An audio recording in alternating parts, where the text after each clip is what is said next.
objects are appearing in broad daylight on a daily basis.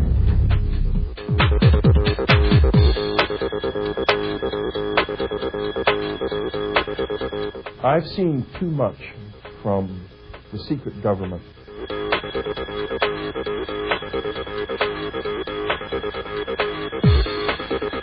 We have long been a resource for these entities.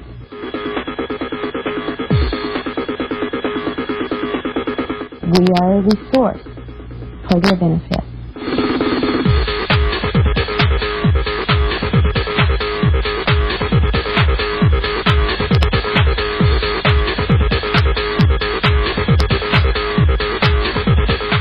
You really didn't know what to think of it.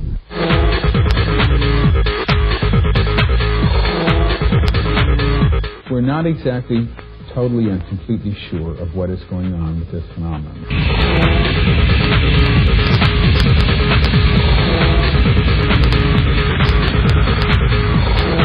Definitely a genetic program going on, which they're involved in.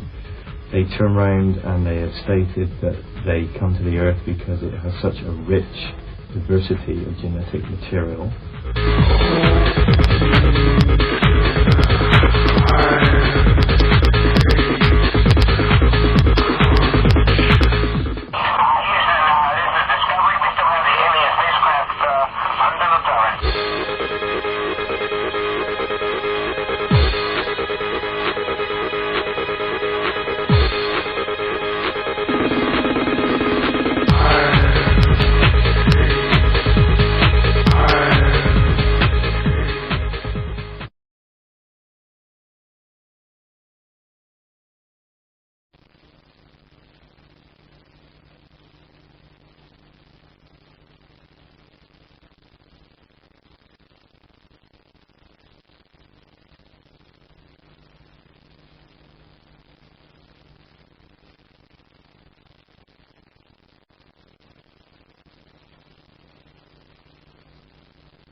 Hello, and welcome to Africa, this enormous and astonishing continent.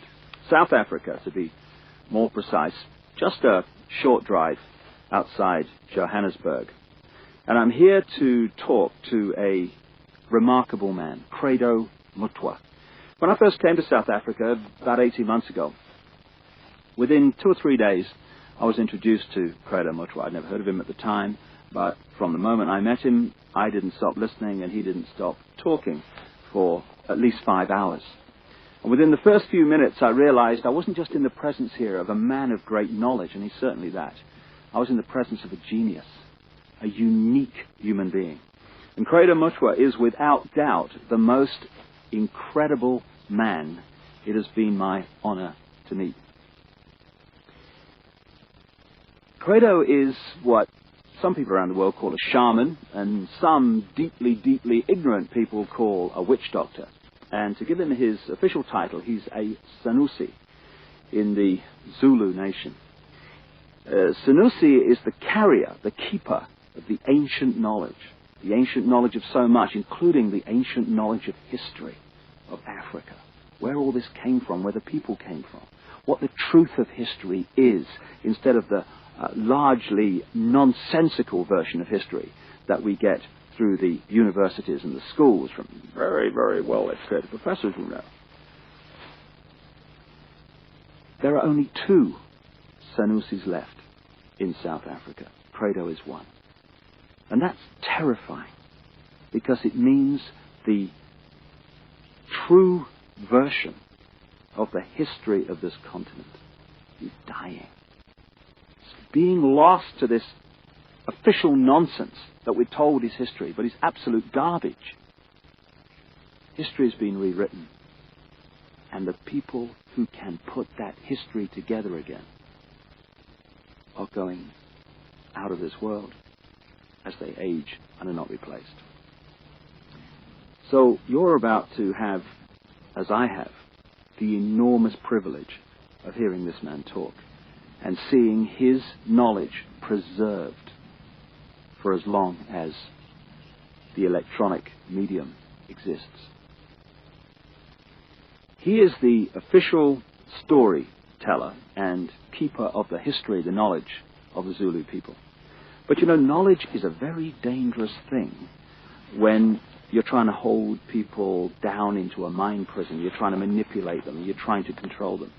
And so people like Credo Mutwa, who have the knowledge to rewrite history and therefore rewrite the present, they are very dangerous people to those that wish to control and suppress.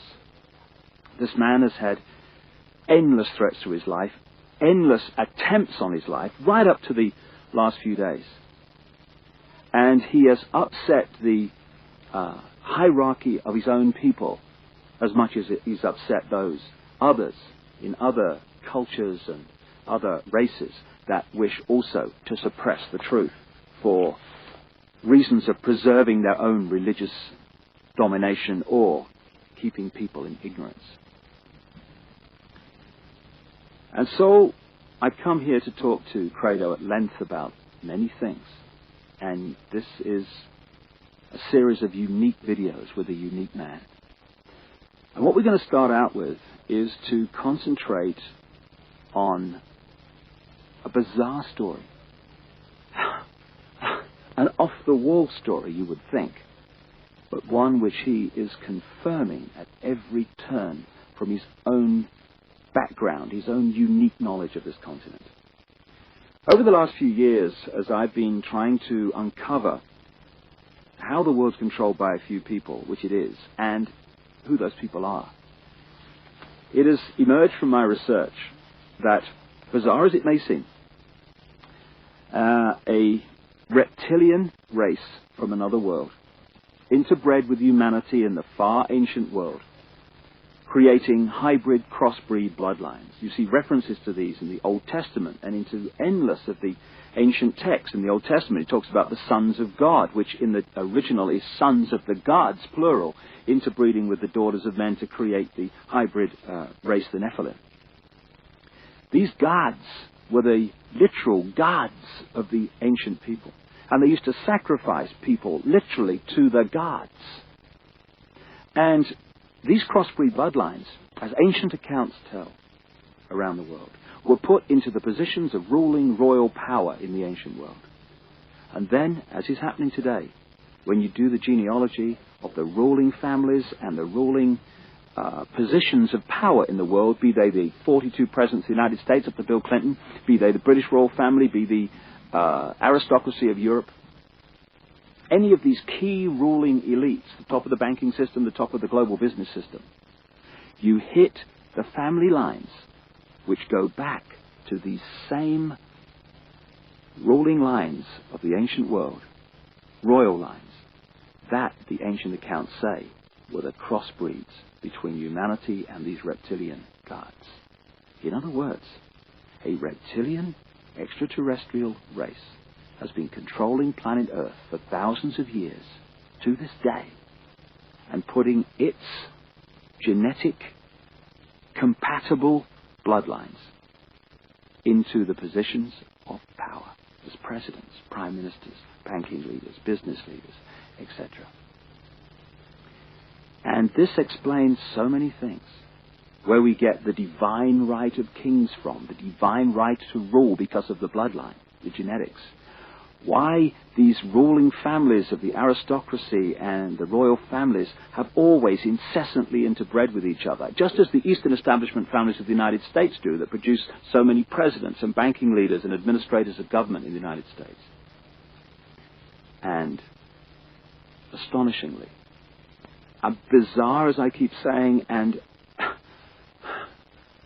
seemingly ridiculous as this story may be from our conditioned perspective of life and reality, when I started talking to Credo Mutwa from his African experience and knowledge of the most staggering depths and variety, he tells exactly the same story that I have uncovered around the world, exactly in great detail. And if Africa and the world is ever going to be free, and we are, then they have to listen to this man. And they have to listen now. I started out by talking to Credo about the origin of the knowledge that he is about to share with us for the first time in so many cases. Because this is the knowledge that only initiates normally get. But as Credo says, the world needs to know this. And so, this is a unique video. And this is a unique man. And like I say, I asked him first about the origin of the knowledge that he's about to pass on. When the white man started destroying our religion, when he started demonizing our gods, when he started ridiculing what we believed in and actually using educated Africans to destroy that ancient African religion, in many parts of Africa, say, our ancient religion went underground. And there were, call them secret societies, all over South Africa and Central Africa and East Africa and West Africa, where this knowledge was stored and kept by aging guardians, many of whom did not know that in other parts of the land there were other guardians who were doing exactly as they were doing. Now, when I first became a Sangoma, I was already, say, a person of education. I had entered school as a child of 14 years. And when I became a Sangoma, I was a youth of 16 years. And what my aunt and my grandfather, as well as my maternal grandmother, taught me, shook me to the core of my soul. I found that the mission schools had been teaching me lies about my people all along. Missionaries had told us as children that the only light came to Africa with white people, that before the white men came, we black people had no idea about God. We had no belief in a life after death, and that our people were just a race of savages who used to lie around in the sun, womanize, fight, and drink beer every day. I was suddenly awakened to the fact that Africans had in fact been far greater intellectually than the missionaries were willing to give them credit for. That like the white man, we had astrology, astronomy, we had surgery. In fact, I found that Zulu surgeons in the early years of the 19th century and the 18th century and even beyond could perform operations which white surgeons were not capable of operating. And the more I learned about my people, the more I wanted to learn. And when my initiation under my aunt Mina and my grandfather Zigo had ended, I wanted to know more and more and more. And sometimes I had to pay a ghastly price in order to gain this knowledge. In one place, here in the northwestern Transvaal, my teachers found that I was really uncircumcised. And they told me bluntly that if I wanted to be a member of this secret society, I had to undergo circumcision. And I did, and it was screamingly painful, I assure you, because it was done with a clasp knife, which somebody must have blunted a little bit, just to make sure that I got the message. Well, I had the same done, but I was asleep at the time, so we have that in common.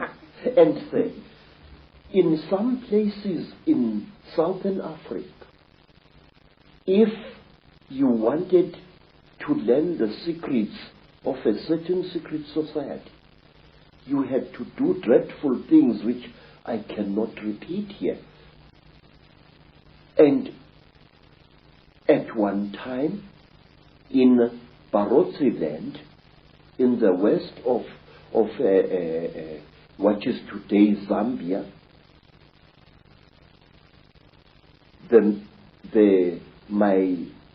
my teacher said, look, how far are you willing to go in order to become one of us? I said, I am willing to go anywhere. He looked at me and he said, listen, educated man, we are tired of people like you. White men come amongst us to milk our minds and then to kill us. We want to be sure that we can trust you. And wait, sir. I said, great one, I am willing to do anything. He said, are you? I said, yes. And then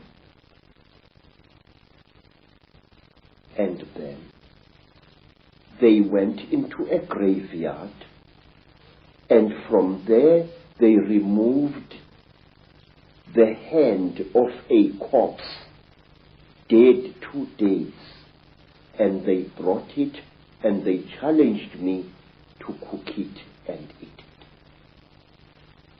I did so. And these were the peoples who first told me about a race of highly intelligent beings which they called the Chitauri, the talkers, a race of creatures which look like reptiles, who have ruled the world for hundreds, if not thousands of years. Through this dreadful act, I was able to gain knowledge which was denied to even the highest Sangomas, because they would not go through the ritual I went through. This is how secret knowledge is protected in Africa. And at one time, let me tell you another thing. Again, in Barotse land, on the border between Angola and North Rhodesia, as it was called, I was brought into a hut. And in the hut was a young woman. She was as black as ebony, and her hair was like a huge black cloud on her head. Her teeth had been sharpened in the Barotse fashion until they looked like those of a reptile. And Mutwa was very puzzled. What's this lady doing here? I'm supposed to spend several nights in this hut, so what is she? What is she doing here? Now, Credo Mutwa, being a frightened Zulu, afraid of women but not afraid of wild animals, decided to sleep with his back to the wall giving the lady a nice clean bath. And on the following day, Credo Mutwa was fined 15 pounds by the local chief because I had refused a sacred gift. I had been supposed to do something very amazing to this lady to show that I was one of the people. Bad luck. Bad luck. But why, Credo, have you chosen to reveal this knowledge now to a much, much wider audience? Mr. David, please, Africa is dying. Africa, is being murdered. And we are sitting like bloody fools. And we don't realize what's been done to our people. I have proof that can stand in any true court of law that the disease called AIDS is a man-made disease. And this disease is going to kill 3/4 of South Africa's black people within the next 10 years. There are wars in Africa which make no sense to me as a black man. Please, when people fight a war, Mr. David, why do they fight? People fight in order to get rid of something that is giving them pain. Whether that something is a tribal chief or a corrupt modern government. They want to fight to remove this burden or to be destroyed by it. That is the idea behind a rebellion. But in Africa we find wars where a group of rebels challenges a government and tries to fight against it. And then these wars end in the total destruction of that particular country, where neither the rebels nor the government wins anymore. And why? Because you find this force of rebels facing the government, and all of a sudden the rebel army splits into little factions which start fighting each other and not the real enemy, and soon it becomes a situation where everybody is fighting everybody else and the whole thing is getting nowhere. I say that these wars which are destroying Africa this way are orchestrated by forces from outside Africa. Our people need development. Our people need peace in Africa. We are basically a peaceful people. We are not warlike. Don't let historians tell you a lot of rubbish.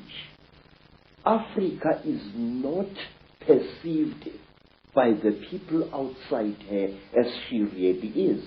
One, my people are Zulus, as a tribe famous for warrior exploits for many, many years now. But wait, do you know, sir, that Zulu people actually hated war and didn't love it as historians would have you believe? We Zulu people call war impi, I-M-P-I, and we call evil imbi or ububi. Now the word imbi and the word imbi come from exactly the same root, which means that which is evil. We call copper itusi, which means the helper, the frightener away of evil spirits. But we call iron insimbi, which means the evil metal. the metal of war. Now, when a Zulu went to battle, he spiritually prepared himself for fighting. But when he came back from battle, a Zulu would undergo a ceremony of purification, a very, very painful ritual, which lasted for some 7 days before he was even allowed to touch his wife. But wait for this. In England, we have got the Lady Sarah Churchill, Duchess of Marlborough, writing in her diary that her husband, Sir John Churchill, the Duke of Marlborough, after the terrible Battle of Blenheim, had made love to her 3 times while still wearing his top boots. Wait, sir. Listen to that. Here is a man coming into his tent or whatever it was, with his boots still stinking with the blood of horses and the blood of men, and probably with human flesh still attached to the soles of those boots. Here is this man making love to his wife. What kind of attitude is that? That a man would come smelling of death and destruction to desecrate his wife in 3 torrid sessions? We never did that in Africa. We hated war, and furthermore, our people, the black people of Southern Africa, are accused of having been a male-dominated society. Absolute bloody poppycocks. Zulus were a female-dominated society. And if you want proof of that, ask yourself, who killed King Shaka? Who planned Shaka's murder? 2 women, twins, Mama and Mkabai, Shaka's aunts. Who was the greatest advisor of King Shaka? His mother Nandi. She used to plan every one of Shaka's military campaigns right down to the last detail.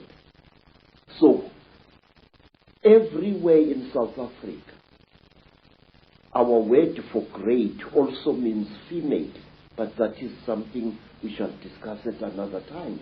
So, Africa is being murdered. And a race of people which once founded some of the world's greatest civilizations is being cruelly exterminated, and our politicians appear to be hypnotized as like a little antelope hypnotized by a python. Don't our leaders know what is going on in Africa? I'm going to talk, sir. I'm going to talk, and I'm going to reveal and damn the consequences. I am not a brave man, but it's high time somebody stood up and exposed the conspiracy around Africa and her people. So let's start looking then at the force that is the common theme through all this history to the present day that's been manipulating these highly malevolent, highly destructive situations. My own researchers around the world has certainly focused in on the fact that there is a force not of this world, shall we say, that is the common theme. What is your experience and your knowledge of an extraterrestrial involvement in the history of Africa?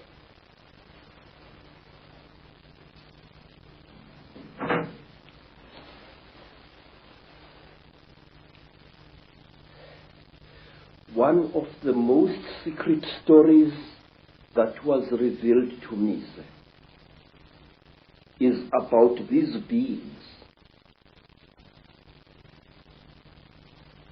This story was revealed to me first in Barotseland, then in the country today called Rwanda, once known as Rwanda Urundi. Then I learned about this story at that time on the foothills of Mount Kilimanjaro. This is the story, a story you find throughout Africa. There was once a time when the blue sky was invisible, when the whole world was covered with mist, when you could not see the sun as it is now. You only saw it as a splash of white light moving slowly across the sky. At that time, there was an eternal drizzle every day of the year. At that time, people could not see the stars. People only saw the trees growing, trees which were very, very big. There was no desert at that time, only jungle everywhere where you went. At that time, sir, people were what we call in Zulu, ngubili. A human being was both male and female in one body. And out of the sky, one day, came terrible objects. They were like gigantic bows made of huge gleaming gold. They were shaped like bows without strings, and they were bigger than the biggest mountains. They came out of the sky bringing great noise, black smoke, and fire with them. And out of those huge objects came them. At that time, sir, human beings could not speak. We had no gift of language at that time. And people had, however, great mental power. A man would go into the bush and, using the power of his mind, actually call out an animal which he wanted to hunt and kill for his children. And the animal would appear and kneel down before the man, and the man would kill the animal and take it home. But when the Chitauri arrived in Africa, they told our people that they were gods and that they were going to give us human beings great gifts on one condition. We had to worship them and accept them as our creators. Some told our people that they were our elder brothers and that this earth had produced them generations ago. And they said they had come back to the green womb of their mother and that they were going to make us into gods. What they did, they created a very strange pair of caves in the land. They dug 2 caves. In one cave was a green light, in another cave was a red light. And they drove human beings into these caves. And each human being had to choose which cave the human being wanted to go into. And those who went into the green cave came out as women. And those who went into the red cave came out as men. And then the talkers, the Chitauri, told our people that now they were perfect. But the moment the first men saw the first women, a terrible row erupted. The women hated the men because they looked between their legs and they saw what they thought were snakes dangling between the legs of the men. And the men hated the women because they looked on their chests and they saw these big things. What they were, they did not know. And then the Chitauri laughed. It was to them a very, very big joke. And then the Chitauri said, if you serve us, you wretched little human beings, we are going to make you into gods. And the human beings agreed to serve the Chitauri.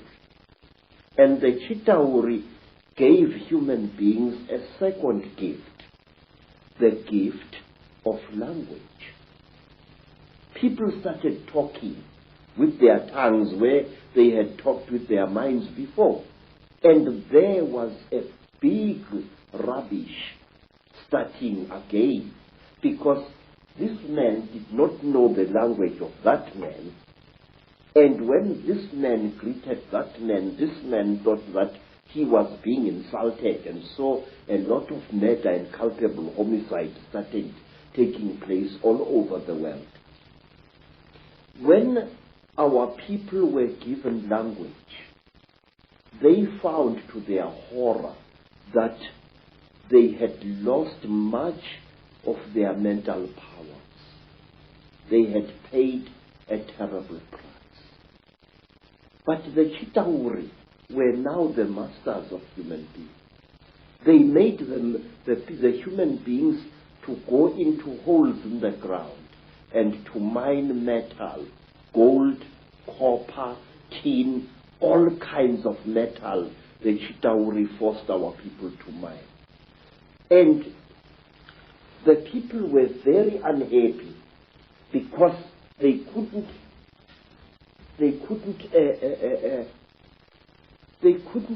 cope with the new sexual differences which were there now between men and women.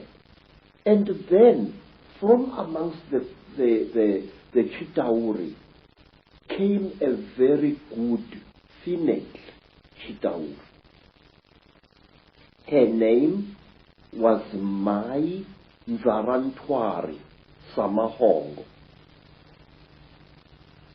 Mai Nzarantwari Samahongo was the senior wife of the terrible chief of the Chitauri,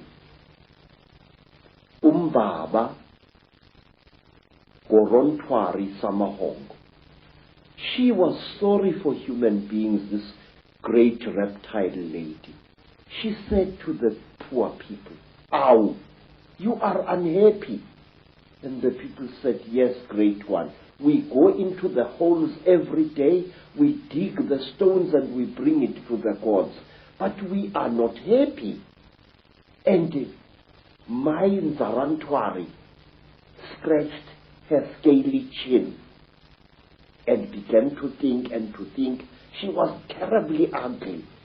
Her eyes were awful, like lights in the darkness. But she had mercy in her heart.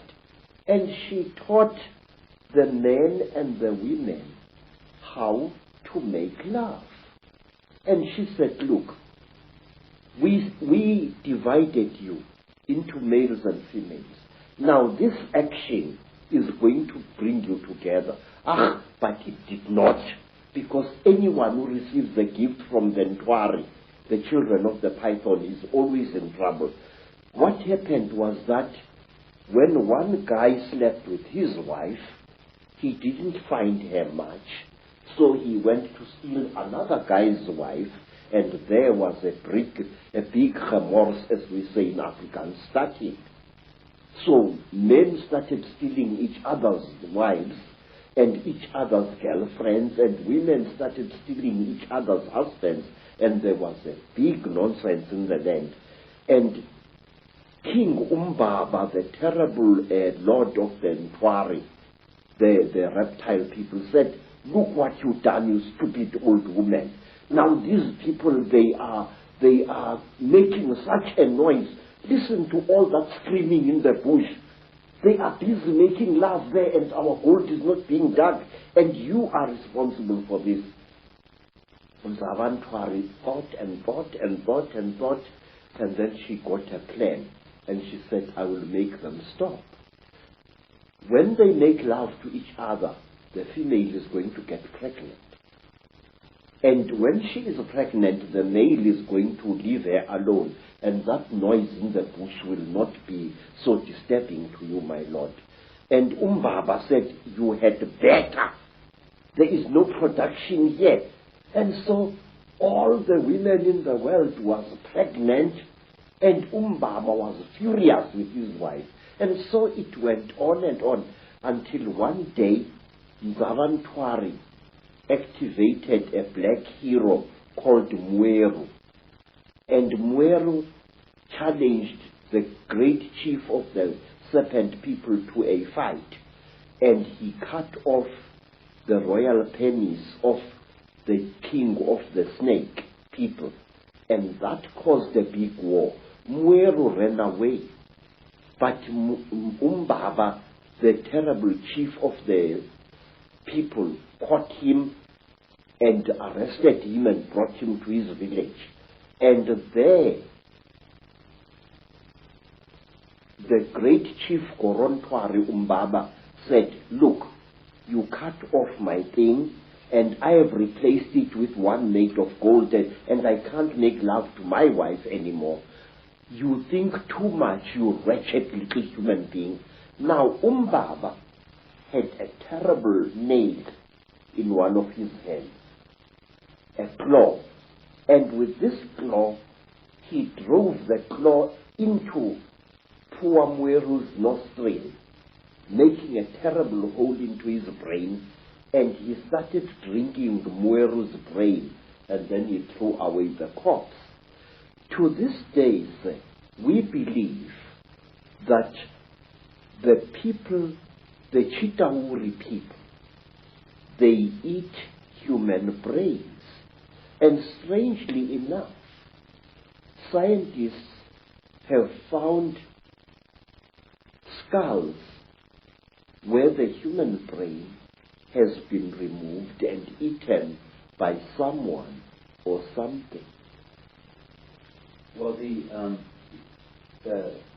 you speak here, so many things come to mind. First of all, you're saying that telepathy was the key form of communication before the Chitauri, the reptilians came. Yes. And I guess it's like a muscle. When you use it, it gets more sensitive and more powerful. So the more you use your telepathy, the more powerful your mind got. And then when language came, it almost brought us into this three-dimensional world and disconnected us from that mind power that we had before. Yes. And it's also interesting that the story that you talk about, the language being given, and then the different languages being given. Of course, that turns up in the Old Testament, in the Bible. It turns up in stories all over the world about the fact that we were divided by language, so we couldn't communicate. And as someone who publishes books, I know today how difficult it is to communicate through books when you've got endless different languages. So it's been a brilliant form of control for a long time. Yes, sir. Even now here in South Africa, today, sir, black people prefer to speak to each other in English if they belong to different tribes. And they have even, over the many decades, black youths have even created a lingua franca of their own, which we call Tsotsi language, which is a mixture of African words and Afrikaans words. They do this in order to bridge the incredible language gap which exists between black people in South Africa. Let me show you an amusing thing, how different languages are. The language of the Xhosa people of the Eastern Cape is very similar to Zulu, but certain important words in the Zulu language, good words, are viewed as obscenities by the Xhosa people. For example, in the language of the Zulus, an ancestral spirit is called Idlos. But if you use that word to a Xhosa, he says you are using a dirty word, because to them, Idlos means sexual desire. And in the language of the Zulus, mili meal, maize meal, is known as impupu. But in the language of the Bapedis, maize meal is called bupi, and if a Zulu uses the word impupu in front of a Bapedi woman, she feels that he has insulted her, because in the Bapedi language, impupu means a woman's sexual organ. And in the language of the Mashonas, in the language of the Zulus, a mother is called mama. If I say my mother, I say mama wami. But in the language of the Mashonas, the people of Eastern Zimbabwe, the word mama means to sit down and have a crack.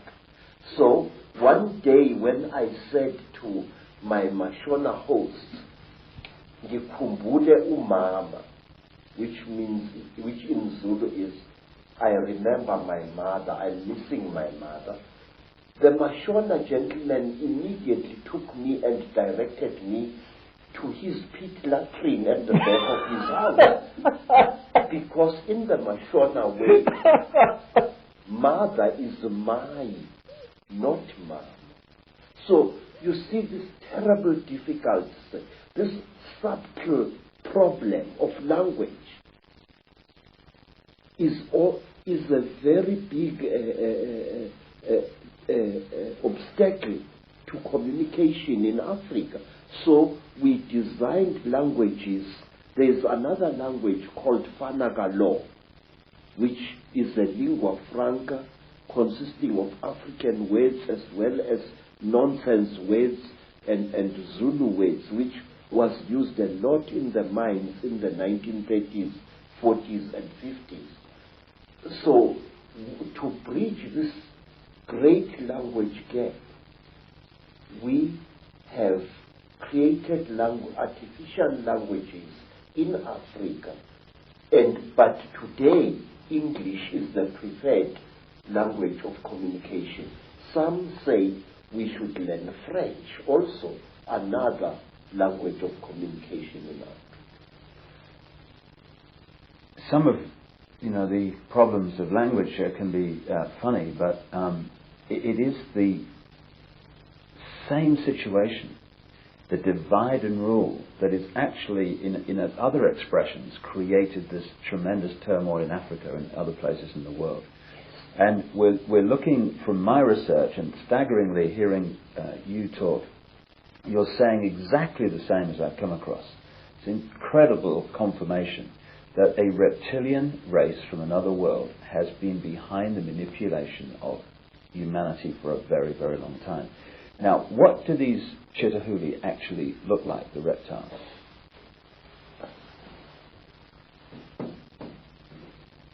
I'm not a good artist. You're better than me, that's for sure. But this is how we believe the Chitauri look like. They were created in this. You see, sir, you white people say that there are alien beings on this earth. No, you are wrong. The earth in which we live has produced 24 different races during its long existence. Please, sir, this is how a Chitauri looks like. It stands about 11 feet high. It is a very slender being which seems not to have a bone structure. Its fingers have no joints. They are more as if the bones in here were flexible. Some of the Chitauri have got 3 claws with a thumb. Some have got 6 claws with a thumb. And some of the Chitauris have got horns on their heads. And what surprises me is this. Some film producers, like the producers who make the film Star Wars, often show creatures in their films which actually exist, which even the most uneducated of Africans who knows this Chitauri can identify. For example, in the new Star Wars film, what is it called? Star Wars or something like that. There is a creature who amazes me called Darth Maul. Darth Maul is a red and black being with a ring of small horns right round his head. That is exactly what the Chitauri look like. Some have got ordinary heads without any horns on their heads. These are the lesser Chitauri. But the royal Chitauri have got a ring of sharp horns all around their heads. And the very high Chitauri, like their king, Mubaba Samahongo, they have got very long horns which grow this way. Not that way like a bull, but this way like certain antelopes. Now, I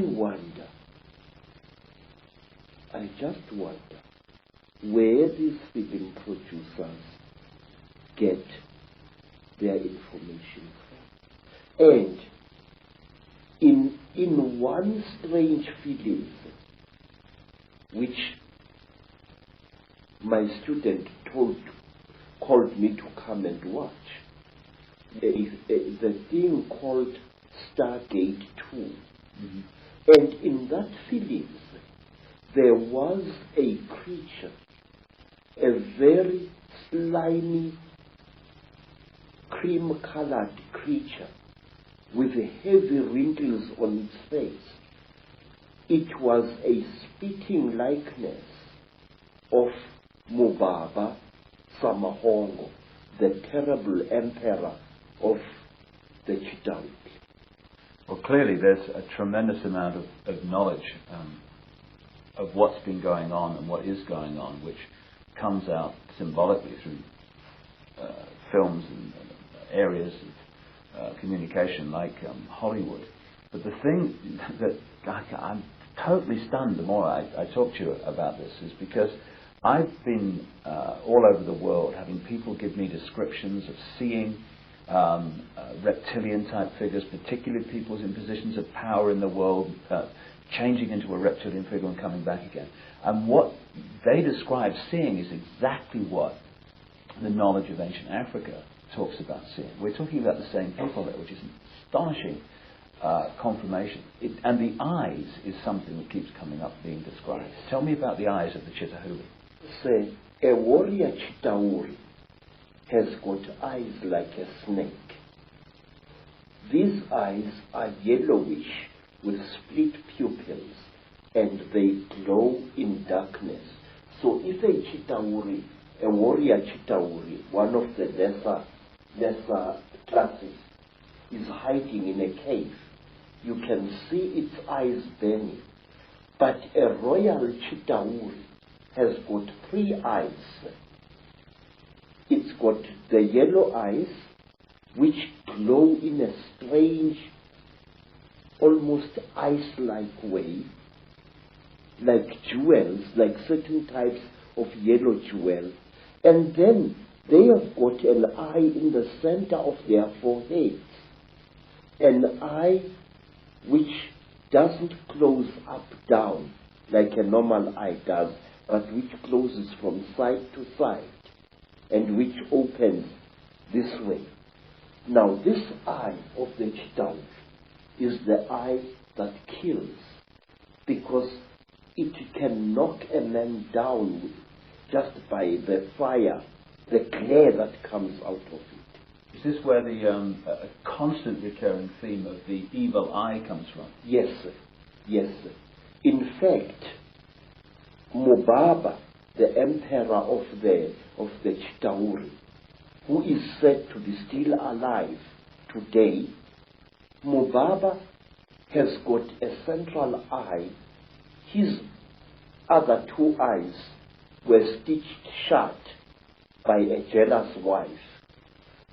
But his killing eye, the Samahongo, the terrible red eye, opens. He can even open it like this. Mr. David, I would like to share a little thing with you.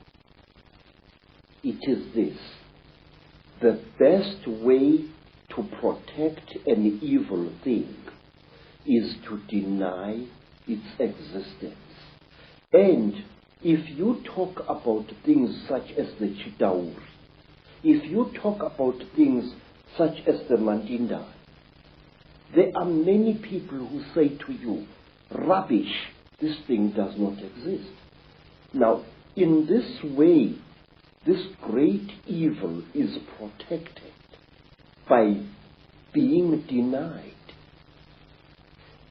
One day in my long travels through the world, I was in New York, in that place called Harlem, and I saw a graffiti on a wall along a passage, and the graffiti was, "There is no such a thing as the mafia, and we will kill any asshole who says that there is." In this, again and again, in America, people deny the existence of the mafia, and by denying it, actually protect it wittingly or unwittingly. There are those who deny that a national and international conspiracy exists. They deny it ferociously, but by denying it, they are actually assisting it and actually protecting it. We must stop denying the existence of these things. We must stop saying that there are no Chitauri, that there are no aliens, that there are no Illuminati. There are. I could tell you for hours.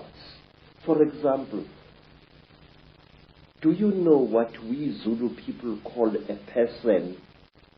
A very, very clever person. A very, very wise person. A person who has received light from God. We call him Umkhanyiselwa. In other words, the illuminated one. Khanyisa means to light up something. And Umkhanyiselwa is somebody who has been lighted up by the gods. So you say Illuminati, I say Umkhanyiselwa. It's the same thing. And my research very clearly, and again, you're right, there's tremendous denial of this is the fact. Even among conspiracy researchers, there's tremendous denial that the Chitauri, the reptilians, and the Illuminati are actually the same thing. Exactly, sir. Because amongst my people, we say that when two Chitauri are challenging each other for power, and they must fight a duel with their terrible eyes, they start glowing like fishes deep in the sea. And the faster they glow, the angrier they are said to be. Now that is why there are certain parts of Africa where people are advised not to walk at night, because that is where the Chitauri often fight. And one of these parts of Africa, sir, is a remarkable place called the Mountains of the Round Rocks, Matopo, wrongly pronounced Matopo, in Zimbabwe. These hills are really not remarkable in themselves. These hills are said to be the one place in Africa where the Chitauri have been seen. And these hills is where Cecil John Rhodes lies buried, but there is more. You must visit this place at one time. Amongst the rocks on the Matopo Mountains, you find a species of lizard which you don't find anywhere in Africa or the world. A species of lizard which responds to the call of a human being. When I first arrived in 1958 in the land called Rhodesia, now known as Zimbabwe, I found an African there who was a tourist attraction. He was a game warden who made strange sounds calling out. And as he called out, these strange lizards, the only type of lizard anywhere on earth which responds to the human voice, used to come out of cracks and out of holes in the ground and to gather around this African. And it was this African game warden who told me that the sounds he is making are not just noise. They are the speech of the Chitauri star gods. Isn't it a staggering coincidence that Cecil Rhodes, one of the greatest Illuminati frontmen, perhaps certainly of modern times, who did so much to imprison Africa, should choose to be buried at the point where this is all going on? You see, sir, Cecil John Rhodes wormed his way into the hearts of Africans, and in their despair, wise men of the Mashona people, wise men of Matebele people, tried to make Cecil John Rhodes one of them. They told him about the secrets of the Matopo Mountains, that under the Matopo Mountains lies a city of great wisdom, which is the home of the last survivors of the Chitauri god beings in that part of Africa.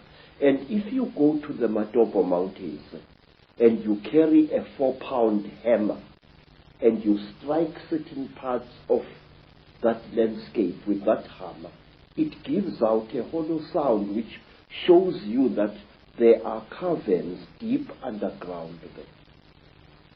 There are two sets of mountains.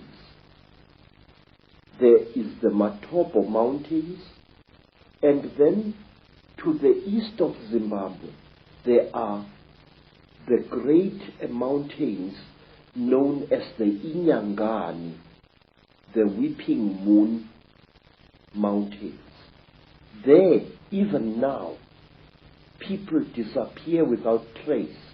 Sometimes a person would disappear for several days and reappear a few days later, not knowing where he had been or where she had been. And white people have disappeared there.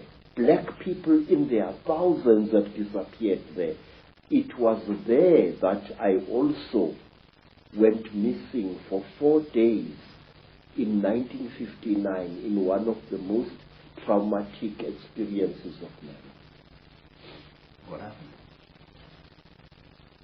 Well, it's a long story, sir. My teacher, Elizabeth Moyo, had sent me to get a special herb which grows only on the foothills of those mountains. It was just an ordinary day like any other, just beautiful day like this one outside here. And I love the African wilderness. I'm at home in the bush, especially in the days when I was still in good health. I love the animals. I love their smell, and I love the smell of the vegetation. And I was looking for this herb when all of a sudden a bright blue mist fell all around me. It took me some time to react to this strange thing. It was a hot day, and all of a sudden the temperature around me dropped. It was as if I was on the slope of a very cold mountain, but it was a warm day. And then the next moment, I was in what appeared to be a metal-lined tunnel, a caving tunnel, and I was lying on what looked like a workbench, a very large workbench of some kind. You know, an iron table which an engineer or somebody working with metal would use for welding and cutting metal upon. But this workbench was very brightly polished. And there I was lying there with my trousers missing and only my khaki shirt, when I saw again through what appeared to be like blue mist a number of moving objects, which at first I thought were dolls. And these objects were moving towards me. I noticed with mild surprise that they were very thin, short, human-like creatures with very, very large melon-shaped heads. The creatures had no noses,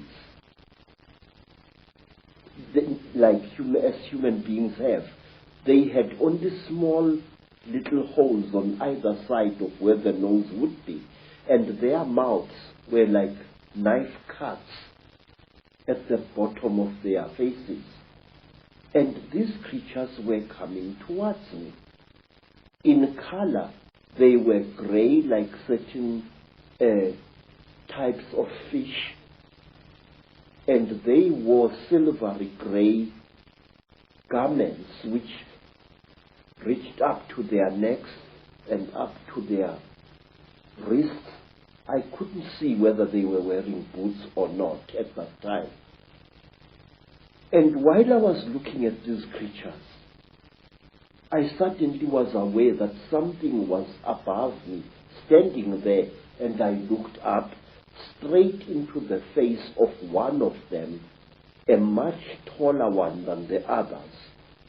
And this creature was wearing a garment like a tight-fitting overall without any buttons or anything, which reached up to its neck, but its wrists were bare. I noticed that the creatures had very long fingers. Its fingers had and each of its fingers had an extra joint, and it ended in a claw, a black claw like that of a chicken or a certain kind of bird, and that its thumb was not here, but here in the middle of the hand. And this thing was standing above my head and looking down at me, and I was looking at its eyes, which were very strange indeed. It was as if it was wearing plastic goggles over its eyes. I could see its eyes inside these tinted goggles. and it had holes on either side here, but it had no nose as I have. Its jaws were very small, and its mouth was a slit with tiny little scale-like things where its lips should be. And the creature carried a horrible smell on it. I can't describe that smell.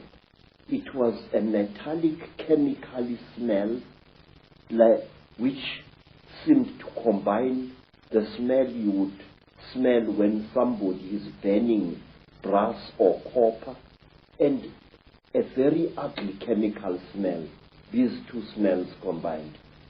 And this creature was looking down at me. I was frightened, but I could not move.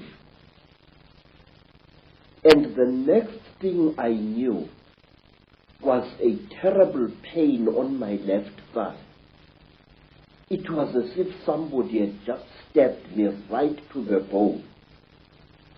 I screamed and I tried to jump away, but my body was inactive. I could not move. I was not tied to any chain. I was not chained to the top of this table. There was no belt tying me, but I could not move my body. And when I looked down at what was happening, I found that one of the shorter creatures had driven something very painful into my left thigh.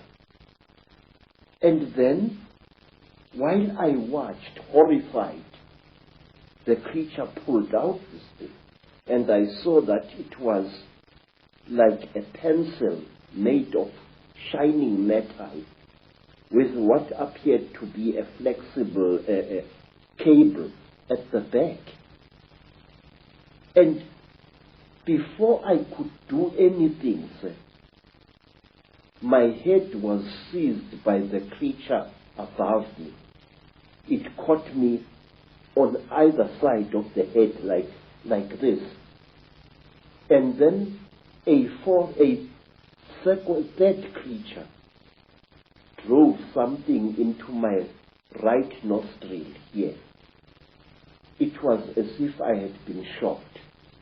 The pain was so terrible, sir, that I screamed and screamed. Blood filled my mouth. Blood spattered out of the nostril, and the creature did not seem to care. I was stupefied. The pain was so intense, so terrible. And then, quietly, brutally, the creature pulled out the thing that it had stabbed me in the nose with, and blood flowed into my mouth, out of my nostril, and I was choking. And then the big creature coldly turned my head this way, so that blood came out of the mouth, and which gave me some kind of relief. And after what seemed like an eternity of pain, the creature brought something out of somewhere, which looked like an old-fashioned tea strainer in appearance, and it put this thing close to my nose. And then I seemed to drift away, and the pain subsided. You know, sir, it was torture so intense that even now I can't describe it. And then something else happened. A fourth creature started rummaging between my legs, and it pulled out my organ of manhood and stuck something into that. It was very strange, but I wasn't feeling any pain now. But I could feel the flexible cable moving inside me, right into my body. And then I can't describe it. It was as if my seed was being sucked out by this small, bright, flexible cable. And then the creature just pulled it out. I screamed and I cried and I screamed, but I could not move. And then something happened which to this day still amazes me. After the creature had pulled out the flexible cable from my organ, the creature just stood there looking at my organ. And I was so terrified that I urinated and accidentally urinated against the chest of the creature. It jumped away as if I had shot it, and it stumbled backwards. But its face didn't show any expression. Its mouth didn't even open, but the way the creature reacted, trembling all over, it was as if I had really hurt it, but it was wearing this kind of garment. And after that, I was left alone, except for the big creature, which stood to my right side this time, with his arms folded, looking down at me. And then, while I was looking at this creature, trying to appeal to it, no pain anymore, no pain, please, I was pleading. Pictures suddenly flooded my mind. Pictures of buildings sunk in a red lake of water. Buildings rotting away. Buildings that appeared as if they had been bombed. And cities sunk in terrible mud. Trees sticking out like rotten ghosts, trees without leaves, without branches, sticking out of the mud as if they had been poisoned. I saw visions of this. And then, through an entrance which I had not seen before, came a strange and terrible being.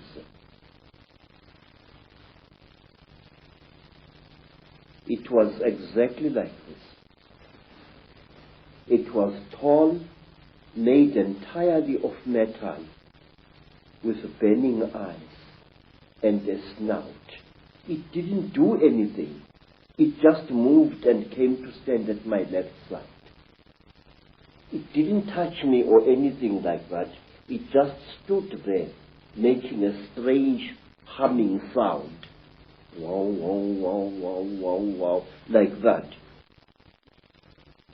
And then, from behind this metal creature, there appeared another creature. It was so radically different from the great creatures in that it looked exactly like an earthly human being. It had a pink skin, like that of a white woman. It had golden hair, and its ears were definitely pointed like those of an animal. Its eyes were slightly slanting. They were pale, pale blue, and never once did they blink. It was like this, nude, and there was a tail-like appendage at its back, which was very visible as it walked away after it had done to me what it did. What this thing did, it climbed over me and made love to me. And I noticed that unlike normal women, its breasts were set too high in its chest, and they were very, very hard in appearance. And that here, the pubic hair as well as the hair in the armpits was a fiery red, as if it had been dyed. And this thing didn't even blink. Its eyes were just like this, looking at you as if there was no liquid in the eyes. Just an unblinking, terrible stare. And it was a small creature, about the size of a 16-year-old girl. But it was very, very heavy as it sat on top of me. And there was no emotion in that whole nonsense. There was no,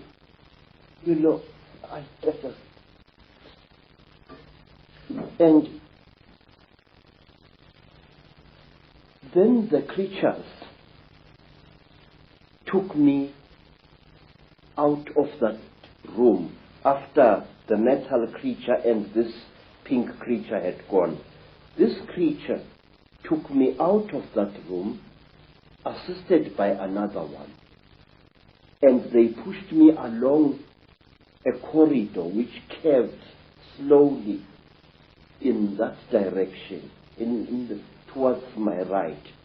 And there I was shown many things which even today I don't understand. I was shown little versions of this creature swimming in huge cylinders made out of what looked like glass, in a pinkish liquid, like ugly little frogs inside the liquid. They looked like aborted human fetuses. They were very, very terrible and disgusting. And then we came to another room, and there I saw a number of people undergoing the same torture that I had undergone. One particular person whom I passed very close to was a white man, definitely a European, with a yellowish beard and moustache and long, straggly blood-crusted hair. This man looked into my eyes and I looked into his eyes, and we were so close we were as I went past him. Then, to cut a long story short, I found myself in the bush again. But I was wearing only my shirt. My boots were gone, and so was my trousers. So I took off my shirt and wore it around my waist as a loincloth. And I started traveling, not knowing really in which direction I was going. Then I came to a track, and I walked along that. And some time later, I saw people coming towards me. It was a group of young men and young women, Mashona people, and they were going to a trading store I later learned. I asked them where Elizabeth Moyo's homestead was, and they directed me to it. But they kept a safe distance away from me. And later I learned why. I was carrying a horrible, non-human smell upon me. When at long last I came to Mrs. Moyo's village, all the dogs in that place went hysterical. They came at me in a pack, wanting to tear me to pieces. And only the villagers managed to save my life there. Mrs. Moyo asked me where I had been, and I said I did not know. And then she said, I know you had been taken by the little ones. I said, yes. I cannot understand. She said, you must not try to understand. You were chosen by the gods as a living sacrifice. So don't even try to talk about this. But how could I not talk about it? I wanted to understand what had been done to me, by whom and why. Even now, sir, I still want to understand what it was all about. And many years later, I met a remarkable white woman, Elizabeth Clara, a famous South African woman who had worked for British intelligence during the war, and who, we are told, had been impregnated by a being from the stars, Akon. I asked Elizabeth what was the meaning of the strange thing which was done to me, because since that time I had come across many black people, well over 200, who had been through the same torture as I. I had come across many black as well as Cape-colored women who had been mysteriously impregnated by the same creatures that I had gone through the hands of. And let me tell you one other interesting thing, sir, before I forget. About a year after I had underwent this terrible experience, I was walking along Jeppe Street in Johannesburg, delivering parcels, when a white man shouted at me to stop. I stopped. I thought he was a policeman wanting to arrest me for some reason. And when I tried to produce my identity document, the white man said, "Listen, I don't want your nasty word, passbook kefa." I said, "Then, sir, what do you want, boss?" He said, "Listen, where did I see you? Where did I see you?" I said, "I don't know that." But he looked very familiar to me. And then he said, "Listen, don't bullshit me, man. Where did I see you? Where did you and I meet?" Then I said to him, "I saw you in Rhodesia, in a certain place. You were lying on a table. If I had hit that white man with a fist, he would not have reacted the way he did. He went pale, almost dirty grey in appearance, and he turned away with a terrible, dirty word, and he walked away. His eyes were filled not with anger, sir, but with pure, naked terror." Astonishing story. Yes, but there is more, sir. There is more, because I still want to know what was done to me. Say, one day you and I must talk more, in greater depth than now. I would like to tell you that since that time, I have found that I know things that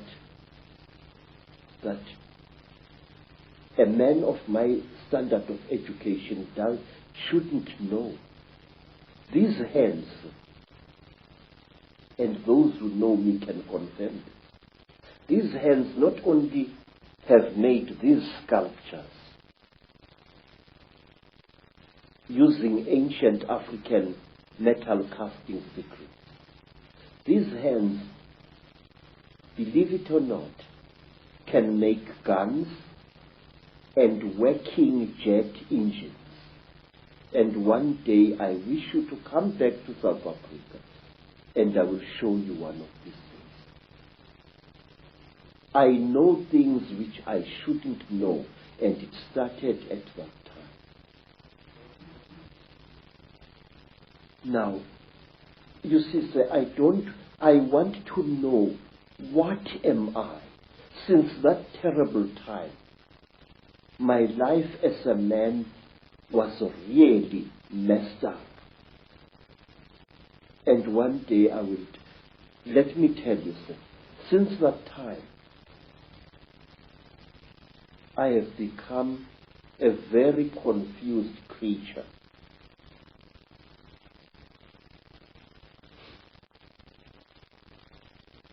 It's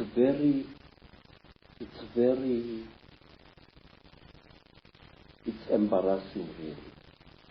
But since that terrible day, I became bisexual, which to me as an African is very, very disgusting. Since that time, my mind doesn't seem to be my own. I think about things that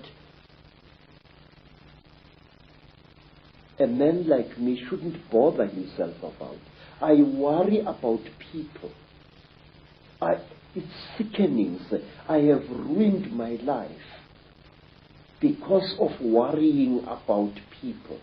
I feel that I want to take every human being on this earth by the shoulders, shake them roughly and say, listen, Pastor, there is more to this earth than you think.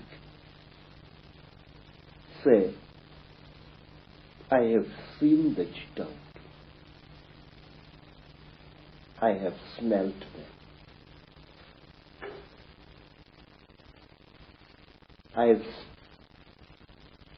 I have had personal experience of these. And there are people who claim that these creatures are gods. There are people who claim that these creatures are experimenting on us. That is a lot of rubbish. These creatures are harvesting us. These creatures are not aliens, Mr. Icke. These creatures are sexually compatible with our women. And what does that tell you? It tells you that they came from here. They are part of us. And this makes them all the more dangerous. They know us very, very, very well. They know the great weaknesses of our minds, just as they know the great strengths of our minds. They operate in what I call the gray area of human existence, that side of our lives which we don't want to acknowledge the existence of. They create, African tradition says that the Chitauri, where they engaged God himself in a terrible war, and God defeated them, the real God, Nkulunkulu, the creator. God defeated them, and he closed their mouths so that they are unable to talk or to eat food anymore. But we are told, sir, that the Chitauri fatten on the energy that we human beings give them. They make us to fight each other.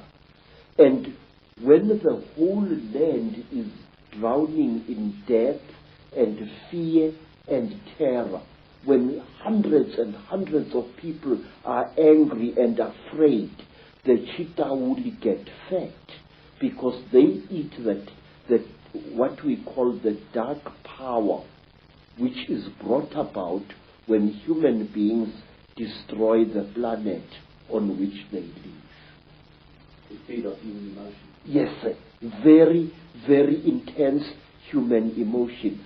We are told, for example, that if you see a Chitauri walking through the bush or just standing there and looking at you, and you are accompanied by your wife or your girlfriend, you must immediately make love to that girlfriend and release as much emotion as possible, and the Chitauri will be pleased and will walk away from you and not harm you. And another thing, sir, we are told that the Chitauri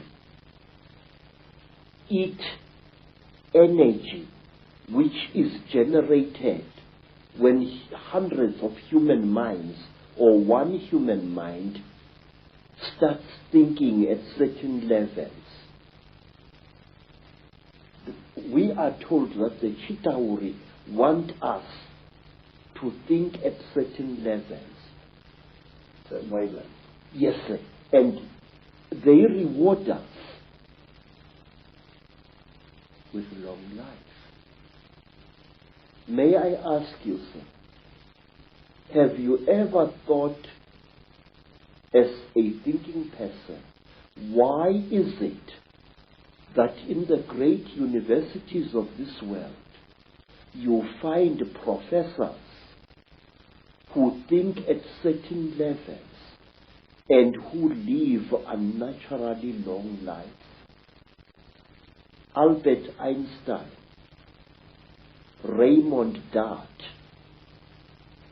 Robert Broom, all these professors live a long, long time.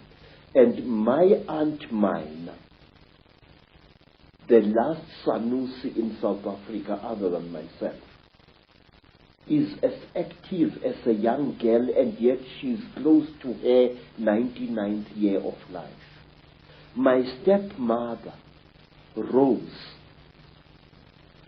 she has lost nearly all her children, and she is still alive. Extreme longevity is the reward with which the Chitauri reward you if you think at certain wavelengths. The description of your abduction clearly is describing what has become known as the Greys, what I think is also known by some as the ant people, the grey figures with the big black eyes. How do you think they connect in with the openly reptilian? And do you think that the black covers of the eyes are covering some kind of reptilian truth? Say, the so-called grey aliens are actually the lackeys and the servants of the Chitauri. If you see a Chitauri and you see this, there is very little racial difference. In fact, I will even go so far as to say this, that these creatures are actually the offspring of the Chitauri. The way they gather substances from human beings and from animals, the way they are the forerunners of the Chitauri in any place. And if you are very close to one of these creatures and you look into its goggle-like eyes, you will see round eyes, Mr. Icke, beyond this black goggle-like stuff. And these eyes are the real creature's eyes. Now let me tell you, there is in Lesotho a very strange mountain, a mountain called Leribe, Leribe. On this mountain, very amazing things happen after every 10-year or 20-year period. Now, not so long ago, an African farmer found an object near that mountain, an object which had crashed. And he was driving his tractor, and he saw this strange object lying in the ground with tiny little bolts of lightning racing all around its edge. And the African walked up to the object, and when he wanted to touch it, a strange power struck him and sent him sprawling on his back to the ground. The African got onto his tractor and got out of there. What the African had seen had been a crashed UFO, a flying saucer. He described it very amazingly. And he said that after a few days, there appeared what he said was a huge removal van, very big, accompanied by soldiers wearing black uniforms, goggles and berets. And these soldiers lifted the object into the van, and the van drove away. But when the people came to the side, they saw that something had fallen there, but they saw no heavy tire tracks of the vehicle that the man had described. Something had crashed there, had been removed, but there were no wheel marks of the heavy vehicle he had described. Now, let me tell you something else.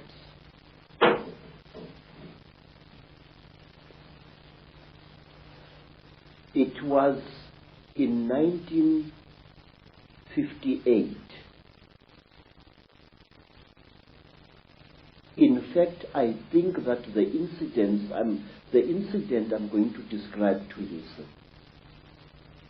is somehow connected to what happened to me in 1959. I'm sure of it. A friend of mine in Lesotho called me. He said that he had something very important and that we had to share this. He said, please, I must come to Lesotho. I must come. And I went there. And then I found that he had dug a hole at the back of his hut. And he asked me that he and I and his second wife should go into this hole on the night to come and there to share something very, very holy. Well, we went down the hole. We used a broken ladder. And there inside the hole, we ate small pieces of something. He told me to chew these things very thoroughly, as they were quite hard. I still had teeth in my face at that time. And I chewed and I chewed and I chewed and I chewed. But I noticed that what I was chewing was some kind of dry substance, and that it had the same taste that you would feel in your mouth if you sucked a copper penny. It had that coppery taste, like as if you were sucking an old copper coin. And then we left the hole and we went into his house. And on the following day, we all became terribly ill. Very, very ill. Our skins erupted into a rash. It was very, very painful. It was very, very itchy. We bathed with urine trying to take the itching away, but it failed. We bathed with sheep dip, and it failed. And in the end, I could no longer breathe at all. My tongue appeared to swell many times its size. And then I got so sick I could barely open my eyelids. The skin was itching like mad and I could barely breathe. And as the days went by, it was about a week, but it seemed like 100 years, slowly the rush subsided. And my skin began to peel, as did my friend's skin and the skin of his wife. We were very, very, very sick. And when I could speak, I asked him, what was the thing that you gave me to eat? This is the thing that has made us so sick. Why did you do this, my friend? He said, look, what we shared was something that can only be eaten while you are hiding in a hole. And that thing is the flesh of a god. I said, God? He said, yes. I said, but I am sick now. He said, wait, you'll recover. You either die within 2 days or you recover. Now we are going to recover because we are still alive after 2 days. Mr. Icke, I can't describe to you what happened next. I wish you to imagine, sir, you are sick, weak, and feverish. Suddenly, you get stuck, staring, raving, laughing mad. We started laughing. It was utterly incredible. What had made us what had caused the laughter we did not know, but we laughed for hours, all three of us. And then, when our jaws couldn't laugh anymore, a new thing happened. My friend's eldest daughter gave us all water. And when I drank that water, my sense of taste was so heightened that I was utterly shaken. Ordinary water from a mountain spring tasted like, I don't know like what, like wine, like something out of I don't know where. My taste buds must have been souped up somehow. And then another feeling, which I cannot describe, fell over all of us. It was a feeling as if we were one with the entire universe. When I looked at a tree outside my friend's homestead, it was as if that tree was a multicolored living rainbow. When I looked at the mountain far away, my sense of sight was so intense that I could see colors beyond colors. I can't give you any other description. And then, sir, afterwards, I was very weak, but with a monstrous appetite. And then I left my friend's homestead and returned to South Africa.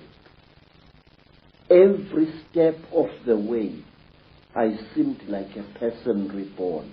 It was a feeling that no words can describe. And when I asked my friend by letter afterwards, what was this God flesh? He said it had been the flesh of a puana. What we call grave. Yes, sir. People who say that these things don't exist had better think again. They are tangible, They are smellable, and furthermore, they are edible if you are willing to take the risk. In Africa, we have an ancient custom whose existence many people deny today, that anything that claims to be a god should be eaten. There are places in Africa even now where if you are a spiritual person and you are sick, well, let me tell you what happened to me in the country today called Zaire. I got sick. I was undergoing yet another of my 7 initiations, and I fell sick from very bad running stomach. And I was so sick, everything that my friends, white friends and black friends could do failed to help me. And then, one night, some of my teachers came to me and requested that since I was going to die, would I please allow them the honor of eating me after death? Now, sir, it's a very good thing to be invited to a dinner, but not when you happen to be part of the menu. And I recovered so quickly that I escaped from that area in one of their ramshackle buses, and I never went back. Thank you very much. Fear can be a wonderful medicine sometimes, and it was with me. Do you think, Credo, that those senses that you experience, that really heightened sense of everything, of oneness, of whatever, are the very senses that the Chitauri have manipulated out of us? I do, sir. I do very much. They were senses like no human being possesses. May I add, no human being possesses anymore. It was as if at one time, sir, a voice was speaking in my head, a very amazing voice. And after that, my powers of prophecy were intensified. This is what I think. We human beings are holier and more wonderful than we think we are. And I feel we lost something at some time in the course of our development, or shall I say, in the course of our manipulation.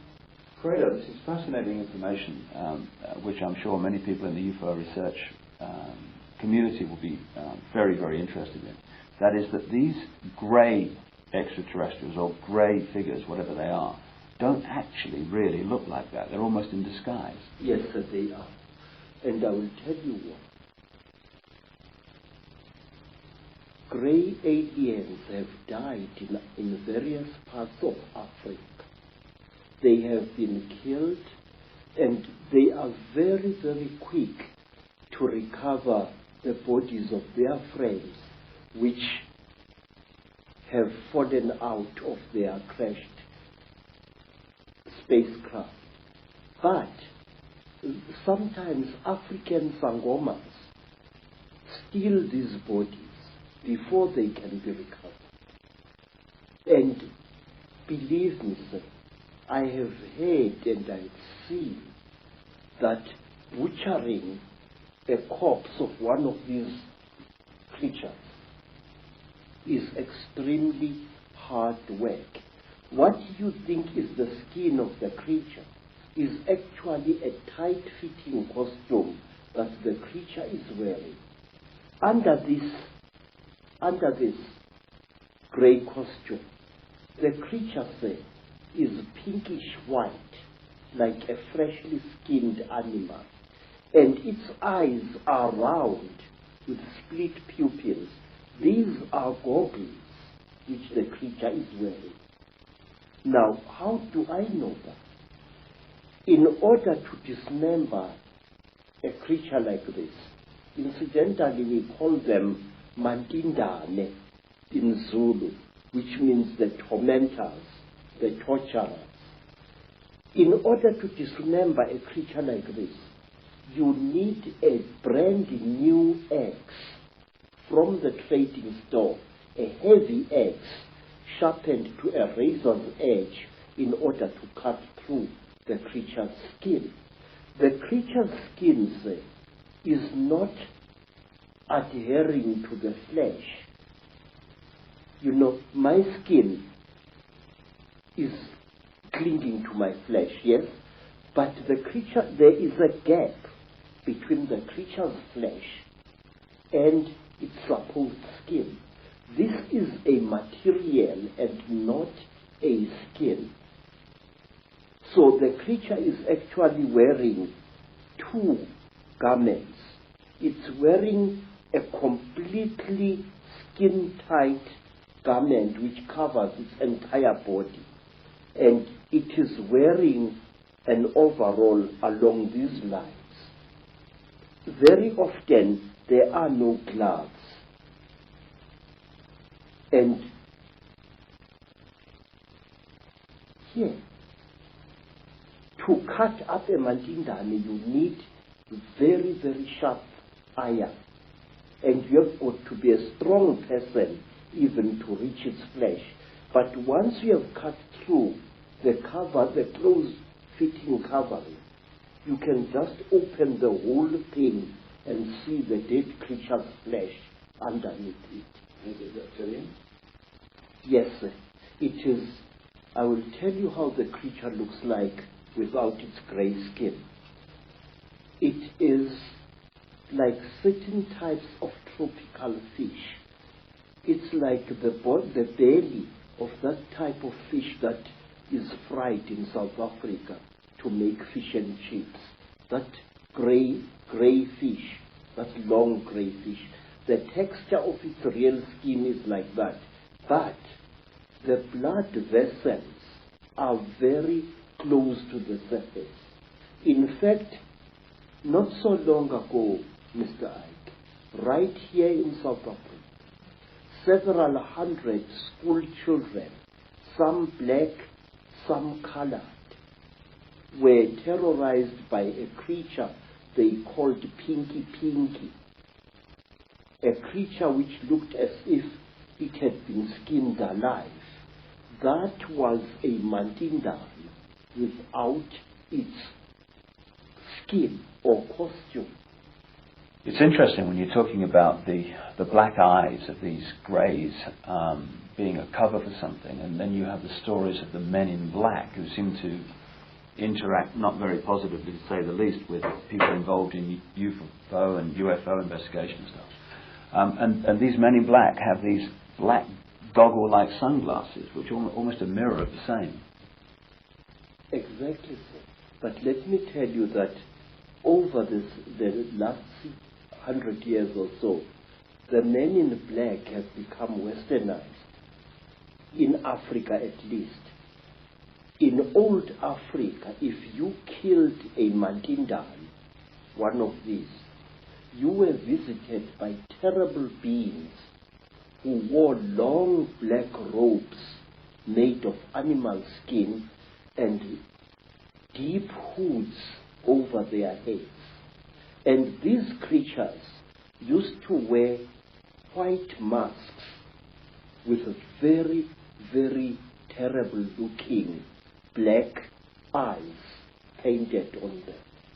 They were called Izilo Zengubo, the beasts of the blanket. And may I tell you that these terrible beings, our African version of the men in black, used to play an important part in the choosing of certain kings in South Africa. That is one of the stories that I wish to tell you in greater detail one day. Whenever you have harmed a mandindane, you received a visit from men in black, and one of my uncles was a night watchman just after the Second World War. And he saw what he thought was a burglar breaking into a factory which stored surplus army property. And he threw his knobkiri at this figure and hit it very hard. The creature fell behind some boxes, and then and only then did my uncle, a tough old Zulu, realize that the thing he had brought down was not a human being at all, not a young thief, but a Mandinda. My uncle threw down his second stick and ran screaming out of the factory. And not long after that, because my uncle had taken from the creature what he thought was its bag, he took the bag with him to Alexander Township after he had run out of the factory, but he could not open the bag. And while he was sitting in the shack in Alexander Township, just near Johannesburg, there arrived at his shack 2 white men who posed as detectives. And these so-called detectives told my uncle's common law wife that she must give to them the bag that my uncle had taken from the little man. And she did, and they vanished. What I'm trying to say, Mr. Icke, is the richer we become, the more we behave as the Chitauri are said to behave. Some of us, when they acquire a lot of wealth, start consuming metals and other minerals that they really do not need, which, however, if you study the story of the Chitauri, you are told that the Chitauri use these minerals and metals as medicine. We are told, say, that the Chitauri, when they get sick, smear their bodies with gold dust, which gets absorbed into their skins and they become all right. May I point out, it was once the custom of the Munumutapa kings of Zimbabwe, the men who built the Zimbabwe reeds, that on certain rising of the day star, the priest king would be smeared from head to foot with gold dust, and sometimes he was ritually sacrificed on the top of the wall of the Zimbabwe fortress. And to my amazement, when I visited South America, I found that the ancient Mayans had exactly the same custom where a god king was smeared with a mixture of fat and gold dust. And I know from my own research that the Maya people and the Central and South American people have massive accounts and legends of the same reptilian gods. Yes, sir. The thing is,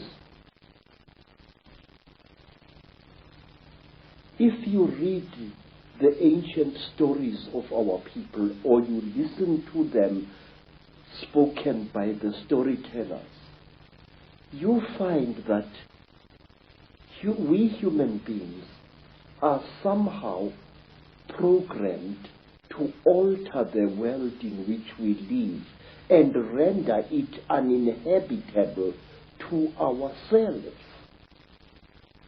We are told, say, by the griots of Nigeria, by the griots of the Dogon people, that at one time, a few thousand years ago almost, the entire Sahara Desert was not a desert at all. In fact, photographs have been taken of the certain parts of the Sahara from high up, which show ancient irrigation systems where there is now wind-blown desert. Questions: are we being used as instruments for the destruction of our own species? I say yes. The wealthier a person is, the more like a Chitauri he or she behaves. Some wealthy people even go to the extent of throwing away their old spouses and acquiring new ones, exactly as King Samahongo of the Chitauri does. He kills and eats all his wives when they can no longer make love to him properly, and he acquires new ones. He killed and ate 36 of his wives over a long reign, and only one wife was cunning enough to keep out of his clutches. You see millionaires divorcing their wives and acquiring new wives. And the Chitauri, unlike traditional Africans, believe that a female is inferior to the male. And so do the wealthy people who acquire great wealth in this world. They tend to look down upon women and even to abuse them. Well, let's connect this into the present day. And one thing that is a constant recurring theme is the reptilians or an extraterrestrial race interbreeding with humanity and creating particular bloodlines. And you've got an amazing artifact, I guess that's the word, necklace here, which I know is incredibly heavy, which has a very significant contribution to make to this theme of extraterrestrials or another race, not human, interbreeding with humanity. Now, first of all, where did this come from? So, we don't know. This necklace has been around for so long that we don't exactly know from which tribe it came. All I can tell you is that this necklace was in existence when the king who founded the Zulu nation, Zulu, was still a boy. It is described in ancient legends centering around this king. It is called Inweba Yezimfihlo, the necklace of the mysteries. It is really a book which tells 12 different stories. And how old do you think it is? How old do you know this history? I don't know, sir. All I do know is that... Hundreds of years? Yes, very old. But it's not as old as the green face that I've just shown you. Oh, which is it? The Chitauri face is said to be over 7,000 years old, this thing here. Now, this necklace enshrines several mysteries in it. Inside here are stones which are not from this earth. It is a very amazing story. There are 3 pebbles in here which stories say were brought to this earth by an alien baby which played with a human baby in the northern Transvaal. This... First of all, that looks so much, well, it obviously looks very much like a spacecraft. Yes. This half-molten object here used to be a serpent-like necklace worn by a Mashona chief. He went to investigate something which had landed in the bush and which was killing his people. And he went with his battle axe to attack this object. And the object blew a jet of very terrible fire at the chief. And he became just smoke. And this was all that was left of him. Now, this necklace enshrines one of the oldest and the greatest mysteries in our country. That the god beings which we call by the name Chitauri and which are called Zishwezi or Imanugela in the languages of other tribes throughout Africa. These gods came down to the earth in great vessels made out of gold, and they united with female human beings to create a race of kings and queens on our earth. There isn't a tribe, Mr. Icke, anywhere in Africa. And when you return to South Africa, I will ask you to investigate this very closely. There isn't a tribe anywhere in southern, central, western, and eastern Africa which doesn't claim that kingship was a system that was brought down from the sky by gods who either traveled in swings, as the pygmies of Zaire say, or who came down in huge vessels which were shaped like bows, vessels made of gold, vessels bigger than mountains. I wish to share these things with you, sir, as briefly as I can. The Zulu people believed that they originated from space, and their name Zulu does not mean sky, but rather interplanetary space. And the word Zulu also has to do with traveling. For example, if I say to a child, you are getting about, you are moving from village to village lazily, I say, uyazula wena. Now the word Zula, which is used to refer to Zulus, sometimes contemptuously, in Zula, means really a traveler, a voyager, somebody moving from place to place. Where? In the Izu.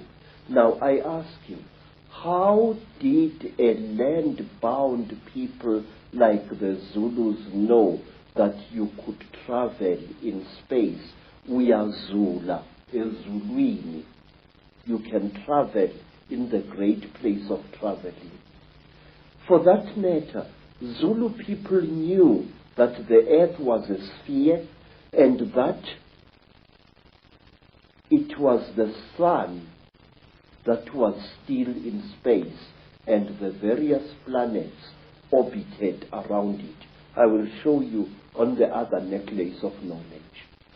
And when a Zulu refers to the earth, he says, Umhlaba jikelele. Now, the word jikelele implies a spherical or a hemispherical object. But A Mosotho or a Motswana from Lesotho or from Botswana will refer to the world as Lefatshe, which means that which is down here. And he will say, when he refers to the earth's shape, Lefatshe ka bophara. Now this word ka bophara means the earth in its width. Thus, a Mosotho or a Motswana believes that the earth is flat, but the Zulus believe it is either a hemisphere or a sphere. The Zulu people were the first people to know something that is now attributed to Albert Einstein, namely that space and time are one and the same thing. Zulus knew that long before Einstein was born.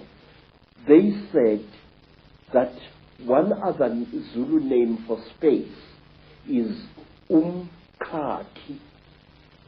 Umkhati. U-M-K-H-A-T-H-I. Umkhati. And they called time Isikati. So you can see that Zulus, supposedly a nation of skin-wearing primitives, were aware of the fact that space and time are one and the same thing. And further, that if you could find the river of time, you could travel into the future and into the past. And many are the ancient legends which are told in Zululand of a man who traveled through time and accidentally killed a young boy who turned out to be himself in the past, and so he no longer existed.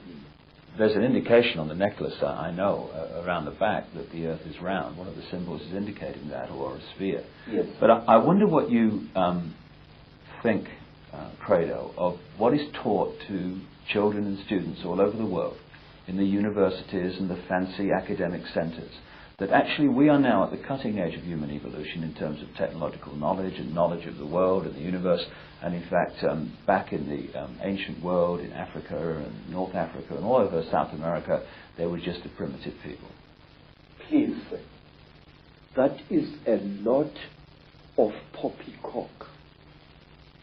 In fact, in my long investigation into our past, I can tell you proudly that our ancestors were 20 times cleverer than we are.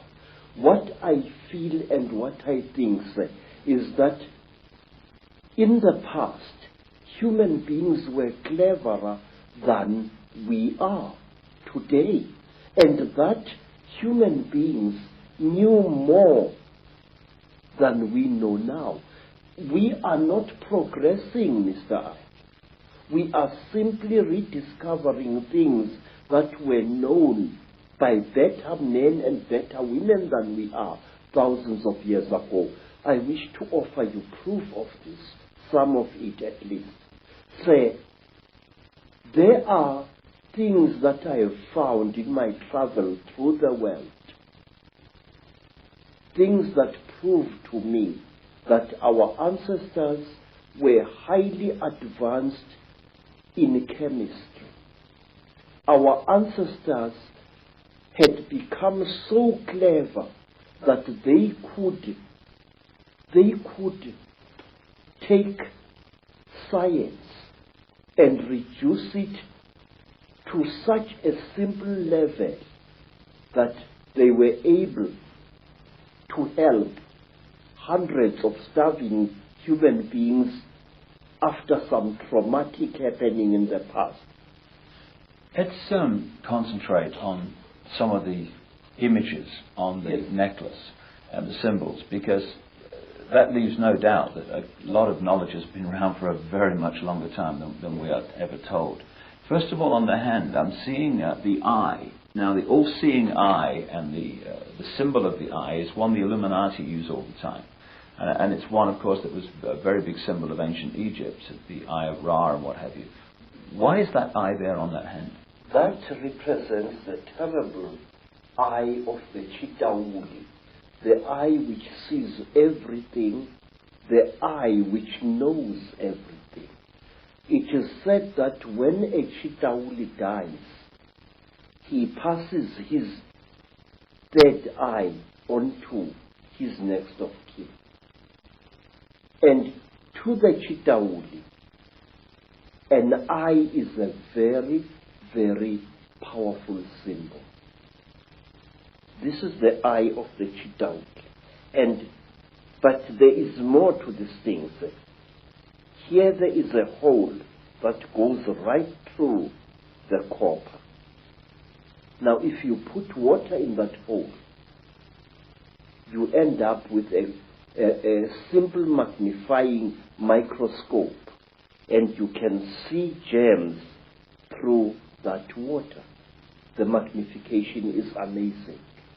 The great symbol that's pointed out again and again on the dollar bill, which is on the reverse of the Great Seal of the United States, yes, put on there by the Illuminati, a president called Franklin Delano Roosevelt, is the all-seeing eye. And so is it your understanding that the all-seeing eye, when it's used by the Illuminati, represents this third eye of the Chitauri? Yes, I do. I really am sure of this. Why?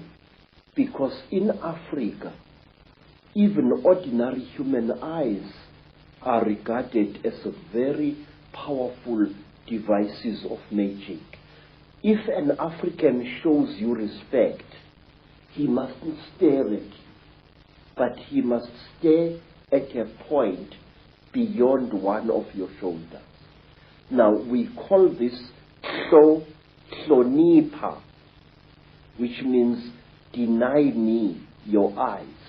We believe that when emotionally roused, an ordinary human being can inflict great damage on another human being by the unseen fires that emanate from one's eyes. We believe that a Zulu warrior must never allow his dying enemy to look at him. For example, when a Zulu was killing an enemy, he used to cover that enemy's face with his shield to prevent the enemy looking upon him with his eyes and putting a curse upon him.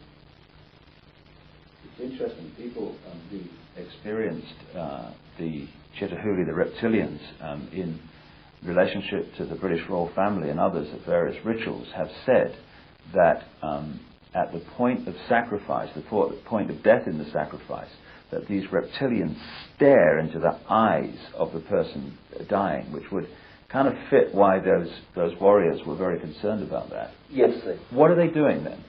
We have got a ritual, sir, which covers many fields.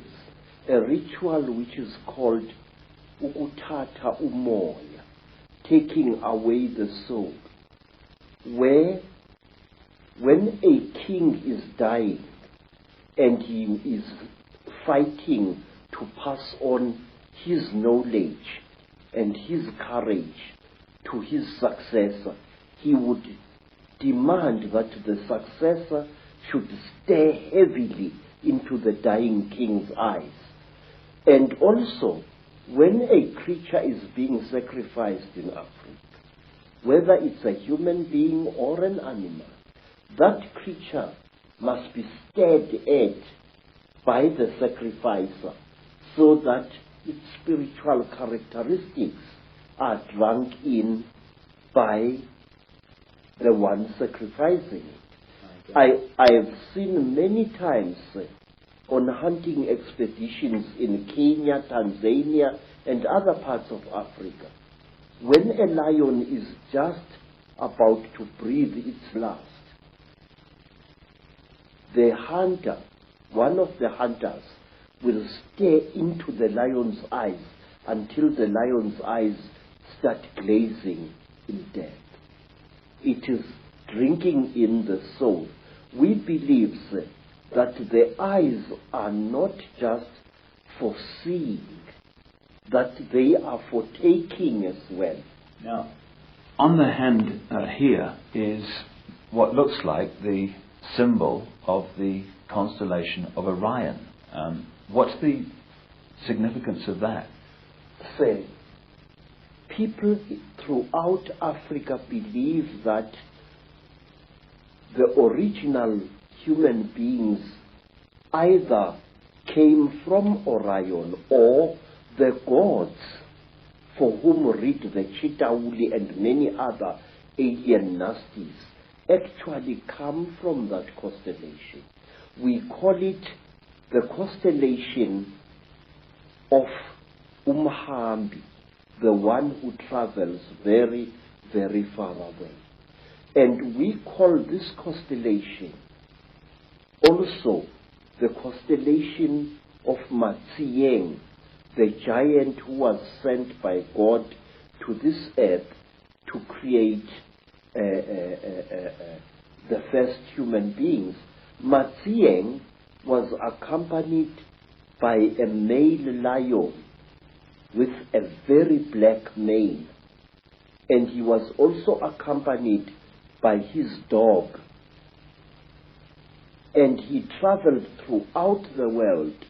He first created the first race of human beings, and they were so stupid in appearance that he buried them alive in a cave, and then he created the next race of human beings, which was clever, and we are the descendants of that race.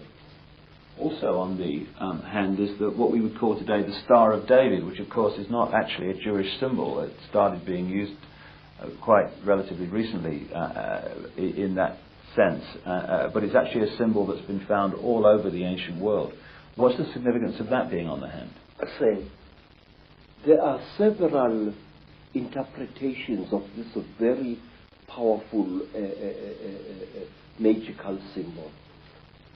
We say that there are actually two universes living side by side.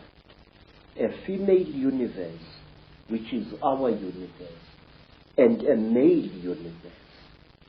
And to Sanusis, these two triangles, a triangle facing downwards, represents the descending female principle, and a triangle going upwards represents the rising male principle. It is a symbol of the unity of the feminine and the masculine. It is in fact the symbol, a very important symbol of duality.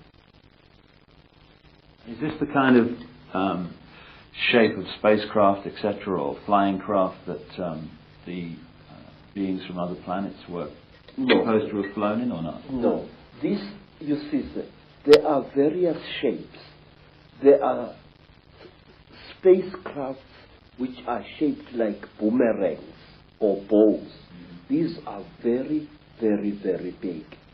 Then there are spacecraft which are shaped like pipes, like huge pipes roughly pointed at either end. And out of those huge pipes come these little things here. They are carried inside these huge pipes. Yes, sir. Now, if we could talk about this fella. Yes. First of all, the penis and all this stuff, that relates, I would have thought, to the penis of Osiris in Egyptian legend, and the same recurring theme. Would that be along the right lines? We say that King Samahongo, who is represented here, the lord of all the Chitauri, call them what you will, had his penis cut off by Prince Mwari, an African hero, and he replaced it with a golden one. Originally, we are told, this thing was made of gold. And now each time when we recall the story of the great marriage between human women and Chitauri men, we unite these creatures symbolically. And sometimes when the necklace is lying on the ground, we make a bed out of animal skin for these two figures, and then we lay them side by side and cover them with a small skin. So, why are the depictions of the gods, if they were reptilian, why are they not constantly reptilian? Why are they symbolized in other forms? Because it is very, very, very forbidden to portray a Chitauri as it really is. Only in that large green head do we see a Chitauri represented more or less as it is. So this was dictated by the Chitauri from Yes. the start, was it? Yes. All along. It was. You are not allowed to represent the sons of the python as they really are. Then you are really in trouble. If you want to talk about the Chitauri, you must either play with shadows, you must place an image of a Chitauri against a light and project its shadow onto the wall. So you've got a fish, I know, on the necklace as well, and fish are scaled. Is this anything to do with the symbolic representation of the Chitauri in a way that they couldn't do it openly? Yes. There is a particular Chitauri who is called Wowane by our people. Wowane was one of the few good Chitauri, because there are also some good people amongst them. And Wowane had a brother called Mpangu. According to one of the great stories, there erupted a terrible war on the red world where human beings had originally been created. And this war was between men and women. Yes, sir. And in this world, men and women nearly decimated each other. But they were rescued by the Earth Mother, who sent a great Nganyamba, that is, a great dragon, to come out of the sky, to take them into its stomach, and to bring them down to, not to our earth, to a beautiful watery world near the star of the red dog, Injebomvu, which the white people call Sirius, the star of anger. There, human beings were settled, but human beings started eating creatures which they found in the sea, which they thought were fishes, but which were really human beings. Human beings, we are told, started eating the Chitauri who lived in the sea, according to one story. And the Chitauri fought back against human beings. They attacked them with tornadoes, they attacked them with tidal waves, and the human race was nearly wiped out. And then two brothers, two Chitauri youths, Mpangu and Wowane, took pity upon the human race. And they went into the sky and looked for a great egg. And they hollowed out this egg, emptied its contents out, and brought the egg to that world and loaded the surviving human beings and brought them to our world here. We say that Wowane gave us the power of kingship. He brought it out of the sky. And if you notice, in many parts of Africa, ancient kings used to wear a wooden helmet with golden horns. It was true in West Africa, and it was true also in Southern Africa in the great Munumutapa Empire. The horns representing the Chitauri. Yes, the power of the Chitauri. Because to a Chitauri, horns are not just for goring other Chitauri as oxen gore each other. No. Horns are a symbol of status, and through its horns, a Chitauri is able to communicate with human beings far across the face of the earth. So the horns were like antennae then? Yes, they were instruments of projecting power. In fact, it is said by storytellers that King Samahongo punishes those Chitauri who show mercy to human beings by pointing at them so that both their horns fall off their heads. And the Chitauri is therefore unable to direct human affairs through his or her horns. It's also interesting that the descriptions of the Chitauri with the horns and sometimes the tail and stuff is very, very close to how Christians and those sort of stories have depicted the devil. Yes, sir. And one thing that interests me is this, that depictions of the devil have subtly changed over the centuries. But there is a difference now. First, originally, the devil was depicted as a hook-nosed creature, like a caricature of a North African Moor. That was at the time when the Europeans were fighting the Moors as well as the other Arabs during the Crusades. Many depictions of the devil then show the devil as having a hooked nose. And then later, somewhere in the 19th century AD, the devil was depicted as an African with a snub nose, thick lips, and very dark skin.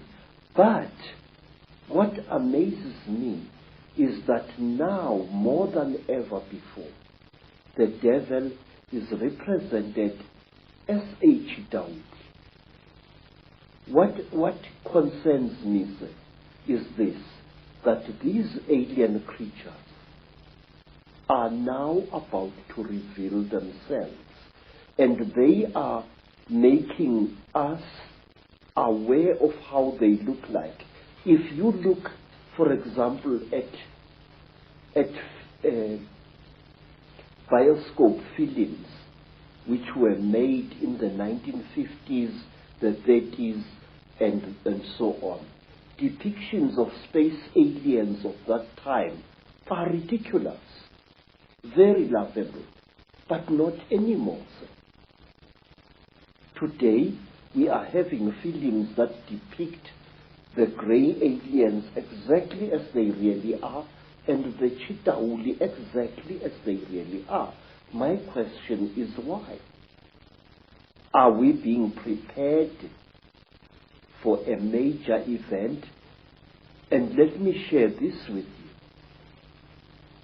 The group of American people who came to visit me a week or so ago and who left a rather unveiled threat about me shutting up or else my wife will die, who warned me about a certain creature called Eleazar or Melchizedek, that this creature is watching me.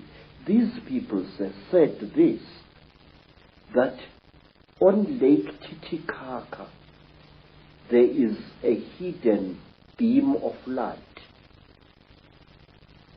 coming from the sky onto the surface of that South American lake, and that on the 9th of September 1999, something very interesting is going to happen at Titicaca. Now, I'm interested to know what this is.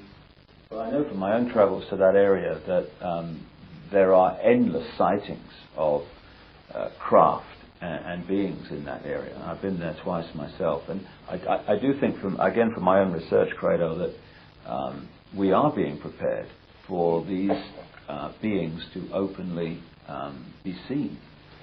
And being prepared this way, sir,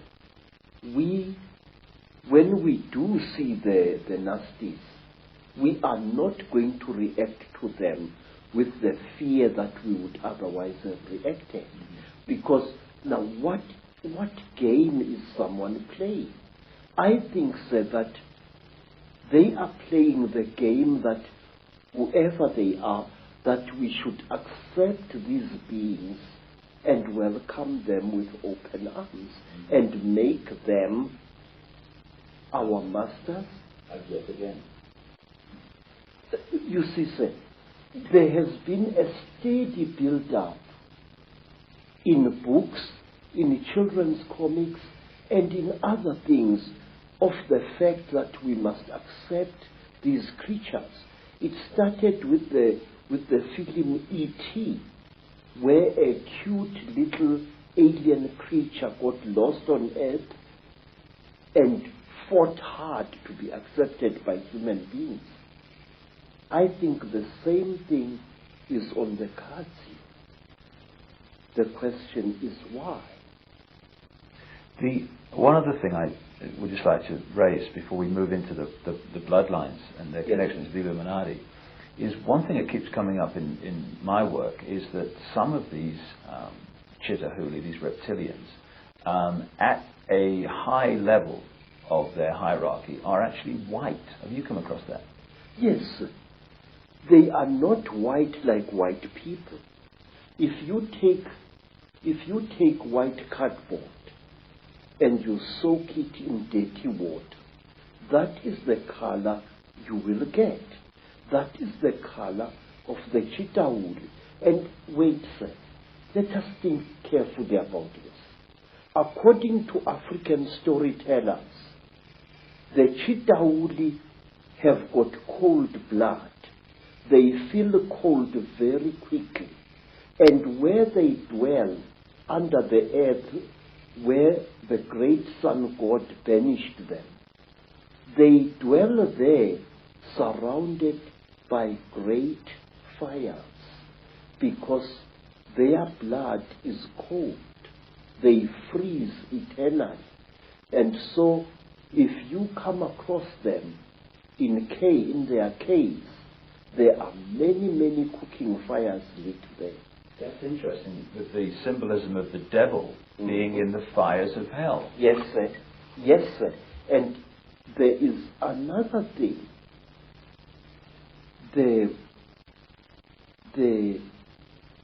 Chitauri, their eyes, terrible as they are so efficient that if a Chitauri appears suddenly into the hot African sunlight, two things happen to him. His skin dries and blisters, and he goes totally blind. In fact, sir, there have been a strange race of aliens which have been seen in Africa, even by white people, which I think are actually Chitauri. When you run and the thing chases you, it stops immediately when a car's headlights hit it and it becomes blind. Another thing, we are told amongst our people that a Sangoma must always have a bogo. This is a sharpened wooden stick which he or she must carry at night. We are told that a sharpened stick is the only weapon by which you can kill a Chitauri.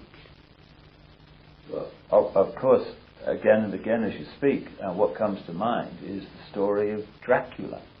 Count Dracula, the stake in the heart, the blood drinkers, the blood drinking, which is precisely what this Chitauri and their crossbreeds seem to be into. But it is not just any wood that you must use against a Chitauri.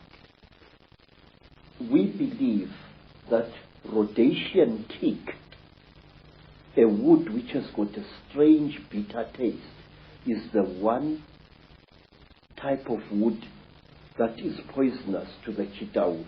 And down there, you see a long stick that I am carving in preparation for the year 2000. I might not be alive to see the year 2012. But this sticks, which I've been working upon for the last 5 years, is going to be the one stick which my successor will carry, and it will end in a sharp point. This wood, Rhodesian teak, is the wood that we say can actually kill a Chitauri. And where the Chitauri are found, you find Rhodesian teak or any other teak trees either being felled in large quantities or being pushed over by elephants. May I point out to you, sir, that many of the trees that are being destroyed in the Amazon jungle and in the southeastern Asian jungles, as well as in the African jungles, are teak, the one wood that the Chitauri fear. And while on the subject of wood,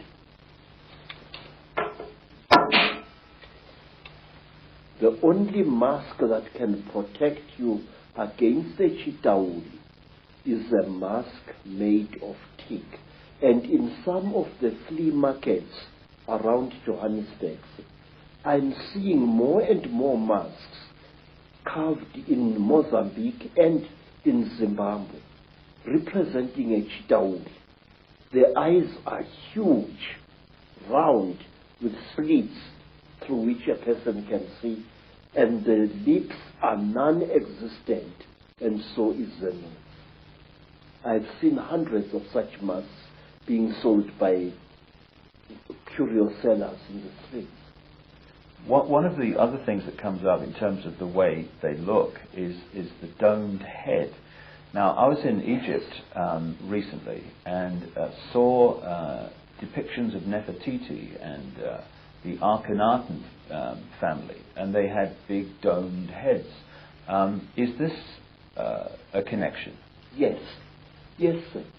You see, we human beings tend to imitate those creatures that we call gods. It's going on even now.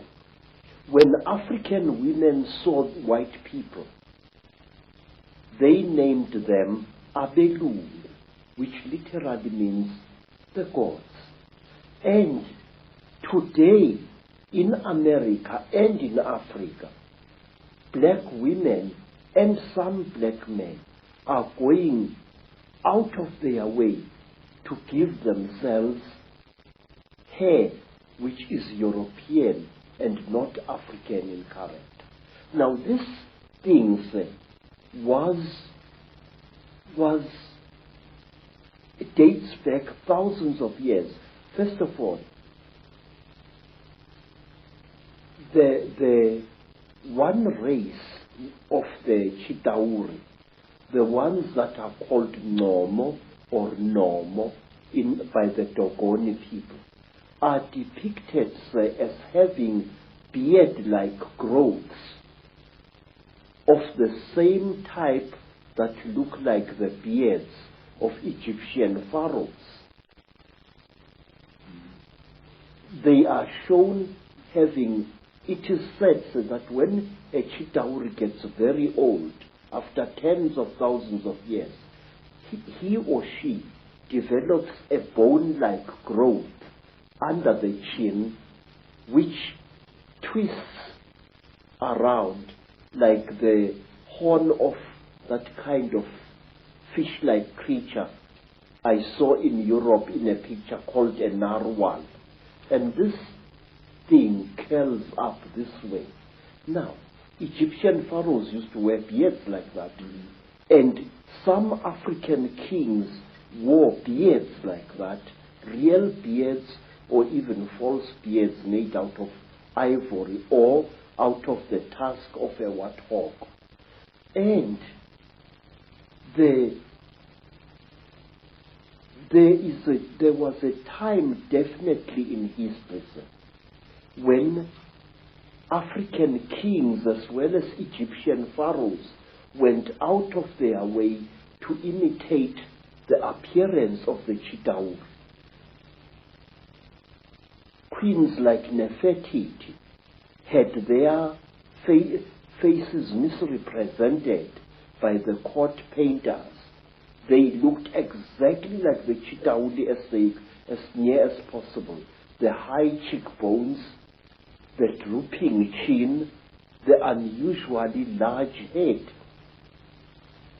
African sangomas, African inyangas, ancient Egyptian pharaohs, all of them used to wear headdresses that made their heads look much larger than they actually were. If you look, say, at the crown, certain crowns worn by Egyptian kings, the whole head, the crown, is intended to be an extension of the pharaoh's head to give the pharaoh an appearance of above average intelligence. In Africa, we had kings who favored headdresses made out of the scrotums of elephants or rhinoceroses or even buffaloes. A scrotum which was dried and made bulbous and worn on the head by the king to make his head look larger than it was. And lastly, in ancient Greece, at the time when Greece reached the great heights in its culture and civilization, the great ruler Pericles used to wear a special soldier's helmet with a bulbous skull, a helmet which made his head look much bigger than it really was. Do they still do that today? Are there still African traditions that do that today? Yes, sir. Yes, very much so. And in America, some Native American shamans used to wear a special head made out of the head and the horns of a buffalo, which also made the man's head look bigger than it is. Say,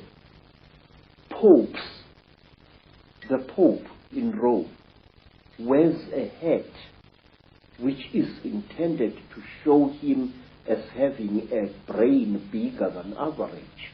That crown which has got three crowns, one on top of the other one. And now, bishops, especially in the Greek Orthodox Church, they wear crowns like that. And the Tsar of Russia, one of the Tsars, wore a bulbous crown which was in two sections, which made his head bigger than it really was. And in Persia, in Iran, some ayatollahs wear a turban whose effect is to make the man's head look bigger than it is. So does a Sikh. And so, for that matter, to the ancient priests of Israel, they also wore an iron-shaped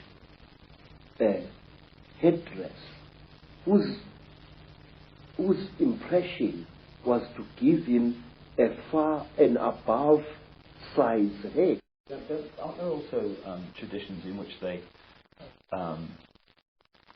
manipulate children's heads as they're growing so that they become more stone-like? Yeah.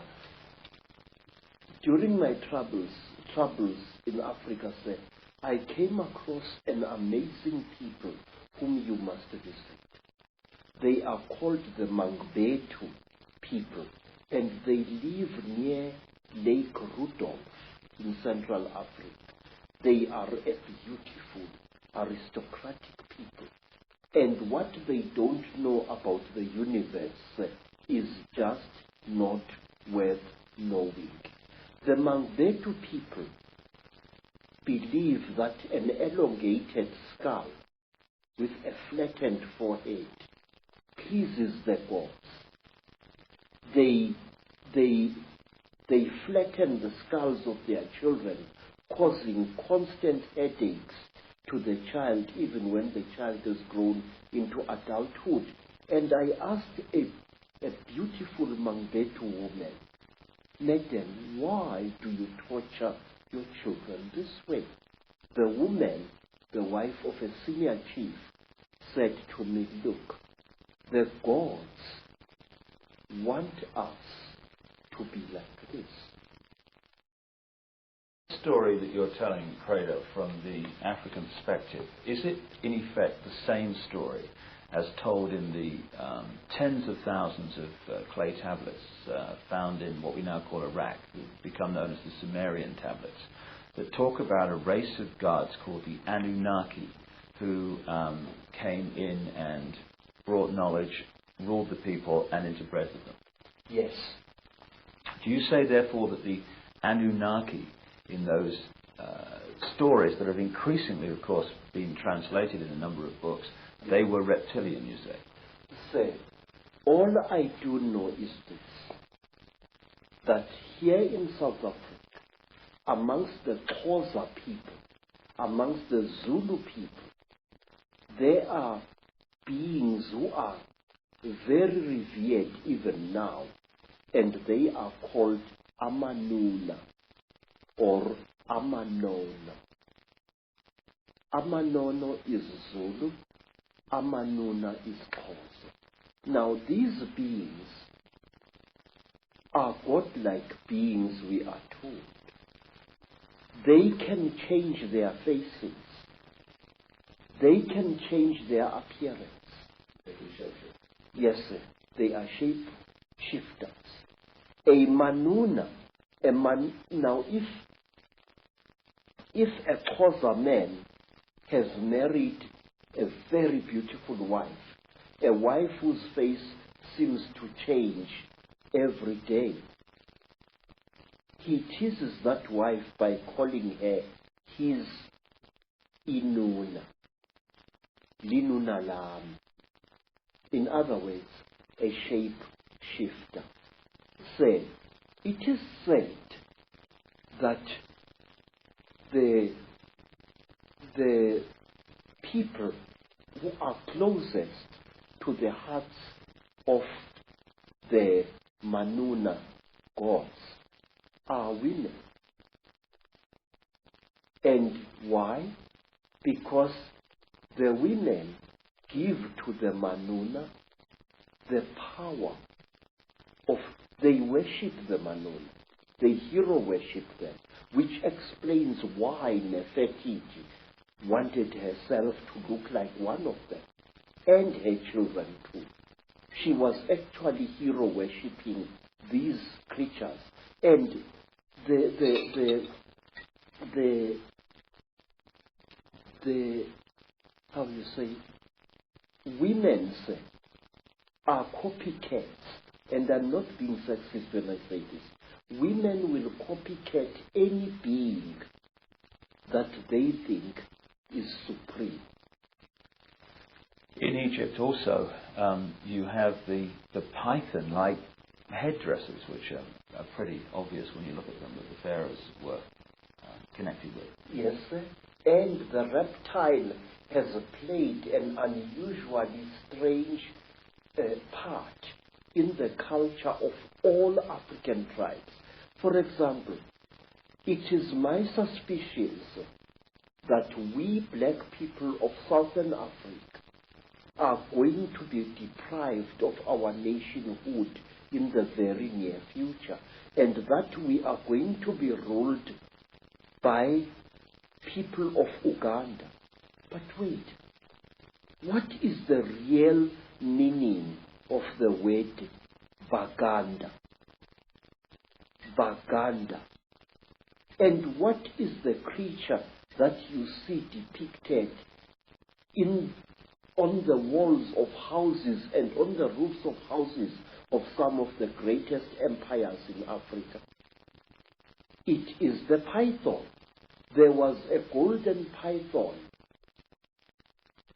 which was used as a decoration on the roof of the house in which the king of Benin, the Oba, lived. Zulu people revere the mamba, a very terrible snake.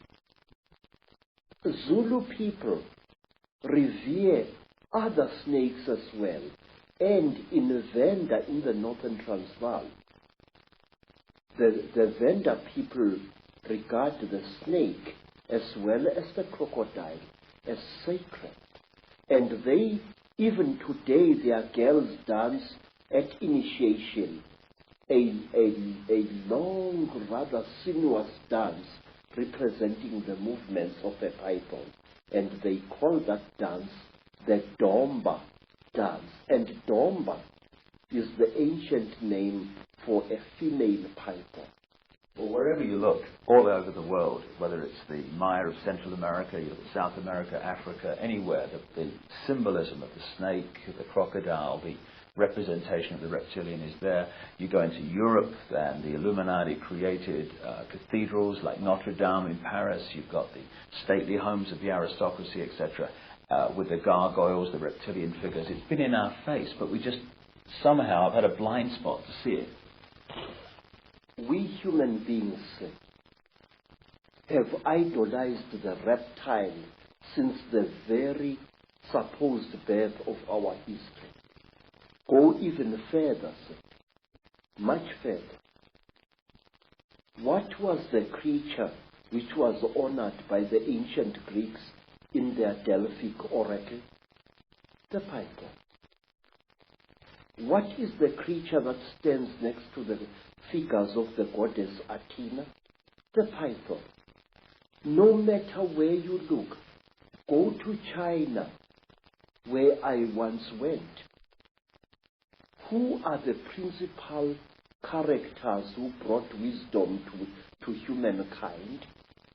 Creatures, part snake and part human being, one of whom I remember correctly was called Nu, a word which occurs also in Africa, and her brother was Kwa, and sometimes it's turned into one creature, Nukwa, she.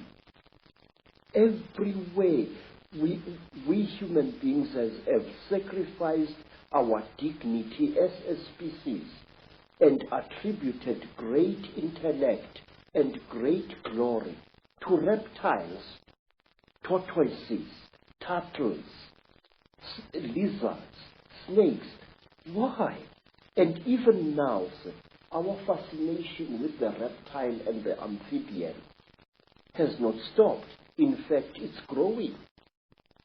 The popularity of all those dinosaurs in cartoon as well as in serious form, it makes me uneasy. If we could just pick up this line of bloodlines, which the Sumerian tablets talk about, which you talk about, the interbreeding of humanity, and how the accounts explain that these crossbreeds were put into the positions of royal ruling power, almost as like demigods, middlemen between the gods, the Chitauri, the reptiles, and the people. Those bloodlines, in my own research, became the European royal families and aristocracy, and today are the ruling, banking, business, and political and royal lines of the world. And the genealogy supports this increasingly. Is there a tradition also that the royal lines of Africa go back to the same source? Please, you don't have to believe me. Go to Rwanda and there talk to the people there. They will tell you that the founding ancestors of their dynasties were the first kings who came from the sky, and they were called Imanugela, the ascending ones. Say, many African tribes believe that when the gods came down from the sky, they found human beings very, very stupid. And the human beings could not come before the gods in order to be taught. So what the gods did, and this is a story that you also find amongst the Dogoni people in West Africa, because the human beings were afraid of approaching these reptile gods. The reptile gods cold-bloodedly slaughtered one of their number and shed out its flesh with a specially gathered crowd of human beings. And these human beings then became the ancestors of our first great kings. Now, say, African kings jealously guarded their blood. If the royal lines of Africa claim descendants from the same source, basically, have those lines interbred as obsessively as the European aristocracy and royal family, and not bred outside of those lines? Yes, sir. Royalty had to marry royalty. That was one of the strictest laws in ancient times. Which is obviously where we get the term the divine right of kings from. It's not actually God, it's actually the gods. Yes, sir, yes. Royalty intermarried with royalty. You were not allowed to take a commoner as your senior wife if you were a king. You could take commoners after your senior wife. Once the genetics has been achieved. Yes, sir. Now, another thing, it is like the Sangomas. Very, very strictly speaking, a Sangoma who was sometimes viewed as a king or a queen was not allowed to marry outside her caste or his caste. Sangoma had to marry Sangoma, otherwise the non-Sangoma blood would pollute the god blood inside the Sangoma. The lady that I quoted in my books, Kathy O'Brien, who wrote her own book, Transformation of America, about being a mind-controlled slave of the American elite, She talks in there about seeing George Bush as president and vice president shapeshift into a reptile. And so many other people have told me this story of world leaders today changing into reptiles in front of their eyes and then changing back again. And Miguel de la Madrid, the president of Mexico at the time of George Bush, said to Kathy O'Brien, as she quotes in her book, that a reptilian extraterrestrial race interbred with the ancient Central American people because they needed to create bloodlines through which they could operate. Yes. And he said that these bloodlines were, in effect, today's world leaders. Does it fit with your knowledge, Credo, that the royal lines of the Chitauri reptilian human interbreeding that become the demigods and the royal families, etc., that they have gone on in Africa, as well as the rest of the world, to become the ruling lines and the ruling people of these countries? Yes, many of them have. In fact, some of Africa's most terrible warmongers, men who have drenched large areas of Africa in unnecessary blood and suffering, are directly descended from some of our greatest emperors of 600, 500, or even 1,000 years ago. This is the American president. Say, I would like to tell you about a man called Jonas Savimbi. Jonas Savimbi is a descendant of some of the greatest Angola kings. In fact, the entire land called Angola was a breeding place of kingship in Africa.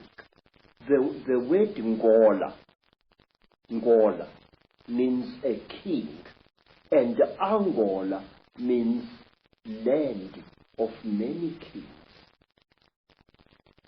I must say, the way that the evidence that I'm uncovering is going, and it's going there very fast, and it syncs so much with what you're saying, is that a race from the stars, a reptilian race, interbred with humanity, they created crossbreed bloodlines, which became the middlemen, the demigods, the royal kings and lines and ruling power in the ancient world. And through interbreeding has become the presidents, the ruling people at the top of the power structures of banking, of politics, of the military, of all areas of our lives, of business, all of it. Is that the way that you have seen it yourself? Yes, sir. You know, Mr. Ike, I wish for one moment I could contradict you.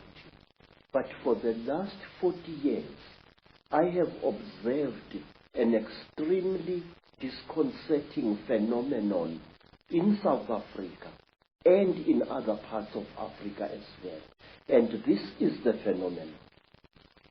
You find a rising black leader, a real leader amongst men, a ferocious activist for the rights of his people. This man starts something, whether it's a revolution or whatever, he starts it. And you look at his ancestry, because in Africa we look very closely at a man's ancestry. And you find that this man is nothing. Although he is doing such great deeds, he is actually a descendant of very peasant people. And you are worried. And all of a sudden, this black man will come to a sudden violent end, and a person who is totally new will take his place. And when you look at the ancestors of these people, this man, you find that he, or even she, is a person of very, very ancient African royalty. Now, let me show you. There was this war in Rhodesia, and many people got killed there. And there was a very fierce and dedicated general. His name was Tongogara. And Tongogara fought in Rhodesia. And just when victory was won, Tongogara was killed in a terrific explosion. Somebody put a bomb thing in his car and killed him very badly. But wait, Tongogara had been a descendant of a blacksmith. His surname, Tongo Gara, means powerful hammer. Now, who replaced Tongogara? A man called Robert Mugabe. Now, you can't get more royal than that. Mugabe is descended from ancient Mashona kings, and what is more, he knows it. Always, a leader is removed, and when the power really comes, a new leader descended from some faraway monarch or tribal chieftain 2 centuries or 3 centuries ago comes on the scene.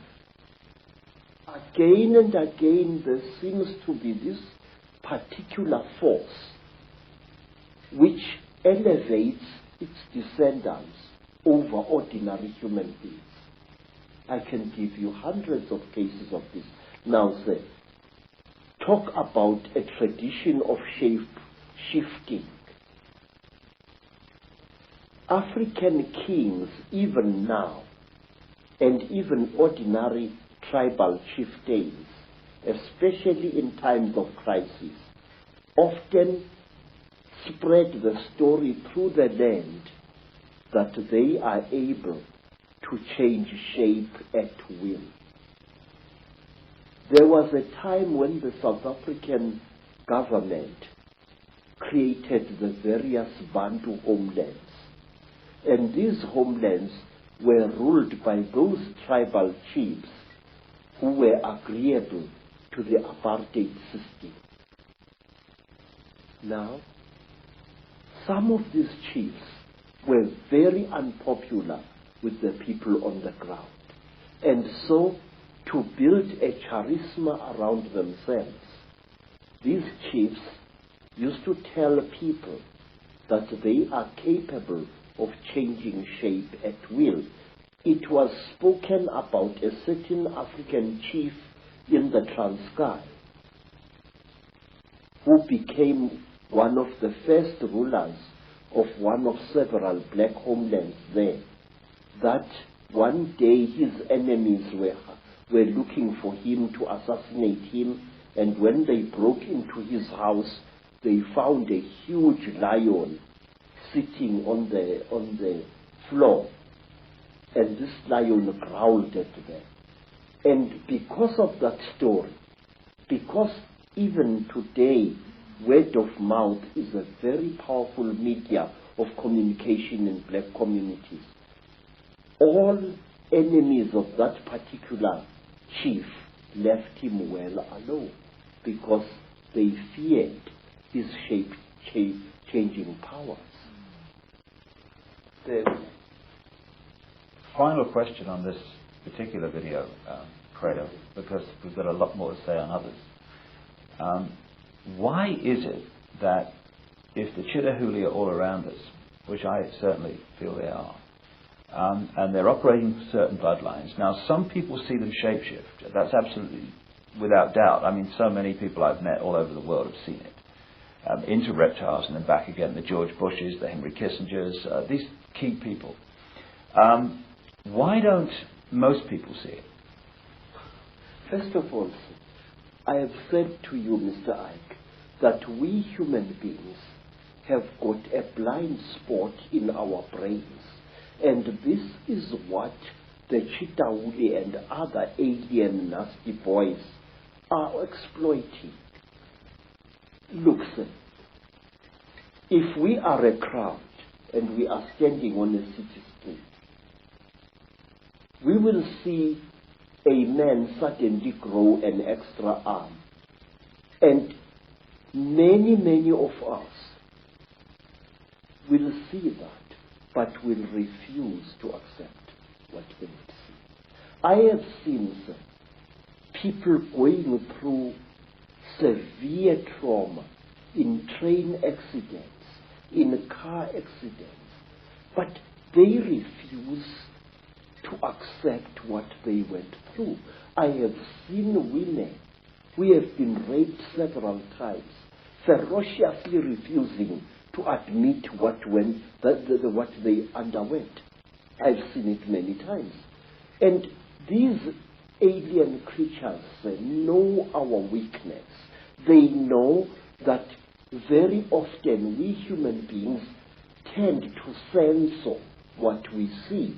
If you are an educated professor and you see a spook, your educated mind will refuse to accept what it has seen. You will reject it and throw it to the back burner of your brain, and it will stay there. Hundreds of us see very strange things every day, but we refuse to accept what we see. Say, one of the things that a trainee Sangoma has got to learn, it is the ability to see. If I am standing here and looking at that bush over there, and I see something odd there, I must know what I've seen. But wait, sir, there is something else. Something very, very, very, very important, which I and many other thinkers in Africa have found. Mr. Icke, whenever you talk about such things, people call you paranoid. Mm-hmm. But no, you are really more sane than they really are. Say, there are certain vaccination things that are done to our children which rob them of the ability of seeing spiritual entities.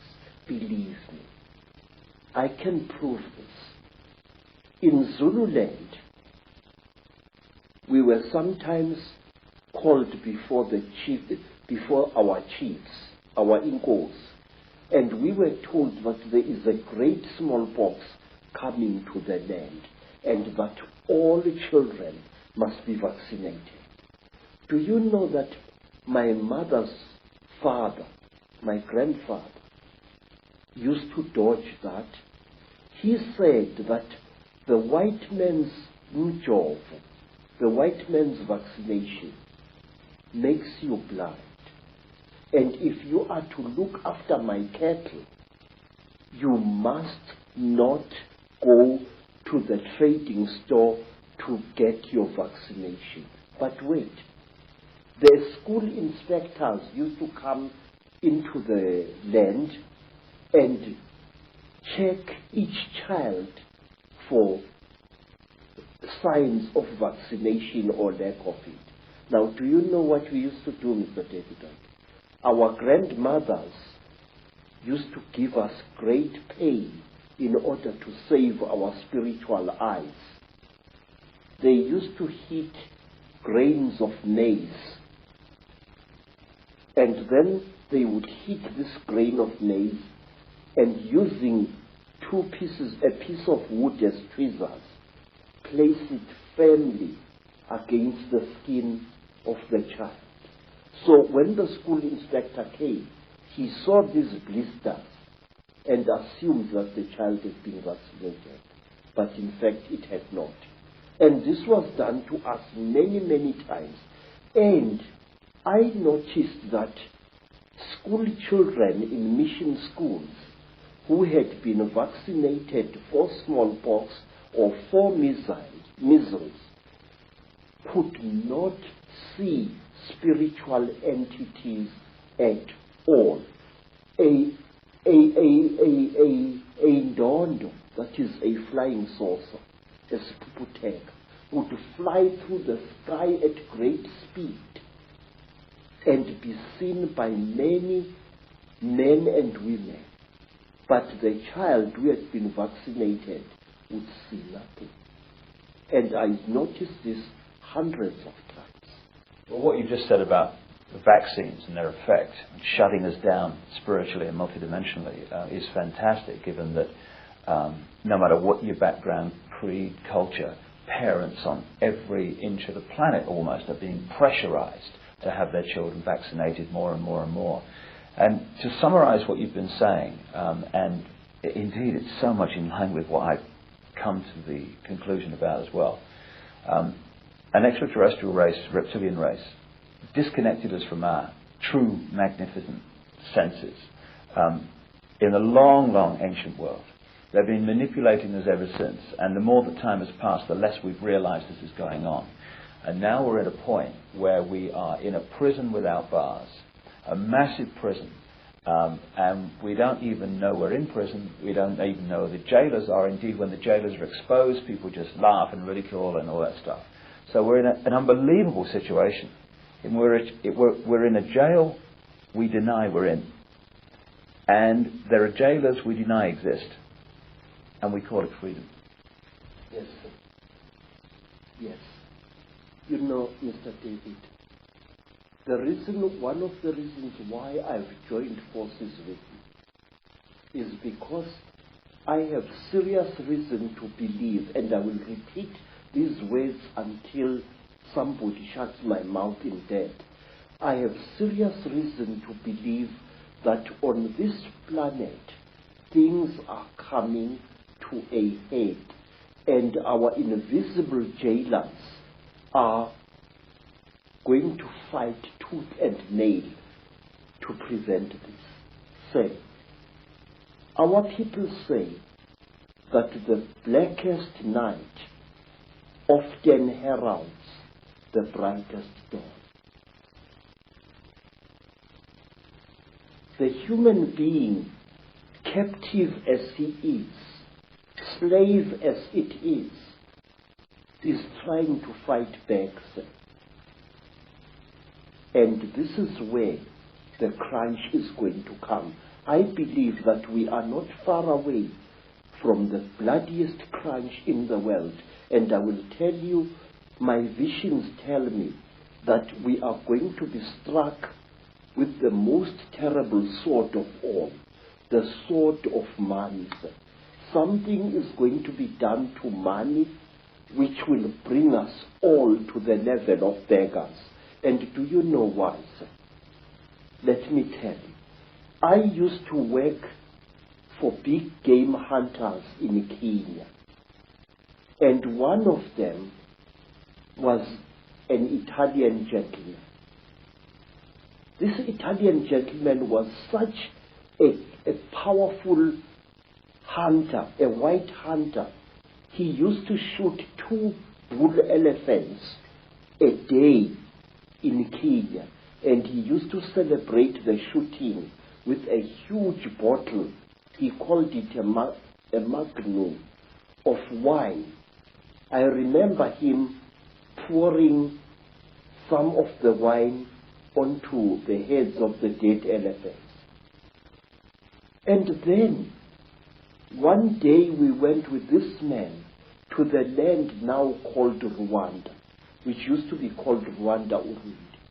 We went up the mountain, and there, accompanied by pygmies, he shot a gorilla, a huge ngangi with silver fur all along its back.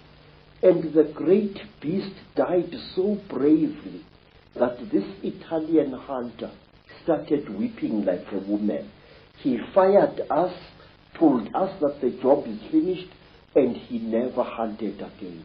Sir, what I'm trying to tell you is this, that something inside us human beings is beginning to fight back against the Chitauri. Something inside us human beings is beginning to say no. And the Chitauri are going to drag us all right into hell itself in order to restore their power over us. Let me show you.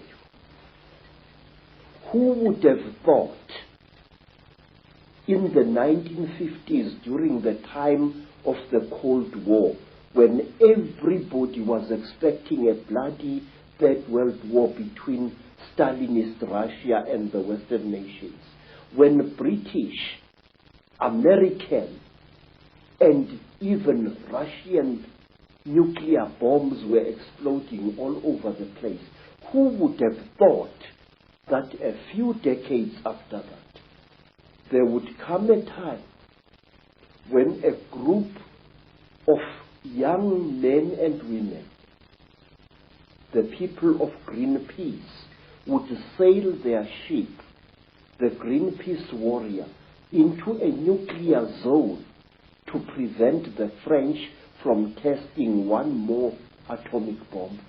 This tells us that something inside the human soul is fighting back. 40 years ago, it was once a very glamorous thing to kill animals.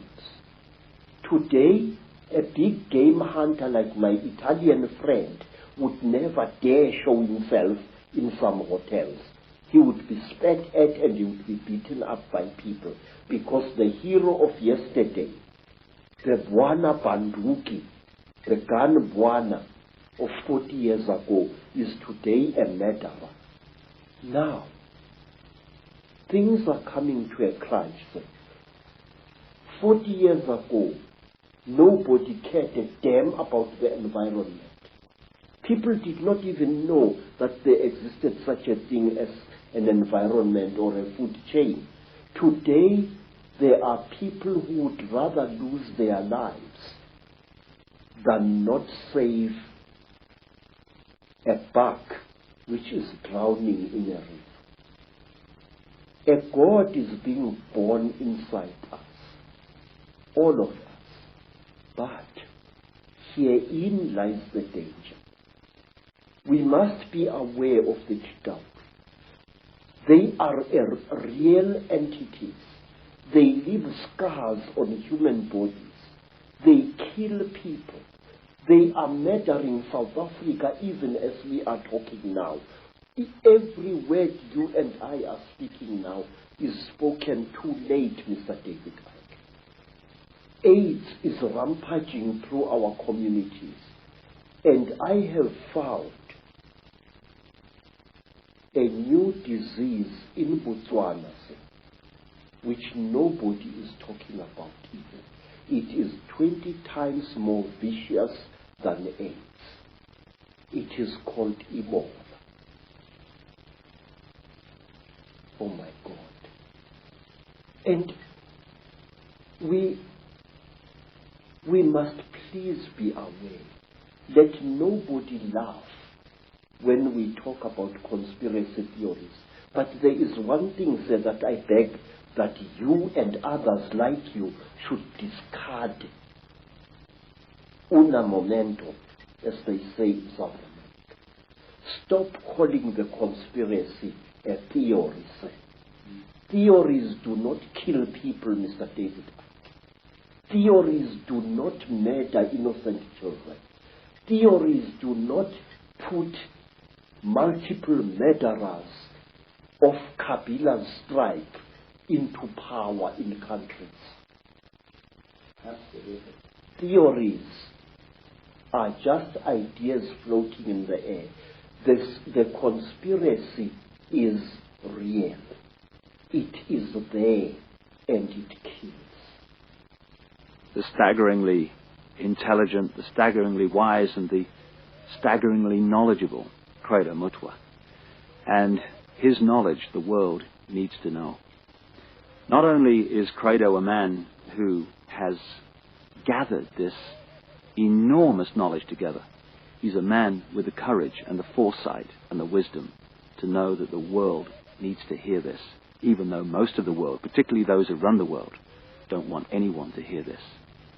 But if we're going to be free, and we are, then we need to know all there is to know, and not just that which the few want us to think is the world, when a very different world is unfolding all around us every day. In the next video, we're going to be taking the story on with Credo and showing how these reptilian bloodlines and this Chitauri, this reptilian group, expanded their power across the world, took over Africa and other great continents, and today are the ruling elite that controls planet Earth. And by knowing that, and by knowing how it's done and how it works, we can take control and power back into our lives from those who have controlled us and this planet for thousands of years. It's a great time to be alive. From Africa for now. Thank you, and thanks for listening to a remarkable man.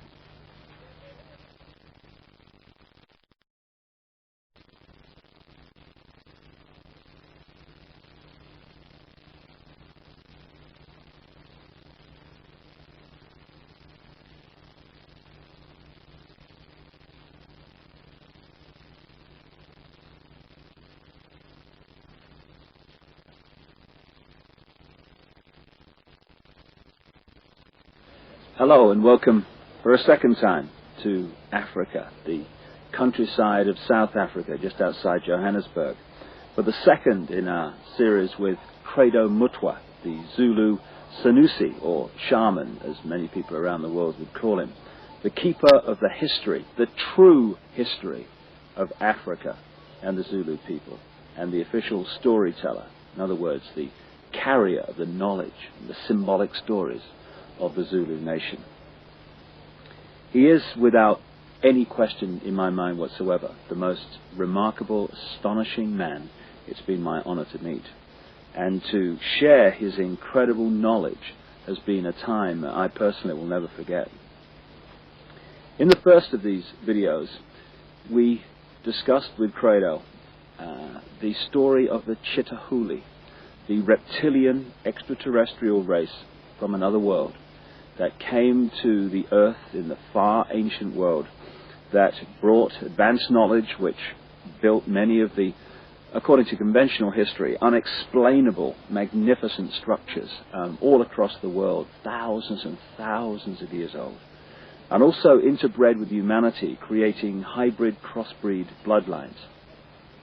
These bloodlines, as my own research for books like The Biggest Secret and Credo's immense knowledge of the African history, which he's gathered in his nearly 80 years of traveling this vast and amazing continent, both correlate the same story, remarkably, that this Chitauri, this reptilian race, interbred with humanity, and the bloodlines became the almost demigods, the royal ruling lines of the ancient world, particularly in the ancient Near and Middle East, which were the middlemen, if you like, between the extraterrestrial gods to which people were literally sacrificed and the people in general. And as the genealogical research is showing, these crossbreed bloodlines, the Nephilim, as the Old Testament of the Bible calls them, the result of the interbreeding between the sons of God, as the Bible calls them, the sons of the gods in the true translation, and earth women, the marriage, the bringing together of the sons of God and the daughters of men. This Nephilim crossbreed race, as the genealogy has shown, came out of that area and into Europe to become the aristocracy and the royal families of Europe, and then through the British Empire became the ruling bloodlines of most of the world. In fact, today, almost all of the world. Like the 42 presidents out of the hundreds of millions of people who have been Americans since the Declaration of Independence in 1776, 42 have become president. They're all related. What?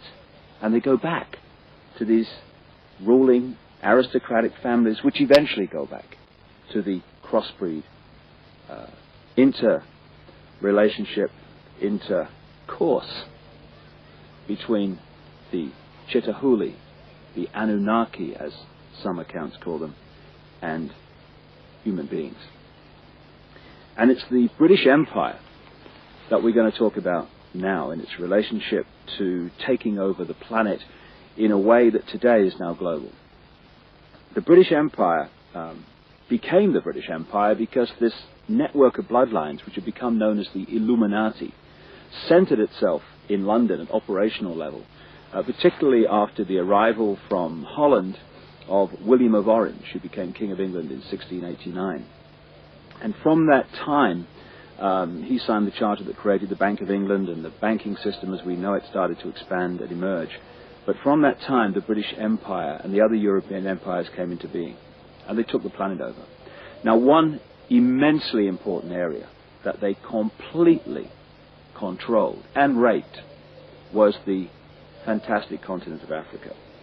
And to look at how Africa was taken over by this Illuminati, Chitauri, reptilian crossbreeds, and indeed the reptilian race itself that's behind it all, is to see how the world has been taken over, the methods used, the way it was done, the manipulations.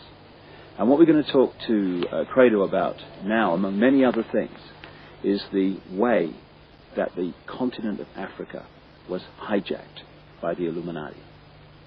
And I asked him first to tell me the story of how this great continent was taken over.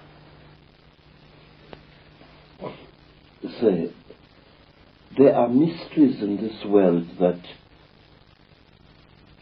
we as thinking human beings must look into. And one of these mysteries is this. There is overwhelming evidence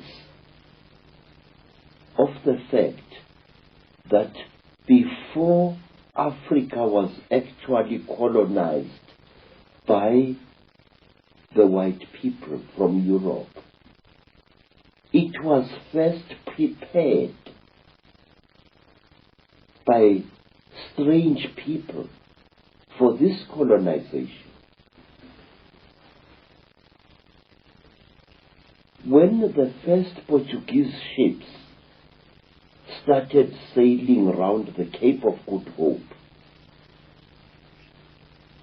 strange beings appeared amongst our people, strange human-like creatures, usually creatures of great height, abnormally tall, human-like beings, some of them with only 1 foot, appeared amongst our people, and they started doing things there which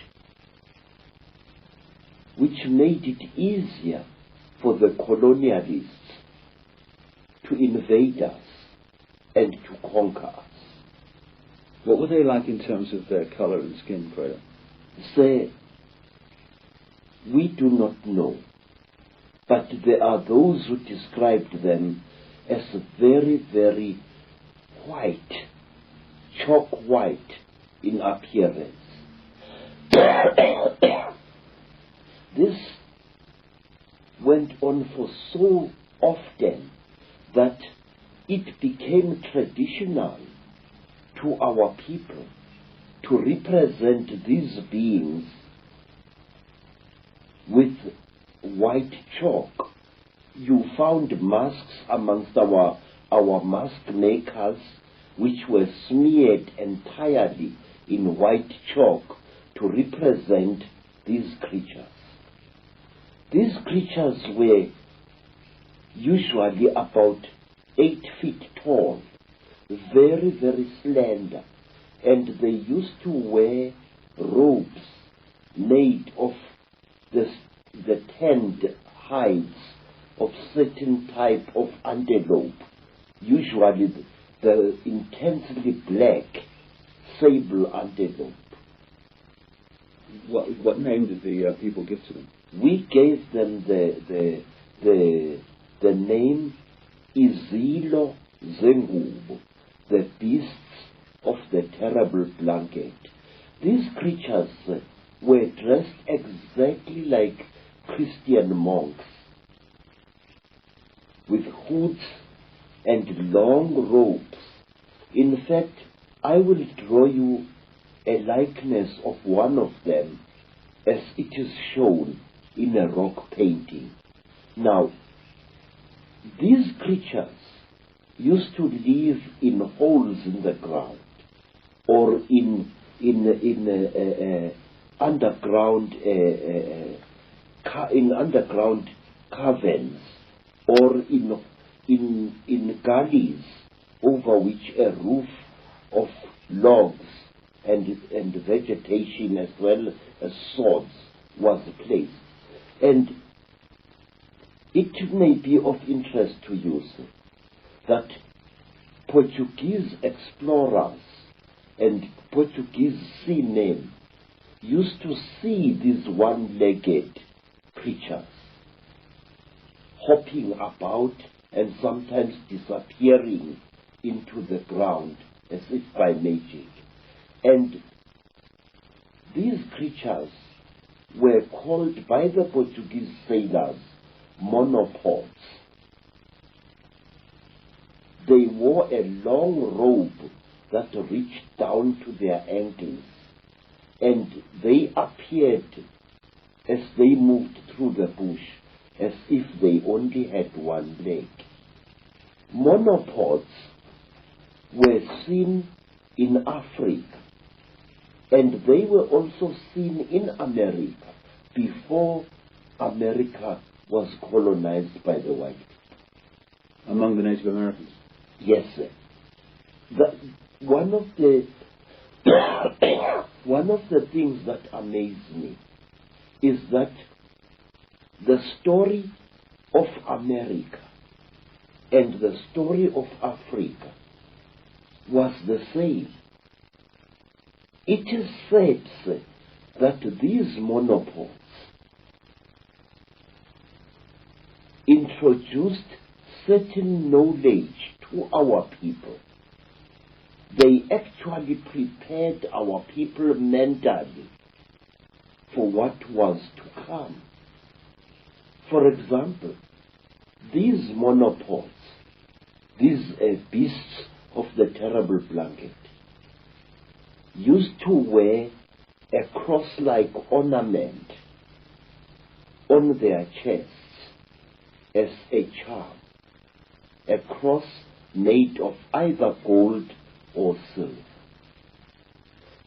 Doesn't it amaze you that when the Native Americans saw the cross painted on the sails of Christopher Columbus's ships, they recognized it as a sacred object? Let me tell you, sir, exactly the same happened in South Africa, where our people were made familiar with the cross long before the white man set foot in Africa. And when our people saw this cross, this time brought by missionaries, they recognized it as a sacred object. In other words, now, I don't know how to put this, but can you put it for me? Our people were prepared long beforehand to recognize certain Christian symbols and Judaic symbols. And when they saw them in the hands of the colonists later, they saw them for what they were. This is one of the reasons why, Mr. Ike, Africans accepted and protected Christian missionaries, even while fighting a life and death struggle against white colonialism. How is it that a man would accept the religion of an invader while at the same time fighting a life and death battle against the encroachments that this invader was making into his native land? This happened in America, and this happened in Africa, and the sources of this acceptance were the same. I wish I could put this in much better English than I'm using now, because I feel it is important. I think you're putting it very clearly, that it seems that this Chitauri were going around the world preparing for the occupation from the Illuminati Center in London and Europe of these various areas like Native America and Africa. Yes, sir. The story, you see, a great fraud is being committed in educational circles, in that the educationists in their ivory towers force our young people to look at the colonization of Africa and America as if they were two separate incidents. But certain factors in this colonization were the same in Africa and the same in America, and they achieved exactly the same results. This is why I always argue that the conspiracy, the international conspiracy, began long before colonial times in Africa and in the America. And the results were the same. Look at this. Here is the great Zulu king, Shaka. Shaka is a warrior second to none. Shaka is also a prophet second to none. Shaka welcomes white people to his empire of Natal. Shaka allows missionaries to operate freely through his country. And when Shaka dies, before Shaka died, he warned his half-brother Dinga that he must under no circumstances attack the white people, and that he must allow missionaries to operate freely amongst the Zulu people. In fact, during the reign of King Dinga and Shaka's half-brother,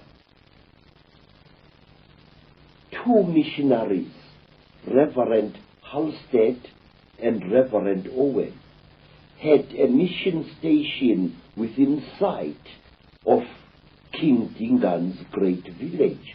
But wait, sir, let me point out one thing. These missionaries were converting our people to Christianity, and they often went out of their way to criticize and undermine the king's authority in the eyes of their converts. In other words, we have an amazing phenomena here where a great king is being undermined by the very people he has allowed to preach freely in his country. Why? Not a single South African scholar has ever asked himself why. Why were our people so seemingly stupid as to allow a foreign religion into their country? Now, let me show you the two horrendous tragedies when the Belgians colonized the Congo, which is today the Democratic Republic of the Congo, King Leopold declared that the Congo was to be his personal property. And King Leopold and his men tortured and murdered several million black Congolese people in an act of genocide equal only to what the Nazis were later to do to the Jews. But under savage ill treatment, under savage torture and humiliation, the Congolese, virtual slaves in their country, still respected Christian missionaries and followed them and gained hope from them. And in 1907, this time in the country today known as Namibia, the Germans embarked on a policy of genocide against the warrior people known as the Hereros. They murdered so many Hereros. They tortured and slaughtered so many men and women of that nation that until as recently as the 1940s, Herero women were still so traumatized by what had happened that they were not producing any young at all. But in spite of the hideous genocide committed by General von Trotha, in spite of the multiple murders, the Herero people clung to the Christian faith. Why? Exactly why? I now come to my people, the Zulus. When King Dingaan murdered the four-tracker leader Piet Retief, the act was watched by Reverend Owen and Reverend Halstead from their mission station, which was built on a hill overlooking King Dingaan's great village. Halstead and Owen, unharmed by Dingaan, decided to flee from the place after that.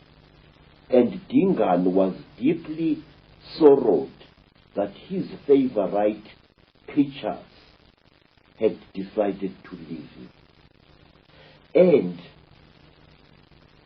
King Cecil, the warrior king who won the Battle of Isandlwane in 1875 or thereabouts, never harmed missionaries. And a king who followed Cecil, King Dinizulu, who was brutally tortured by the English, had a great friend in Bishop Colenso, a Christian bishop, and his daughters, one of whom was called Mary. Although he had suffered so much at the hands of the British authorities, King Dinizulu never abandoned his white Christian friends. They comforted him, and he depended desperately upon them and their Bible in his darkest hours. Would the same basic story, Credo, be true of how the British, or the Illuminati based in Britain, took over Australia too? Yes, I have found exactly the same stories. The Aborigines, like Africans, were deliberately softened up long before they were colonized by the white people. there were men, mysterious men, who often posed as gods, who undermined the will of the Aborigines to resist the encroachment of the colonialists. It's also interesting that Captain Cook, who is the guy who's supposed to have, quote, discovered Australia and New Zealand, that area of the world, yes, was actually sponsored and funded and in fact controlled by the Royal Society, which was a Freemasonic and is a Freemasonic science operation based in London. Yes, sir. Let me show you another interesting thing. There is a man I have been investigating in a vein for over 40 years now. A man who committed acts of hideous genocide upon our people here in South Africa. A man of whom historians are so fond that he is practically a white cow whom you may not dare to point a finger at. If you see me sitting in front of you, a man who was demonized over 30 years ago by the South African news media, it was because I asked questions about this white man, Sir George Grey. Who was Sir George Grey? What was he? Was he a Freemason? Was he an Illuminati? How is it that this Sir George Grey, who is the actual founder of the most oppressive laws that British colonialism ever settled our people with, apartheid was laid down by Sir George Grey.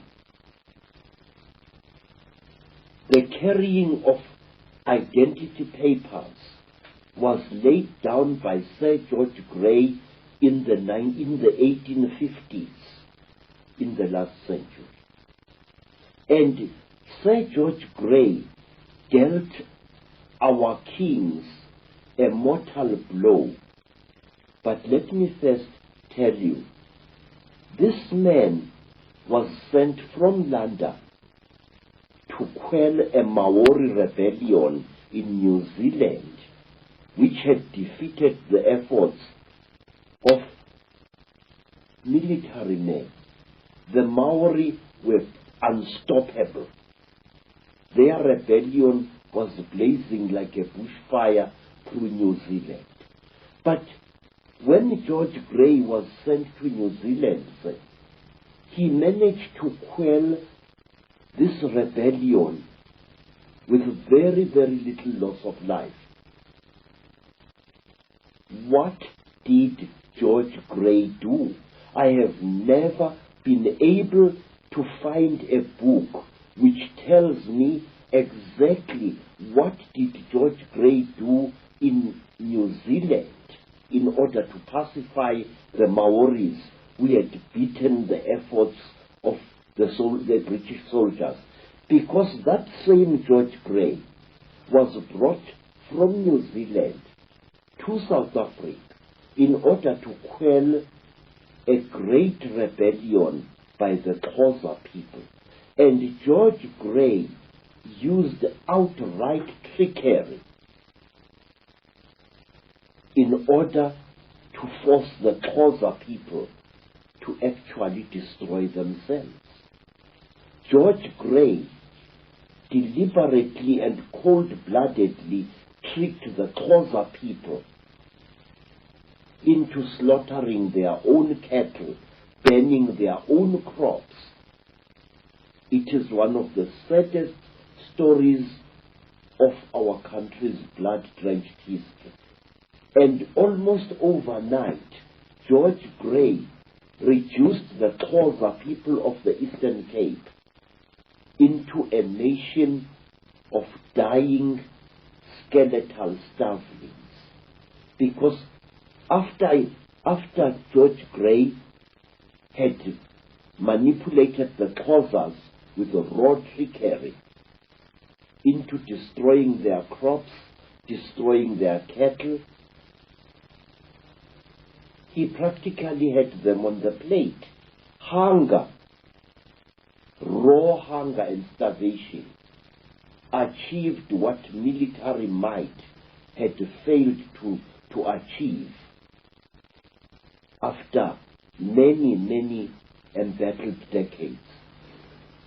George Gray was a psychologist par excellence. George Gray was a trickster who knew the native races, and he knew how to exploit their beliefs to bring about their own destruction. Let me show you what Gray did. One day,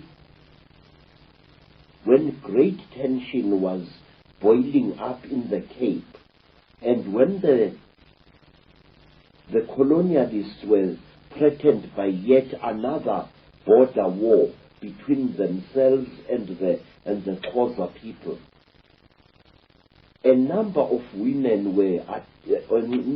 Xhosa women, amongst them a Sangoma, a priestess diviner called Nongaus, were tending crops when they heard voices calling out to them in the bush. Nongaus, because she was a spiritual person and a healer, responded to these voices.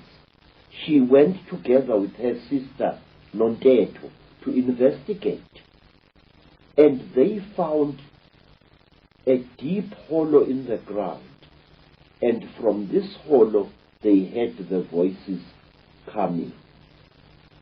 And as the women knelt next to the hollow, the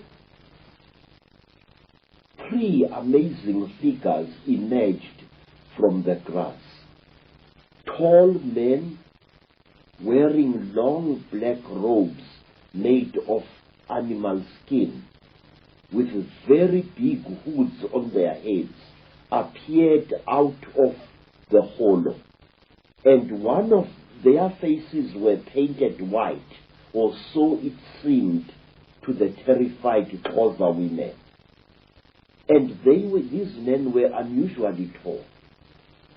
And they told the woman, Nongaus, whom they distinguished by her attire as a traditional healer, that she must go to the Xhosa people and tell them to start killing their cattle and start destroying their crops. Mr. Icke, I want to show you this book, a book which was published many years ago, a book written by me, and which made me one of the most hated black men in South Africa by the white establishment.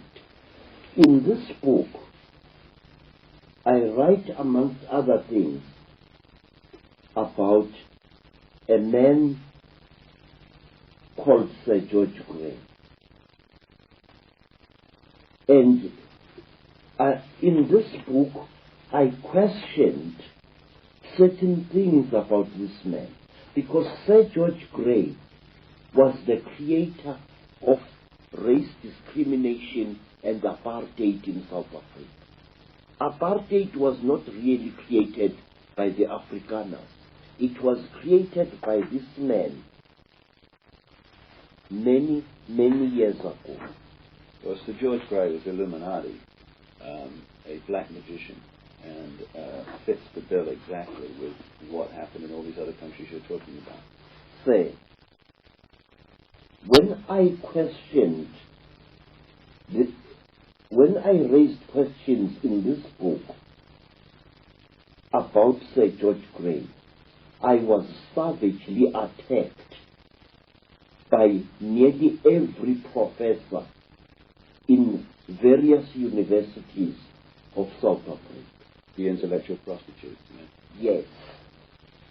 The liars in ivory towers, as I call them. I said that the the Xhosas did not commit suicide in 1857. They were murdered. They were manipulated by Sir George Grey into destroying themselves. Isn't it interesting, Credo?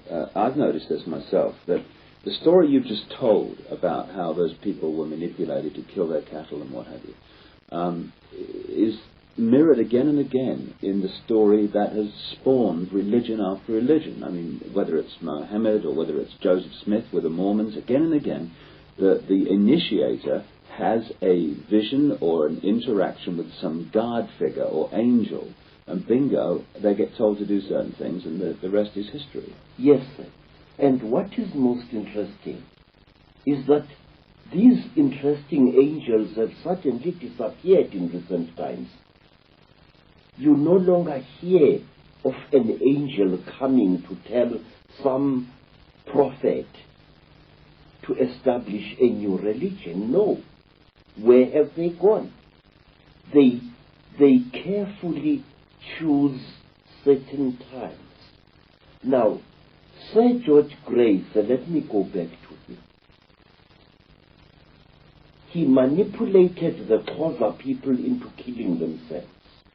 And a poor woman, Nongaus, became the scapegoat, because in every evil thing that has been done in Africa by the white colonialists, as well as by the Arab colonialists, there are always black scapegoats who are left holding the blame. And in this case, Nongaus was. According to South African official history books, we are told that Nongaus had a dream that her people must kill their cattle, her people must destroy their crops. And as a result of Nongaus's dream, thousands died. And another lie was added to compound this infamous lie.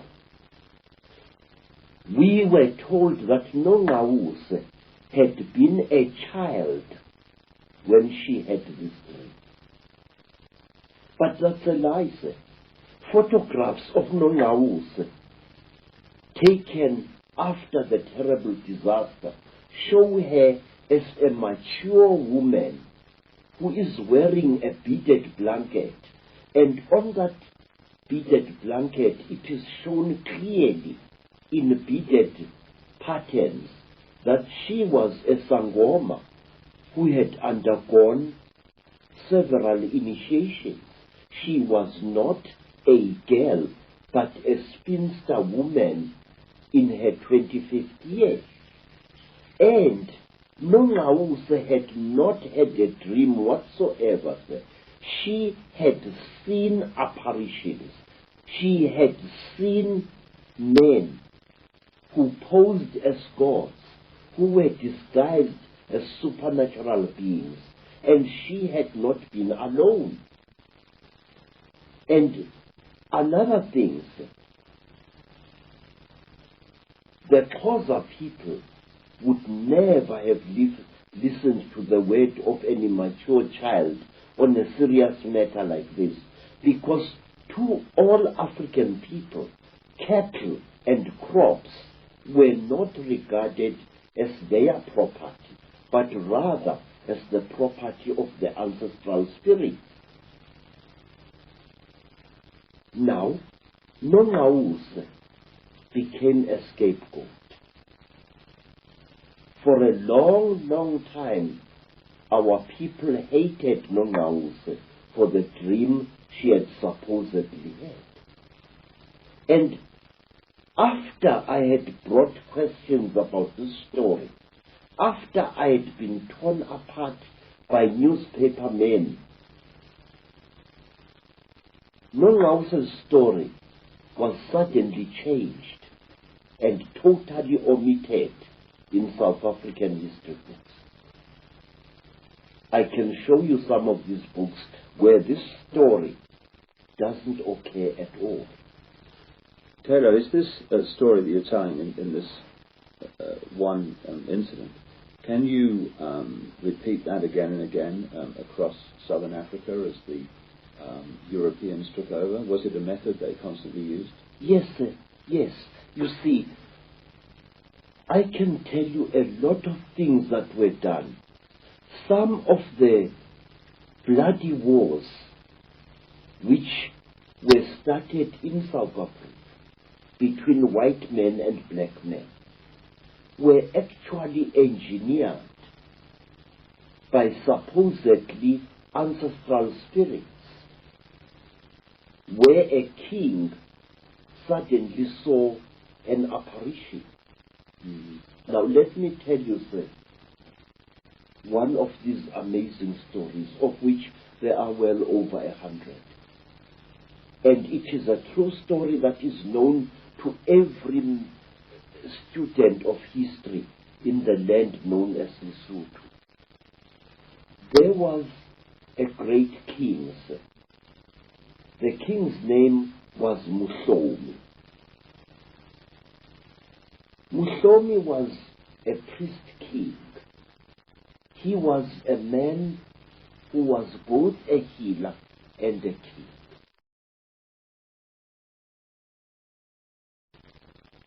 Muhlomi was getting old, and he had received many wounds in battle, fighting to protect his people against invaders.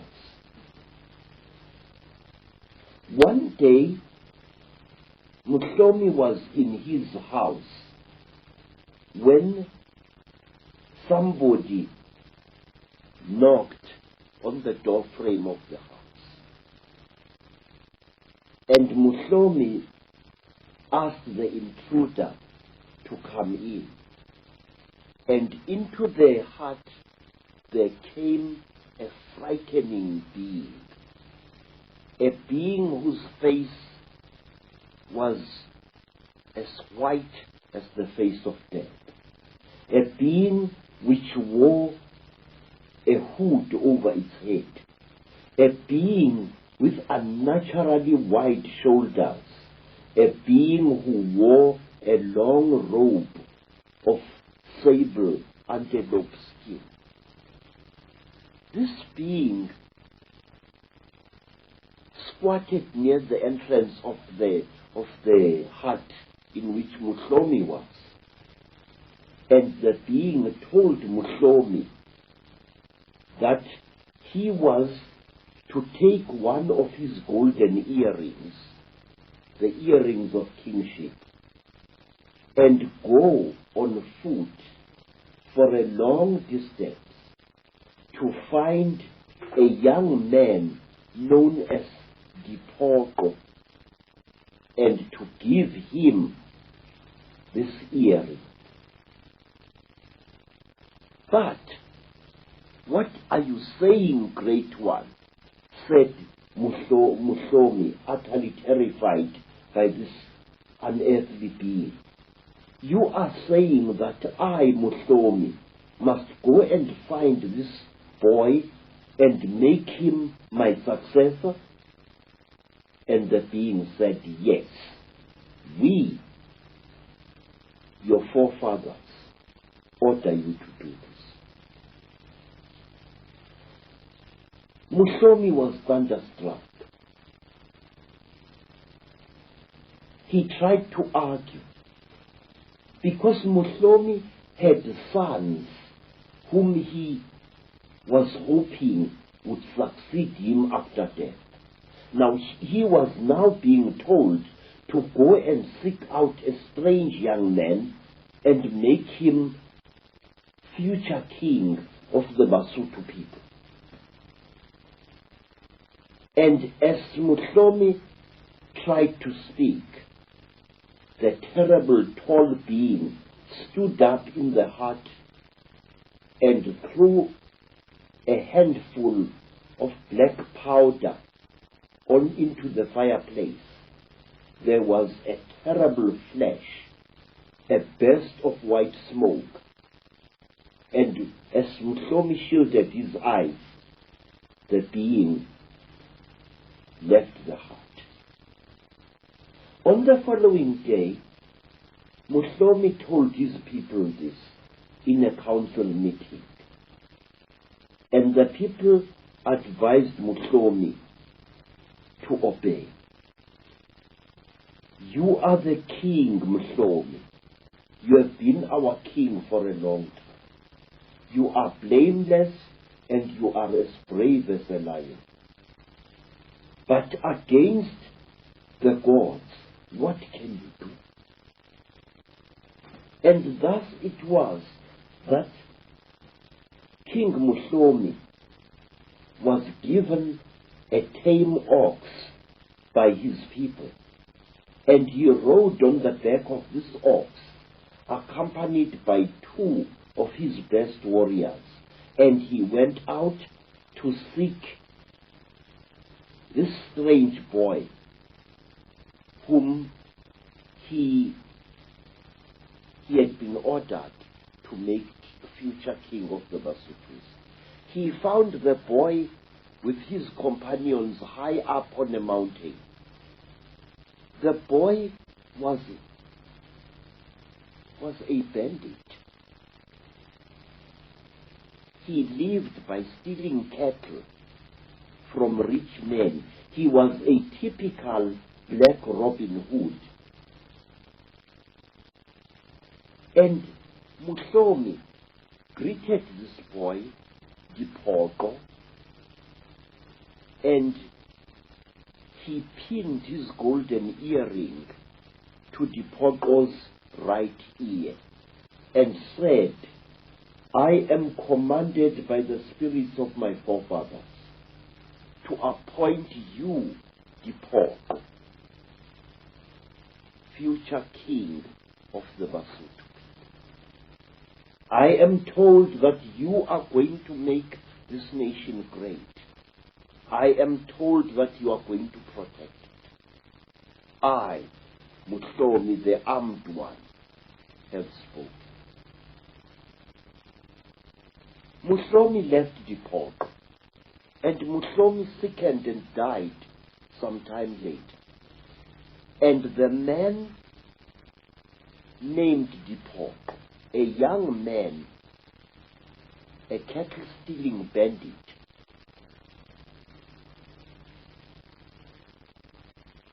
became known as King Mhloshwe, the first of the Basutu. As the so-called God had spoken, it so did happen. Mhloshwe, who had now discarded the name of Depopulation, which means disappointment, and assumed the name Mhloshwe, which means the barber or the beard shaver. Mhloshwe himself started seeing visions, and he started obeying the instructions of these visions that he should build a great nation out of the Basutu nation. He collected together all the fugitives who had fled from the wars in the Cape.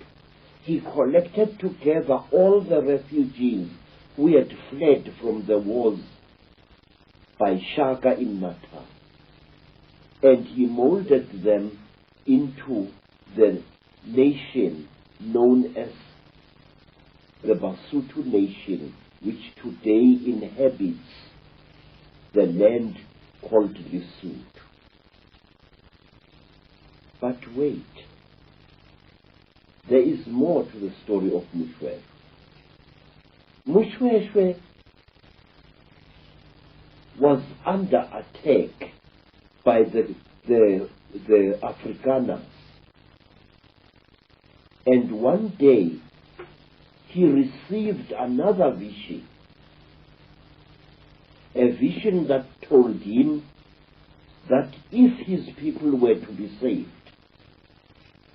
he had to place himself and his people under the protection of Queen Victoria. And he did just that.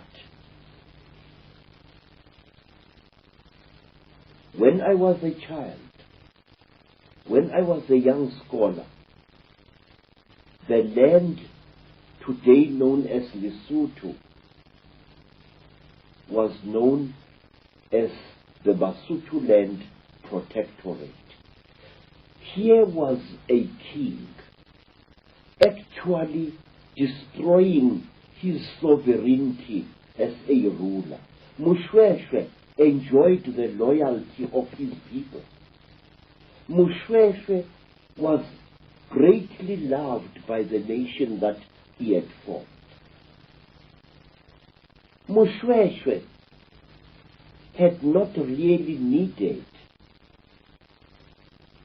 to make himself the subordinate of the British Empire, but he did on advice of visions that he had. My God, you can see how it was done. But there is more, Mr. David Icke. Say, I think these men were secretly manipulated. I think these men had their fears and secret beliefs played against them. It is the easiest thing, sir, to manipulate a man who rules a country and who suddenly feels himself unsecure. For example, the British appear to have pursued a double-edged strategy in South Africa. They did it in Natal, they did it in Lesotho, and they did it in Swaziland and in Botswana. What did they do? They used to manipulate the white Afrikaner settlers, the Boers, into fighting the native people. And then they used to send agents to the embattled black kings to tell these black kings that the best thing that they could do is to place their people and themselves under the protection of the British Empire. Problem, reaction, solution. Yes, sir. Now, let me ask you, sir, how did a black king know that the English were the most militarily powerful people at that time? The Africans only saw their immediate enemy, the Afrikaners. The black people only saw the Boers traveling in their ox wagons. They only saw the muskets of the Boers. But here we have a situation where a black king learns from someone about the powerful ships, sea-going ships, and the huge guns that the British have got. And this king is then advised to place himself and his people under the protection of the British. It was a strategy that the British pursued in different forms deep into Africa. They often won huge swaths of mineral-rich territory without even firing a shot. They had gun runners who smuggled bundles of muskets tower muskets and even Sniper rifles to black tribes. And wars between the Afrikaners and the blacks came into being in Lesotho.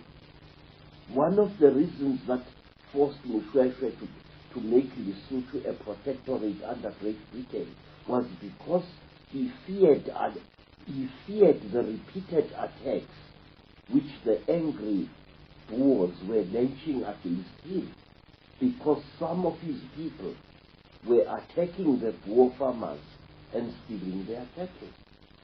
Can we talk about people like David Livingstone and those that charted the interior of Africa, etc.? Because it seems, Credo, without question, we're looking at an unbroken screen here, with one element of the takeover following another. So surely those, quote, heroes of Britain that charted the interior of Africa must have been involved in the story. They were. In fact, I can say to you now, sir, that the man in whose home Livingstone stayed, namely Reverend Moffat, was the one man who was grinding down King Khama's mind. He was the one man who used to send books and newspapers to Khama.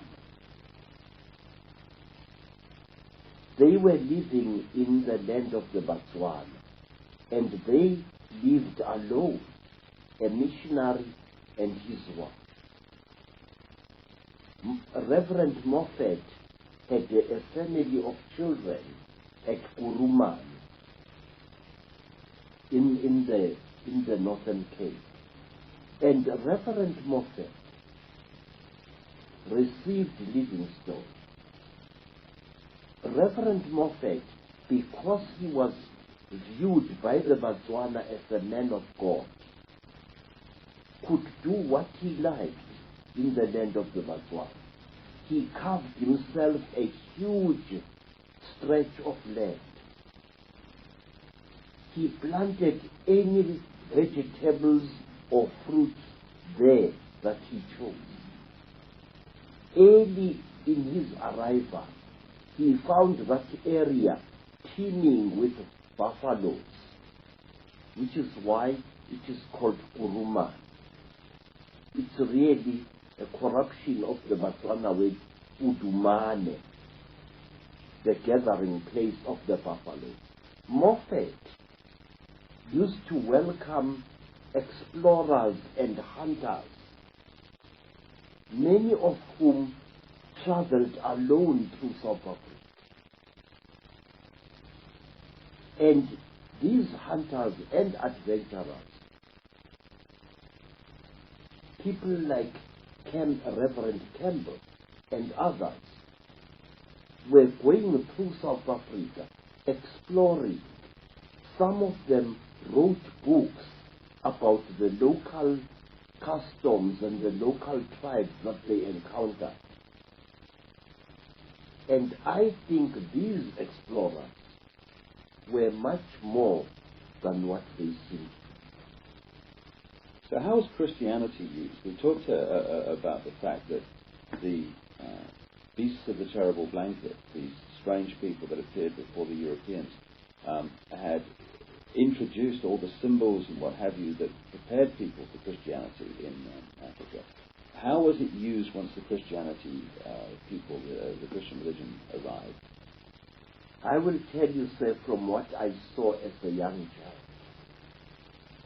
The Christian religion, or rather the missionaries that brought it, behaved like dictators. They ill-treated our people.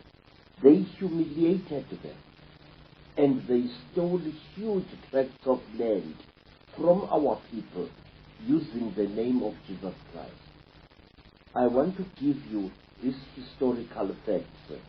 If you go to Natal, near Dead, and you come to a place called Marian Hill near Durban, you will find one of the biggest and one of the oldest mission schools in South Africa. Marian Hill sits on huge tracts of land. These tracts of land were stolen from the Zulu people by a missionary called Chimlet. And even to this day, the people of Marian Hill can tell you that that man was not just a missionary, he was also a crook and a pitiless exploiter of the black people. He was a monk, but he was much more than a monk. It was said that this Chimlet worshipped not God, not the Virgin Mary, but Satan himself. So that fits like a glove from the way the Illuminati work. And the other thing that must have happened, fundamentally in so many ways, is that the original knowledge, the knowledge that you carry and people like you carry, must have been destroyed, pushed underground, and basically the true story of history lost. Yes, sir. Let me tell you what the missionaries did. The missionaries used to employ the tactic of preaching the so-called gospel to our people. And at the same time, they used to manipulate our people into partying with some of their holiest relics. Please, sir, there is in London a place that I saw near the London Docks in an obscure street. It is a heavily guarded warehouse which belongs to the British Museum of Humankind. We were allowed to visit this place when I was in London in 1970, in 1997. And there, in that warehouse, I saw cupboard after cupboard after cupboard filled with priceless African artifacts in ivory, in bronze, in various indigenous woods, and sometimes in iron and in gold.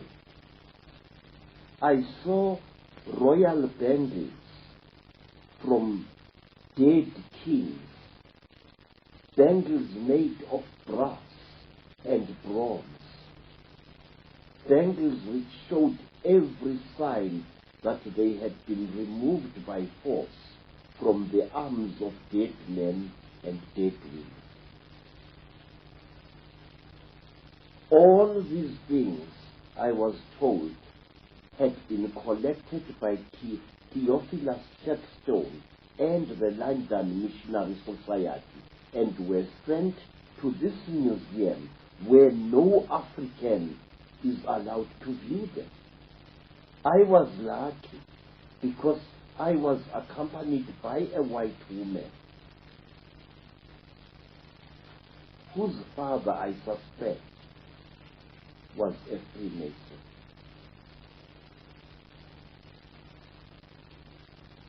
Now, let me tell you, sir, what the missionaries did also.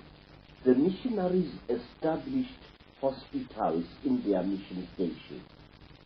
Reverend Moffat had a hospital in that mission station. And when an African was brought there, sick unto death, the missionary used to tell this African that as a condition to his entering the hospital, he first had to be baptized as a Christian. And also as another condition for entering the hospital and receiving missionary treatment, the sick African had to surrender all artifacts from his ancestors that he had in his possession. Yeah. One day, sir, my grandfather Zig had an accident. He had bought himself an ox wagon, but he did not know how to control it. And one day the ox wagon plunged off a cliff, and my grandfather was badly injured. And when he was taken to a mission hospital in the west of Zululand, the first thing that the missionary said to my grandfather was this, that he knew the missionary, that my grandfather owned a heap of metal objects which he kept in one of his huts, and that as a condition for receiving treatment for his broken bones, he had to surrender all that metal property to the missionary. Those things you have got in your home are full of evil spirits, said the missionary reverently. You must let me have them so that I can take them to a holy place in England where they would be destroyed. My grandfather stood up shakily and walked out of the mission hospital. He walked, and somewhere along the road he collapsed, and tribespeople who knew him took him to their village. And there, when a passing Afrikaner doctor rode by in his ox wagon, the black people asked this doctor, who was not a missionary, to please take care of my grandfather. The doctor took my grandfather aboard his ox wagon and took him to his farm far away. And there, the Afrikaner doctor, a herbalist really, as he was called, a Genees Jeren, he treated my grandfather free of charge, and he didn't place any conditions for his treatment. And my grandfather, out of gratitude, returned to his village a healthy man and took 3 fat cows and led them with his sons to the faraway home of the Afrikaner doctor. Again and again, our people were robbed of their heritage. Our people were robbed of scientific equipment. Our people were robbed of irreplaceable artifacts, some of them dating back hundreds of years into the past, by the missionaries, especially the London Missionary Society. And if you go into that museum, sir, near the docks in London, you will find what I saw, and it will make you. What's your own experience in your life, Credo, of the use of Christianity in Africa to divide, rule, and suppress the people? Now, let me tell you. When missionaries came to South Africa, they deliberately created a huge wave of enmity between those blacks that they converted and those blacks who resisted Christian conversion. They created such a divide that they actually broke up huge families. And it got worse when Catholics, Anglicans, Methodists, and Presbyterians spread through South Africa. There was developed deliberately in Africans of different religious denominations the same enmity that exists now between the Catholics and the Protestants in England.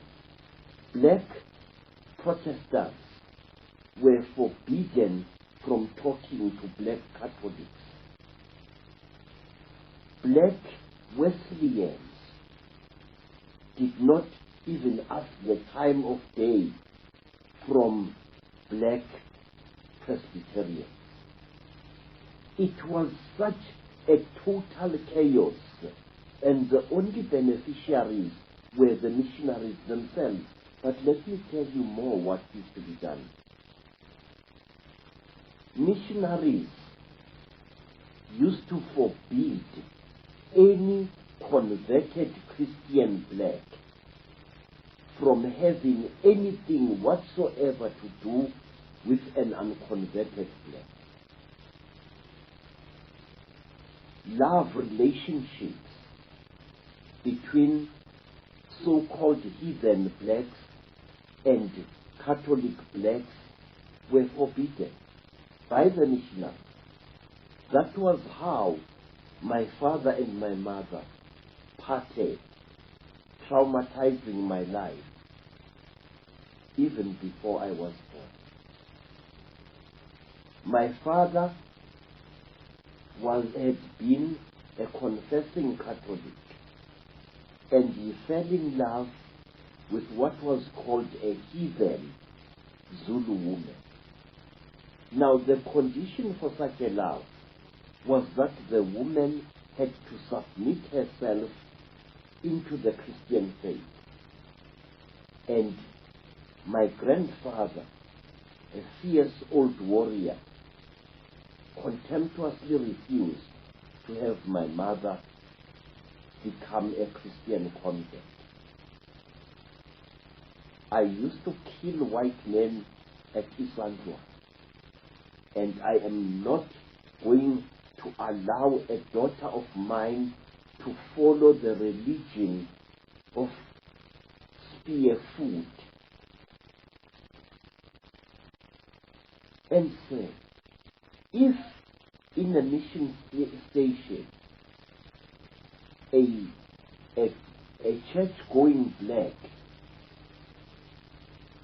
paid court to a heathen black, the church-going black was brutally punished by the missionary, and he was punished in a way which to Africans was horrible. Inside the mission church, there were the pews, the benches on which the congregation sat. But next to the door, just as you entered the door of the church, there were special benches for those Christian blacks who had broken the law. And so, if it was found by the white missionary or the black missionary that a certain person had had anything to do with a heathen, that person was punished in a very terrible way. He or she was made to sit next to the door of the church inside, so that all who entered the church would look at this one and know that here is a lawbreaker who had broken the laws of Jesus Christ. Were you pushed into the Christian religion to start with, Credo, before the penny dropped, did you know? Yes, sir, I was. You see, after my mother and my father had separated, my mother gave birth to me. And for a long time, I suffered as a child because I was born illegitimate. I was called a bastard. I had no rights as a human being. The law of the Zulus at that time was very, very strict regarding illegitimate children. My mother suffered. She was often beaten up by other girls in the village. And I suffered too. Other children were forbidden from playing with me. And I herded cattle in the bush alone. And there, many strange things happened to me which do not concern us here, however. And when I was 7 years old, there came to my grandfather's village a brother of my father. And he asked to take me away from there. And my grandfather said, nothing could please me more than that this little bastard should be removed from my home. He is a disgrace to my family. And so I was taken by my father's brother to the south of Natal, where I was baptized as a Catholic, and the ridiculous name Credo was placed upon my head. A name I hate very much, even to this day. I grew up, sir, as a Catholic. And we were all Catholics in our home, as most people in Natal are. And then one day, after we had left Natal, my father left the Catholic Church and adopted one of the worst branches of the Christian religion that you can find. My father started following the teachings of an American woman called Mary Baker Eddy. She, who was the leader of the Christian Science Church. Under the laws of the Christian Science Church, you are not allowed to take medicine under any circumstances, no matter how seriously ill you are. And for years we suffered, my half-sisters and my half-brothers and I. We sickened and we were not allowed to take any medicament. We had suffered before under the Catholic Church, having to confess sins every weekend to a priest we could barely see. Sometimes it was so ridiculous that we often created sins against ourselves we had not committed in order to please the Catholic Father. And now we were suffering under the teachings of Mary Baker Eddy, teachings which I now see in my adult life as having been the very essence of the purest rubbish. Then, after a great sickness in 1937, I was taken, during that great sickness, I was taken back to Zululand by my father's brother, Anton. And there, I was healed by a man I had been conditioned to be looked upon as a stupid heathen, namely my grandfather, the father of my mother. After that, sir, I began to see how great the knowledge that the black people possessed was. I began to see that the missionaries were actually deceiving us, that they were teaching us lies at school about our people. And then one day I got into serious trouble. I was now a budding artist, painting pictures for the mission school. And I made the mistake of portraying the Virgin Mary as a Zulu woman, based upon my mother's face. And I portrayed Jesus Christ as a Zulu boy. And for that, I was caned and expelled from school. The reason I was not caned by the white missionary only.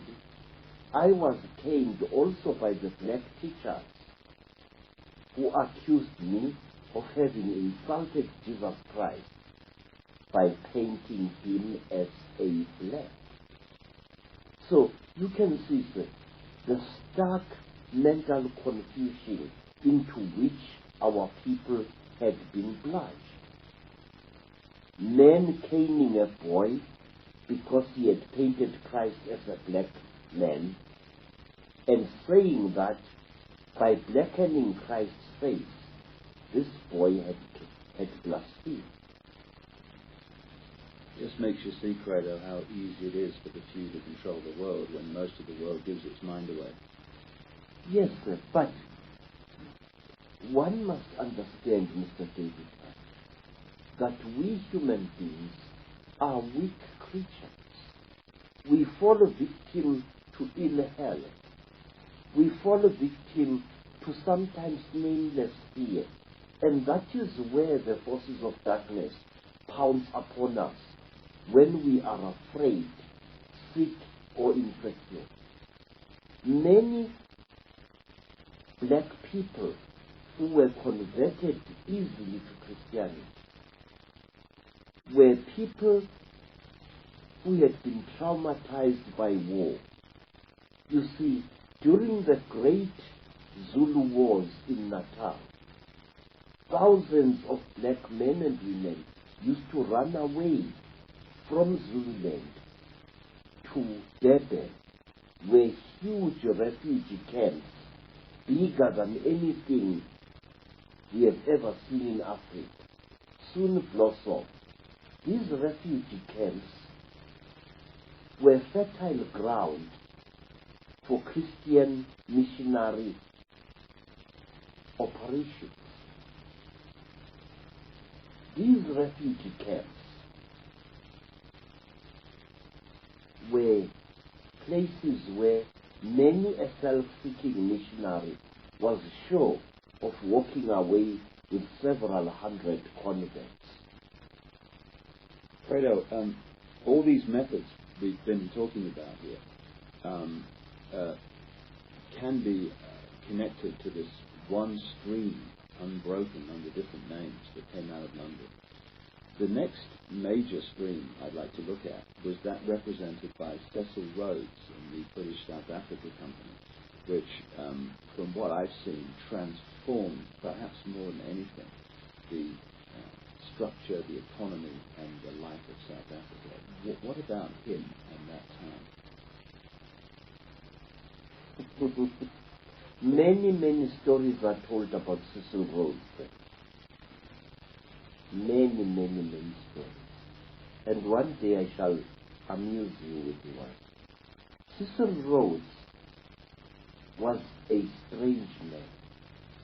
Like all great men, he was a weird mixture of great viciousness and mercenaries.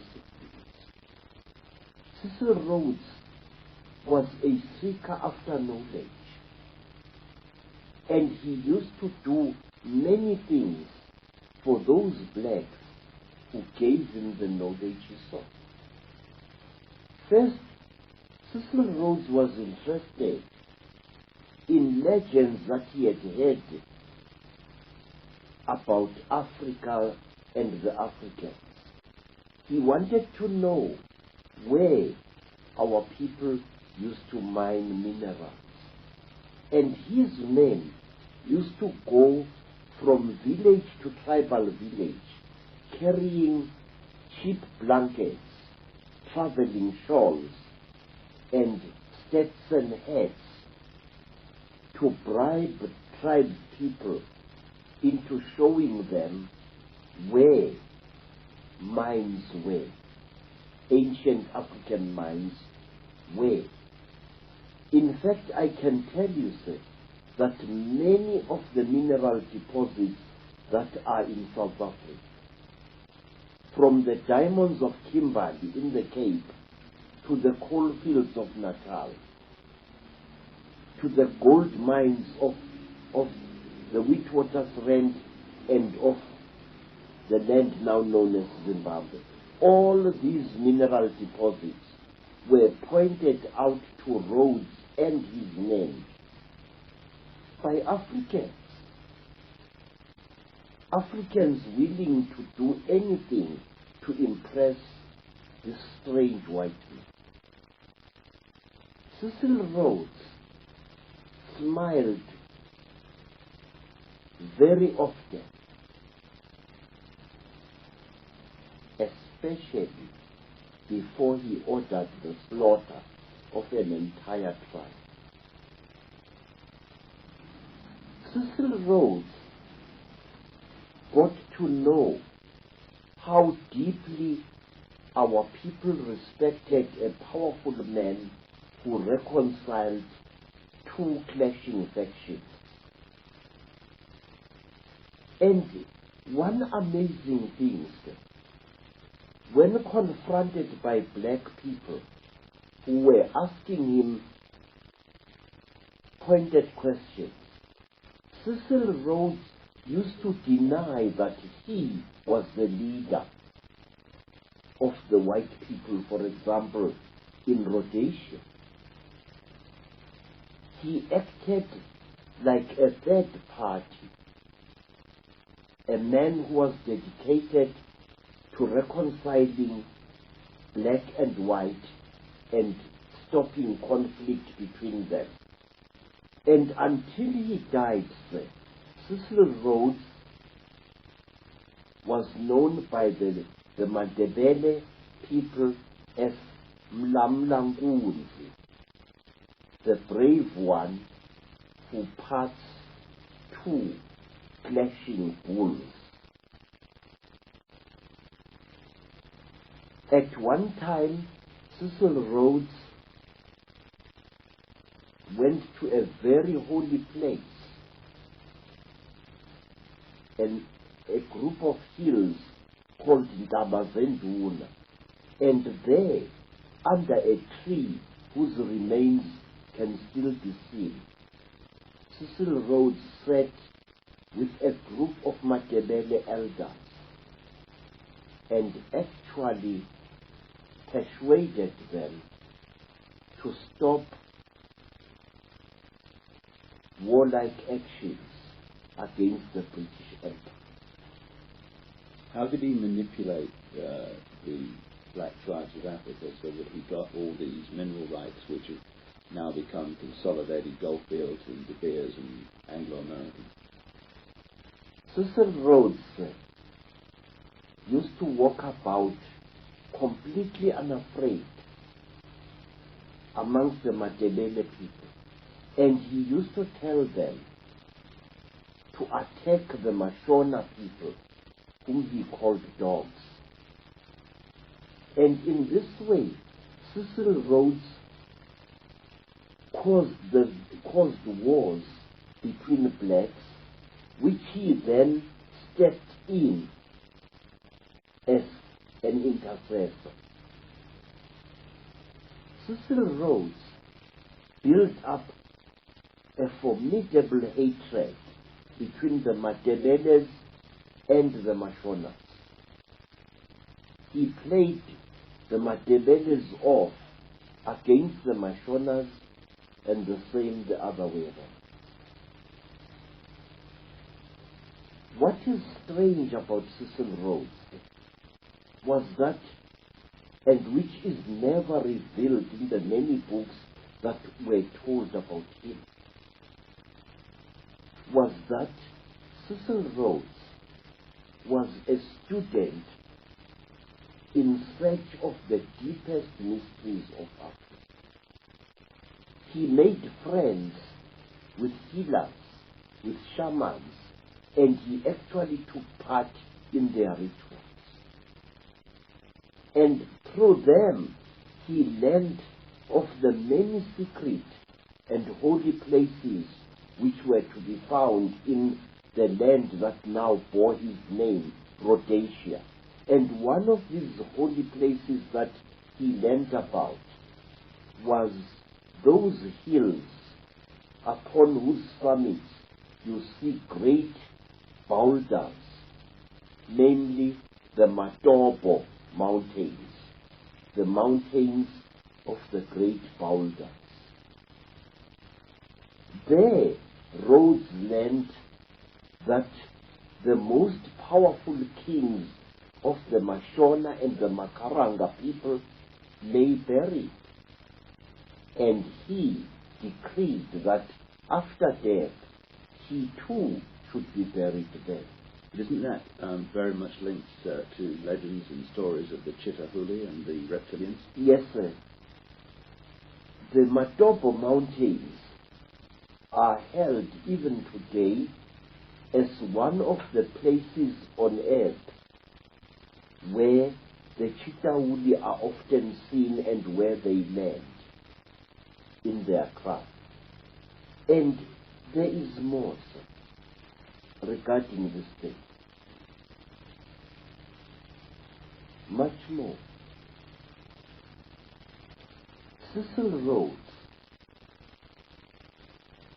had himself buried above the grave of a much older leader and a far greater man than himself.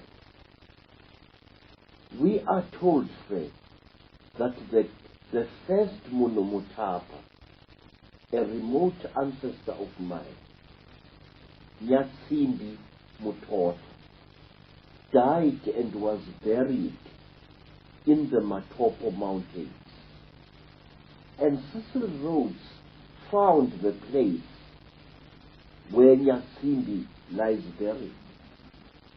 And he ordered that he should be buried on higher ground than Nyatsimbi. And by so doing, he showed the Matebele and the Mashona people in death that he, John Rhodes, was far superior to Nyatsimbi Mutwa. How did Rhodes' influence in the creation of the mines and the whole basis of what's even now the modern South African economy, how did that affect the people in terms of control and losing control of their destiny? First of all, sir, our people totally ignored the large mining operations that they soon saw taking place in their country. Our people were happy to stay in their villages, but new laws were instituted by the colonial government of Natal especially, where all able-bodied men were forced to go on a long-distance journey by foot to work for starvation wages in the diamond fields of Kimberley. Many, many stories are told of brave black men and women who went to Kimberley to work in the town of Kimberley amongst all kinds of disease and corruption and violence, and also to work in the great hole of Kimberley,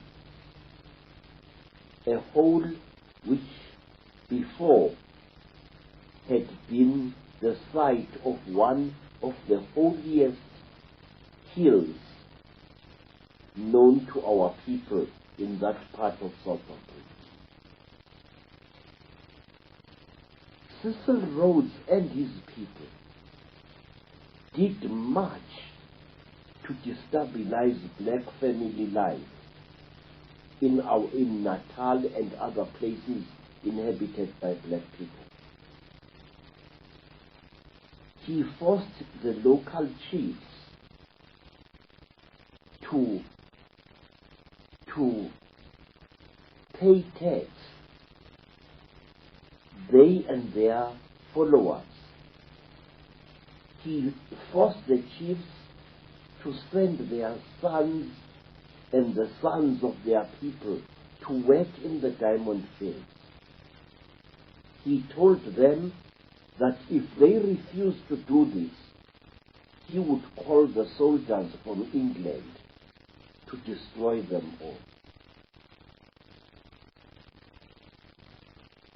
Tax was now demanded of our people, not in cattle, as had been the case before, but in gold sovereigns.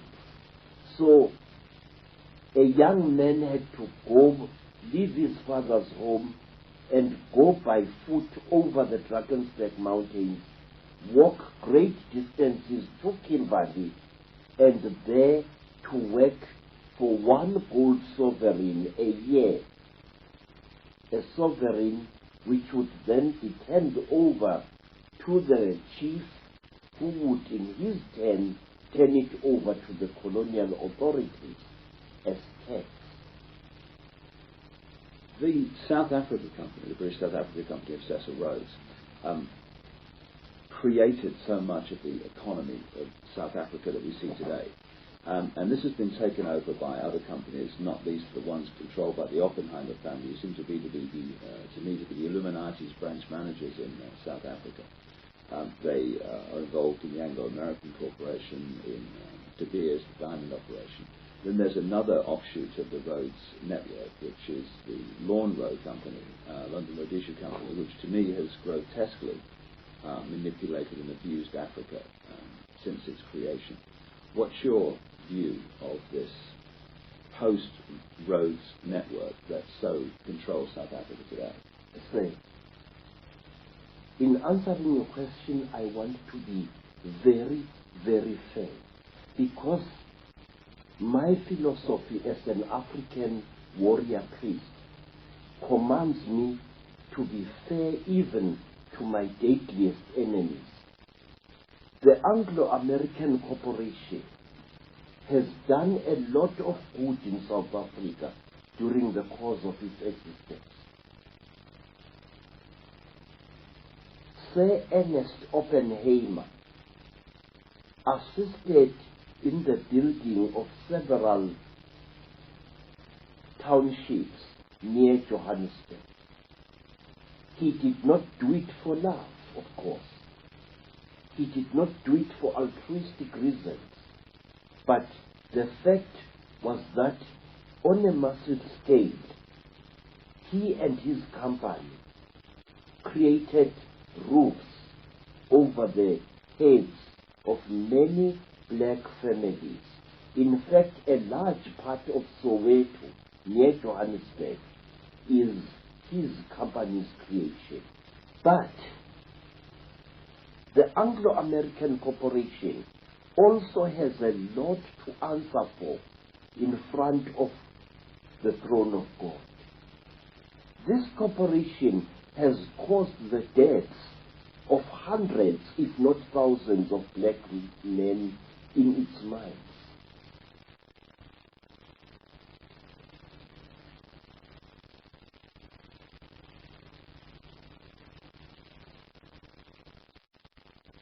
Now let me tell you, sir, a very, very heart-rending thing. I have evidence that can stand in any court that organizations such as the Anglo-American Corporation often overthrow African governments by what I call remote control. Not so long ago, a great friend of mine, Dr. Hastings Kamuzu Banda, was overthrown in Malawi. He was overthrown by mobs going on the rampage in nearly every city in his country. Before the overthrow of Dr. Banda, the Anglo-American Corporation and other gold mining corporations in South Africa had barred hundreds of Malawian miners from coming to seek a living in South Africa in the only way they know how, namely by mining. Why? Because it was believed that many Malawian gold miners suffer from AIDS. And when Dr. Banda's government was overthrown, amongst the thousands of people who stormed into the streets of Blantyre and other cities were enraged men who had been refused the right to come to South Africa to earn a living there. Again and again, I have seen this happen. Before the tragedy in Lesotho, mine workers were retrenched from the gold mines, and many of these mine workers were Basutus. They went to Lesotho,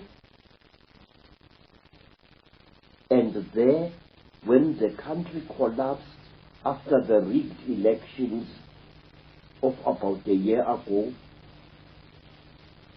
mine workers took to the streets and created the violence that brought about the demise of the Basotho nation which we see today. What about Lonro and its influence, and Tiny Roland, its late and infamous head? Is he dead? Yeah. Roland? Mm-hmm. Well. I wonder what he's going to say to Nkulunkulu, the great God, when he comes to the land of the ancestors. You know, sir, it's very strange that men like Roland are just as perishable as we all are. Roland was a genocide. He and his corporation were behind many of the bloodiest wars and coups d'etat in Africa. Wherever there was war, wherever there was the smuggling of heavy armaments, such as tanks and artillery pieces, there you heard the name Lonro. Tiny Roland was a man whom I had heard about during the war, a man who openly sympathized with the Nazis. Tiny Roland was a man who was directly behind the seizure of the country Rhodesia by Mr. Ian Smith, so-called UDI. He either facilitated it or he was directly responsible for it. Tiny Roland was one white man whom thousands of black people hated throughout Southern Africa. Our people called him Ngwena or Ingwenya, which means the chewing crocodile. One reason why Roland was so bitterly hated was because not far from the Victoria Falls there is a small town called Wangi. That town was once a very, very sacred place to the Makaranga peoples. Wangi stands in what was once a huge forest, which was once sacred to the great Earth Mother in ancient times. Tiny Roland's men so heavily polluted that place in their mining operations that today it is a ravaged ghost of its former self. Isn't it the case, Credo, that these various names like Oppenheimer, like Rhodes, like Rowlands, are actually puppets of a force we call the Illuminati? And is it your view, from your experience, that the Illuminati and the Chitauri, the reptilians, are actually the same thing, and that actually through various forms it is the reptilian force that has been behind this whole story you've been articulating? I think so, sir. In fact, I'm positive. But what I cannot understand is why do rational, highly educated human beings allow themselves to become the instrument of the destruction of the only home that we have, we human beings, namely the earth upon which we live.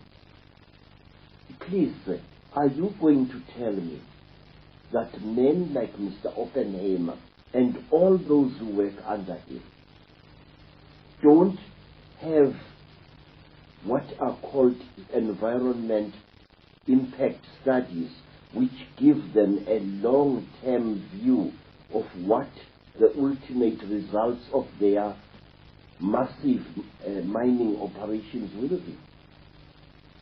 Of course, they will have that done, but as we've discussed in another video, maybe destroying the environment is part of the agenda in terms of changing the planet from one which suits humans to one which suits the people that have been controlling you. Yes, sir. But this seems to be a terrible war that we see in front of us. A war which is taking place relentlessly, cold-bloodedly, and whose effects upon all our lives and upon the planet are becoming more evident as we go into the millennium. When you follow these bloodlines, which have become the Illuminati, the reptilian bloodlines, through history to the present day, you can see very clearly that human sacrifice, blood rituals and so on have followed them all the way. I mean, the bloodlines, for some reason, are seriously into this stuff. Is that been your experience in terms of the secret societies and the reptilian bloodlines that you've experienced? Other than necrophagy, where a human corpse or part of a human corpse is eaten, I have never seen an actual human sacrifice. But I have taken part in rituals where part of a dead body is consumed. A dead body dug up from a grave. I must admit that. But in England and in America, I saw Freemasons indulging in some of their deepest rituals. And in both cases, the people concerned were not aware of the fact that they were being observed. At one time in Johannesburg,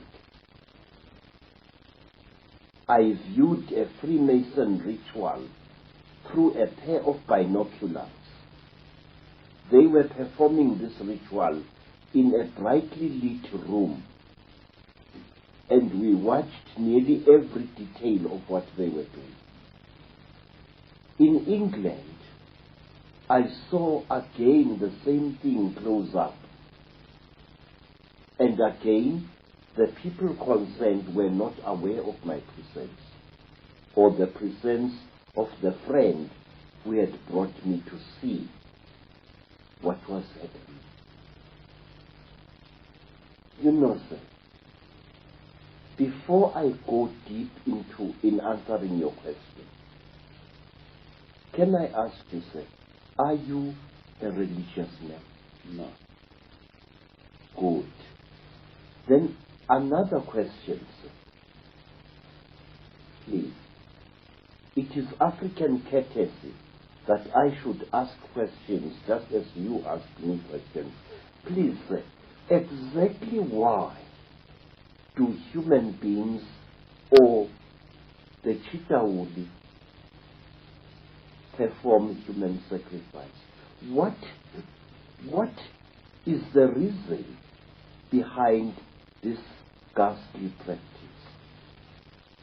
Well, first of all, from people I've spoken to who've taken part in these rituals, they tell me there's something in the blood which they want to consume because for some reason they need it, and it appears they want blonde-haired, blue-eyed people for that more than any other.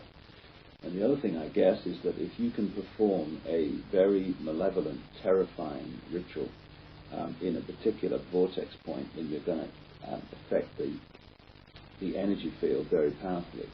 And another reason which we've talked about is that at the point of sacrifice, this evil eye, this hypnotic stare, which these Chitauri crossbreeds and the Chitauri themselves seem to have, can suck the person's energy consciousness out of their body.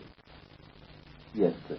But are you aware, Mr. David Icke, that people performing human sacrifice perform it for very, very serious and in a strange way, diabolically logical reasons, and very, very selfish ones? Go ahead. Sir, there is something about human sacrifice which I beg to reveal to you. I am an initiate of over 7 great initiations, and I have learned many things which would shock a saint. And one of these is this: the basic reason behind human sacrifice is immortality, or rather longevity. When a great person feels that he or she is about to die, that great person does this. He or she orders the kidnapping of a particularly beautiful young person, usually a woman, a young girl, a virgin. But this virgin must have certain spiritual characteristics. And these characteristics must be certain qualities of the mind. In short, the victim must be psychic. the victim must be very beautiful. And the first thing that is done with the victims, she is not killed outright. She is, how you say, she is, oh God, how can one say it? She is stripped naked, and she is bound hand and foot, and then you, the one about to sacrifice her, lie naked in the same bed with her, but you do not have sex with her. Because if you do, the energy that you are building up for yourself will dissipate. You must lie with the victim. Usually she is blindfolded. And you must embrace her and hold her and make and try to symbolically swallow her. To try to draw from her the most important essence of herself. I'm sorry, I don't have the proper English to say this. Do you understand what I'm trying to say? Yeah, absolutely. Your body must be moistened with fragrant oil, and so the body of the victim to be. And you must embrace this victim for a number of days. You're trying to make a vibrational connection with them, is that what you're Yes, trying to sir. Yes, sir. Yes, sir.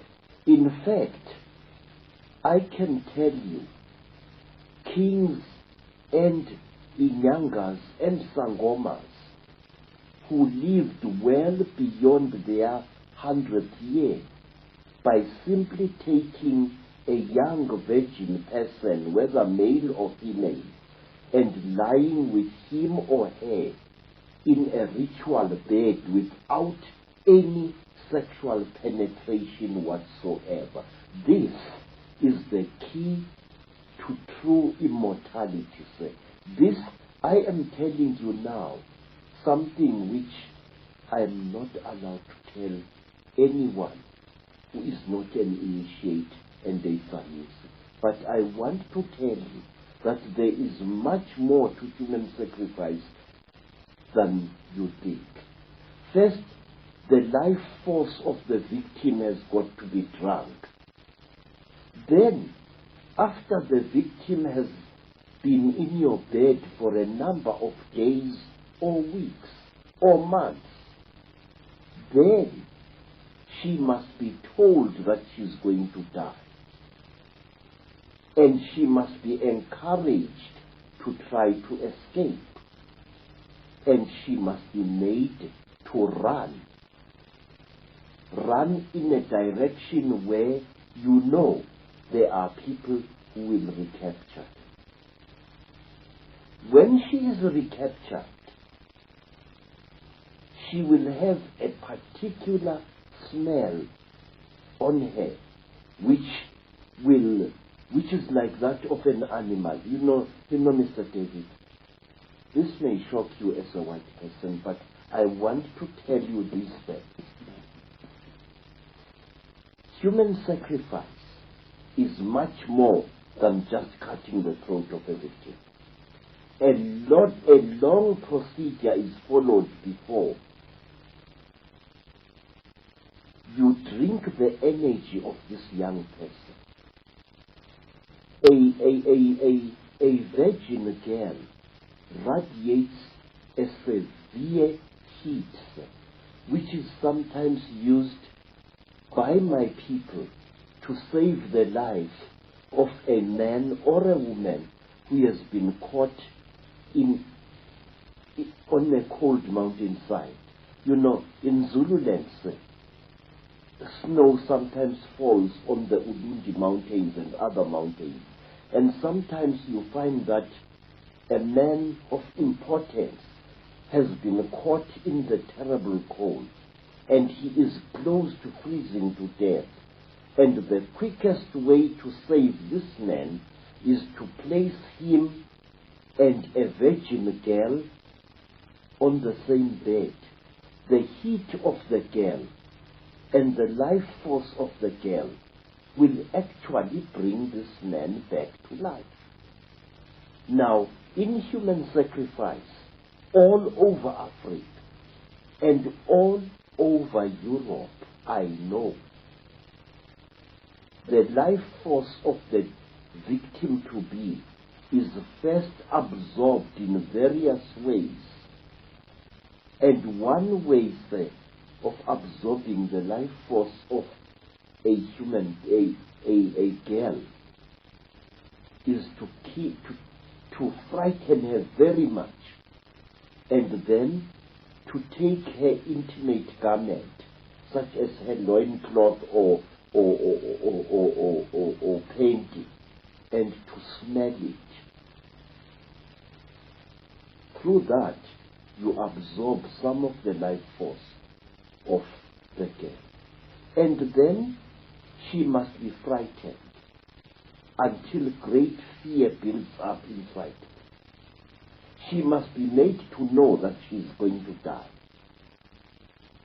And under very ritual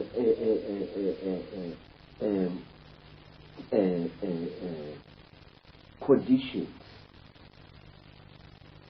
the person is killed.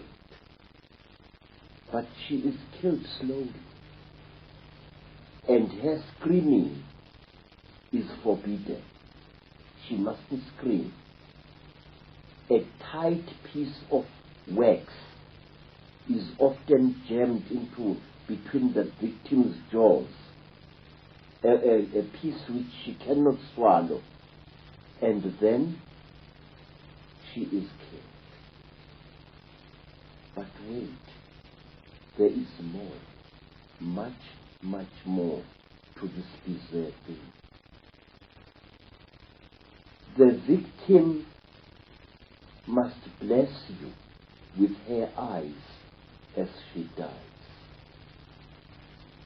Sometimes the victim must be made to talk before she dies, which is why I was so horrified when I learned from various newspapers that after her terrible accident, Princess Diana had talked. That is how a human sacrifice victim is expected to do. She must talk. There is some kind of power that she releases by talking, which again benefits those whose victim she is. I'm convinced that she was ritually sacrificed. Yes, sir. And here is another thing, sir. When the victim, the more beautiful a victim is, the more you are supposed to stare at her, all of you. And when the victim dies, when she struggles in her last pain, all of you involved there, no matter how old you may be, ejaculate. Males or females, ejaculate. You must. Otherwise the magic will not work. So this is why you get, one of the reasons you get sexual activity so much involved in some of these rituals. Aha, yes. It is because as the victim dies, you feel such a great pity for her, such a love. She's a beautiful vessel being broken. And you feel the forces of rejuvenation coursing through your veins. You know, sir, this could be the reason why people who indulge in this form of ritual actually live for so long. But what is horrible is that the victim does not have to die in order to help her captor to extend his earthly life. Simply by lying in bed with the victim unmolested, month after month, actually rejuvenates the person in power. What I'm saying to you, sir, is something that was practiced all over Africa by some of our greatest kings. The captive girls were not killed. And I wish to point out another thing, sir. May I? The people of Israel practiced this strange custom. And King Constantine the Great, the Roman emperor, who lived for well over 80 years, used to practice this custom of sleeping side by side with young virgins whom he did not, however, mate with. He was one of the creators of Christianity, right? Now, let me tell you, sir, there is a name for this thing. In fact, the name is also in the Bible. It is called Shulamitism. In the Song of Songs of Solomon, the male singer repeatedly refers to the woman as his Shulamite. And a Shulamite is a woman who is brought especially to rejuvenate a dying person of importance. Quote the Bible. And a woman was brought unto him, and she lay with him, but yourself will dissipate. You must lie with the victim. Usually she is blindfolded, and you must embrace her and hold her and try to symbolically swallow her, to try to draw from her the most important essence of herself. I'm sorry, I don't have the proper English to say this. Do you understand what I'm trying to say, sir? Yeah, absolutely. Your body must be moistened with fragrant oil, and so the body of the victim to be. And you must embrace this victim for a number of days. You try to make a vibrational connection with them, is that what you Yes, sir. Yes, sir. Yes, sir. In fact, I can tell you, kings and Inyangas and Sangomas who lived well beyond their 100th year by simply taking a young virgin person, whether male or female, and lying with him or her in a ritual bed without any sexual penetration whatsoever. This is the key to true immortality, sir. This, I am telling you now, something which I am not allowed to tell anyone who is not an initiate and a submissive. But I want to tell you that there is much more to human sacrifice than you think. First, the life force of the victim has got to be drunk. Then, after the victim has been in your bed for a number of days or weeks or months, then she must be told that she's going to die. And she must be encouraged to try to escape. And she must be made to run. Run in a direction where you know there are people who will recapture her. When she is recaptured, she will have a particular smell on her which is like that of an animal. You know, Mr. David, this may shock you as a white person, but I want to tell you this fact. Human sacrifice is much more than just cutting the throat of a victim.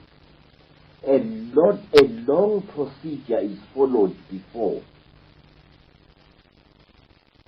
you drink the energy of this young person.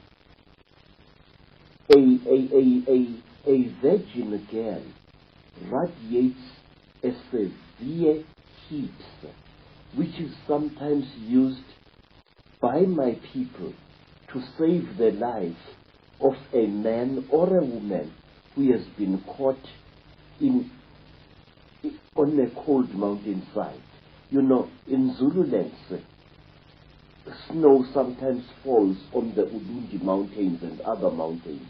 And sometimes you find that a man of importance has been caught in the terrible cold, and he is close to freezing to death.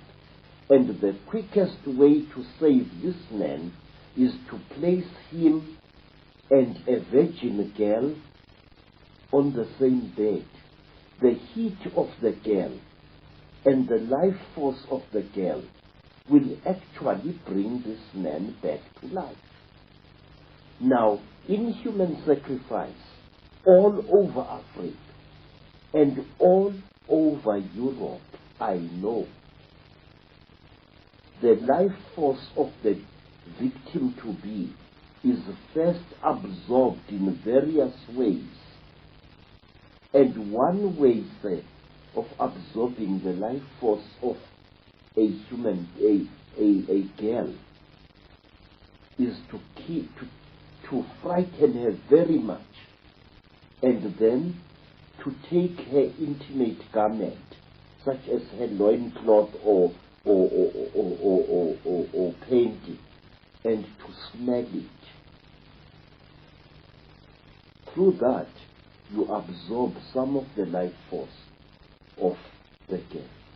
And then she must be frightened until great fear builds up inside her. She must be made to know that she is going to die.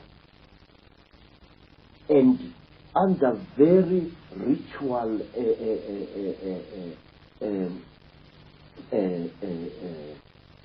conditions,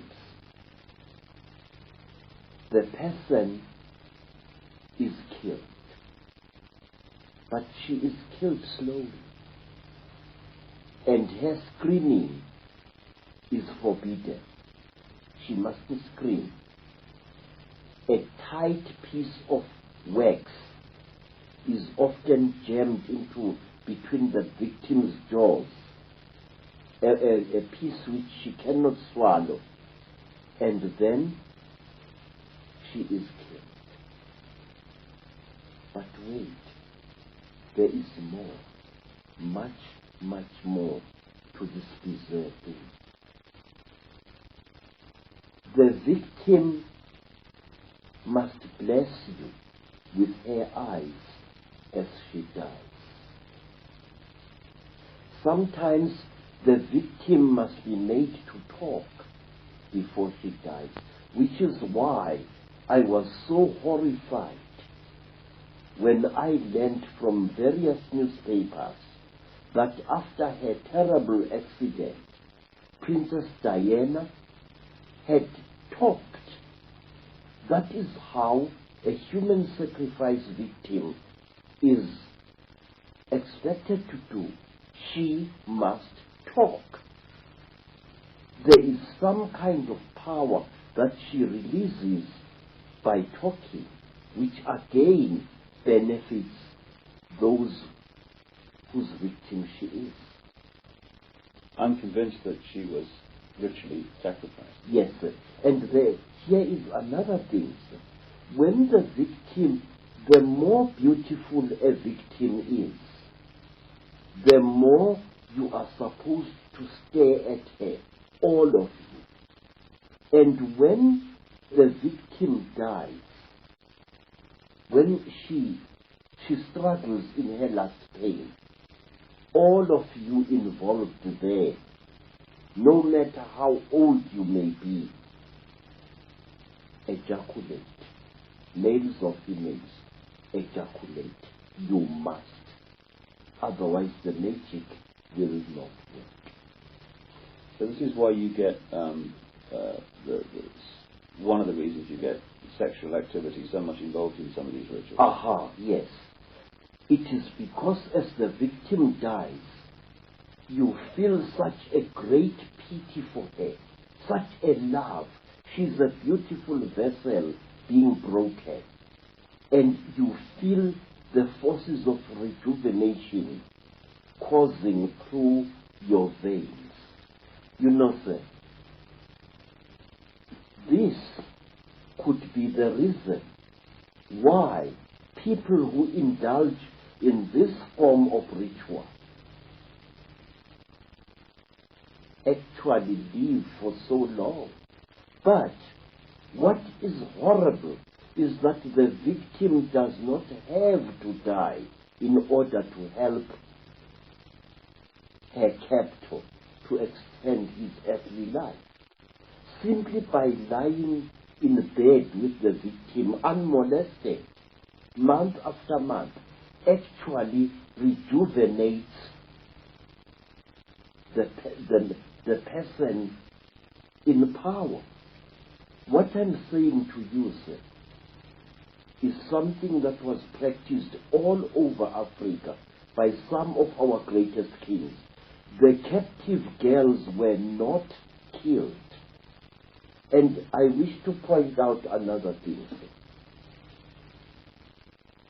May I? The people of Israel practiced this strange custom. And King Constantine the Great, the Roman emperor, who lived for well over 80 years, used to practice this custom of sleeping side by side with young virgins whom he did not, however, mate with. He was one of the creators of Christianity. Right? Now, let me tell you, sir, there is a name for this thing. In fact, the name is also in the Bible. It is called Shulamitism. In the Song of Songs of Solomon, the male singer repeatedly refers to the woman as his Shulamite. And a Shulamite is a woman who is brought especially to rejuvenate a dying person of importance. Quote the Bible. And a woman was brought unto him, and she lay with him, but he get no heed. Sometimes, for a parent, a mother or a father, to sacrifice his own child is an act of self-rejuvenation. I often view with a very deep suspicion the story of Jacob, of Isaac, whose father had been ordered by the Lord to sacrifice him. Remember? Abraham. Yeah. Was Abraham trying to rejuvenate himself? My answer is yes. Because sacrificing your own offspring releases forces within you which can actually make you young again. Now, sir, this is one of the reasons why child abuse is today so prevalent throughout the world. I have spoken many times to men who have raped their own daughters. I have spoken many times to women who have abused their own sons. And they give me the same answer. Each time I do it, I feel good. And this would explain why so many of this Illuminati are into pedophilia. I mean, people like George Bush is infamous for it. And all over the world, phenomenal numbers of children go missing every month, more than anyone ever realizes. And surely this, in some way, is massively connected into this subject we're talking about. And presumably in Africa, the same phenomena of missing children goes on. Exactly, sir, yes. At our meeting last night, do you remember the white lady I pointed out to you, saying that this is a white lady who has a great story to tell? Uh-huh. Her name is Madam Hannah Opperman. She is the mother of a Spanish-speaking girl who was hired by an Afrikaans language magazine called Huisgenoot in order to trace several children who disappeared mysteriously in South Africa.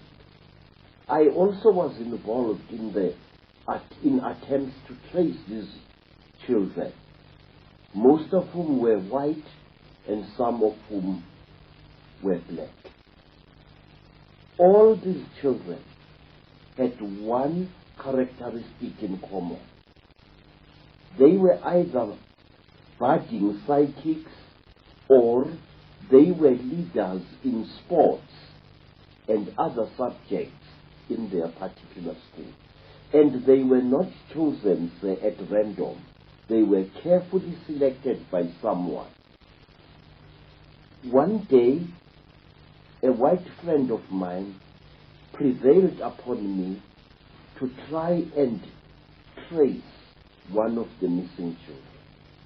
The child had been kidnapped earlier that day, and the news had come on the radio. And I was able to sit in a dark place and to concentrate fiercely on the photograph of the missing child. And I saw her being driven together with two others in the boot of a car.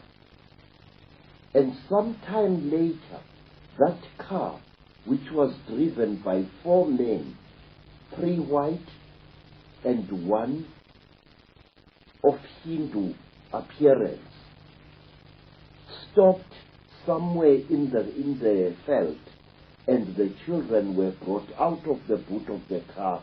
But one of the children, the very child we were seeking, had become very, very ill because of lack of air. And this child we followed in spirit. We found her that she was being taken along a highway that goes into Natal from the north. And then she was taken along that highway until her captors reached the coast. And there she died, and I clearly saw her body being buried in sea sand. What happened to the other 2 children, I do not know. But I can tell you, sir, that after that, I totally refused to get involved in this terrible thing. Why? Because I had seen in visions the faces of the leaders of the satanic kidnapping of children. And some of these leaders were men whose names were very big in South Africa indeed. How many children go missing in Africa, say, every month? Say, I learned from a gentleman with a very logical mind. A gentleman who later told me that he was a Freemason. or he is a Freemason, that well over 4,000 children disappear in South Africa every month.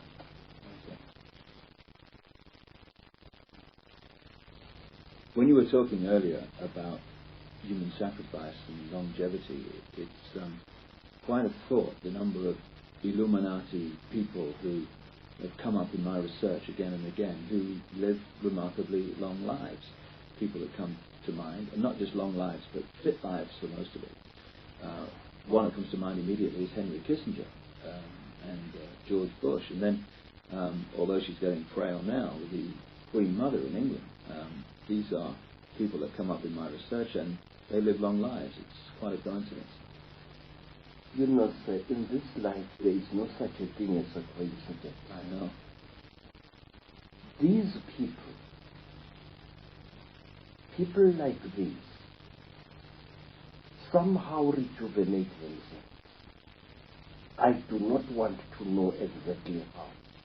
But when you see a man like Dr. Kissing, a man who seems to be a very rock of immortality, a man who has changed little since the days of the Second World War, the man who was the leader of this man, named the President Eisenhower, is dead long ago, but Kissinger is still alive, going strong. I would like to point out a very interesting thing to you, sir, that in black communities, especially nowadays, people of extreme old age who still remain active in spite of their old age become targets of witch hunters. They become victims of witchcraft killers. My stepmother is today 98 years old, and at one time a group of young religious fanatics wanted to kill her as a witch because she was so old and had never been sick.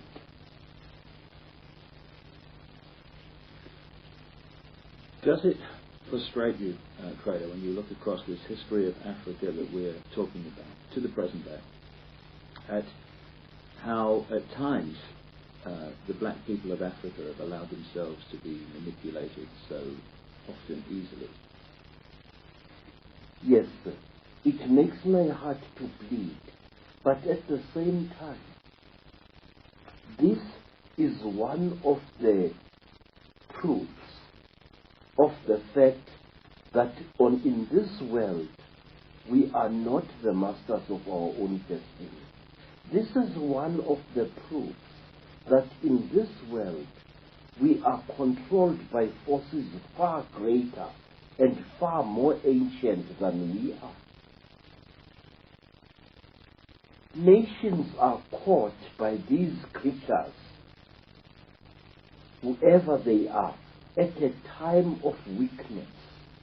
Nations are caught at a time when they are either emerging from major wars or at a time when people are coming together to form a new nation or a new tribe or a new clan.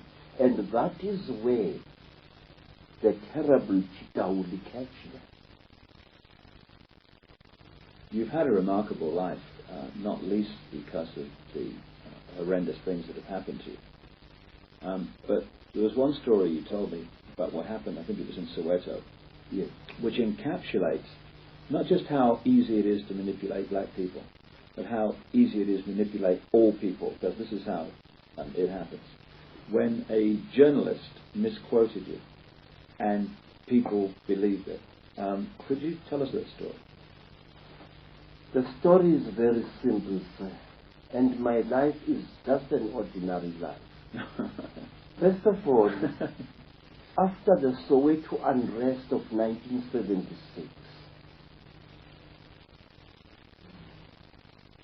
all of us who had been supervisors in various municipality installations which had been damaged during the unrest were called before a judge in Pretoria.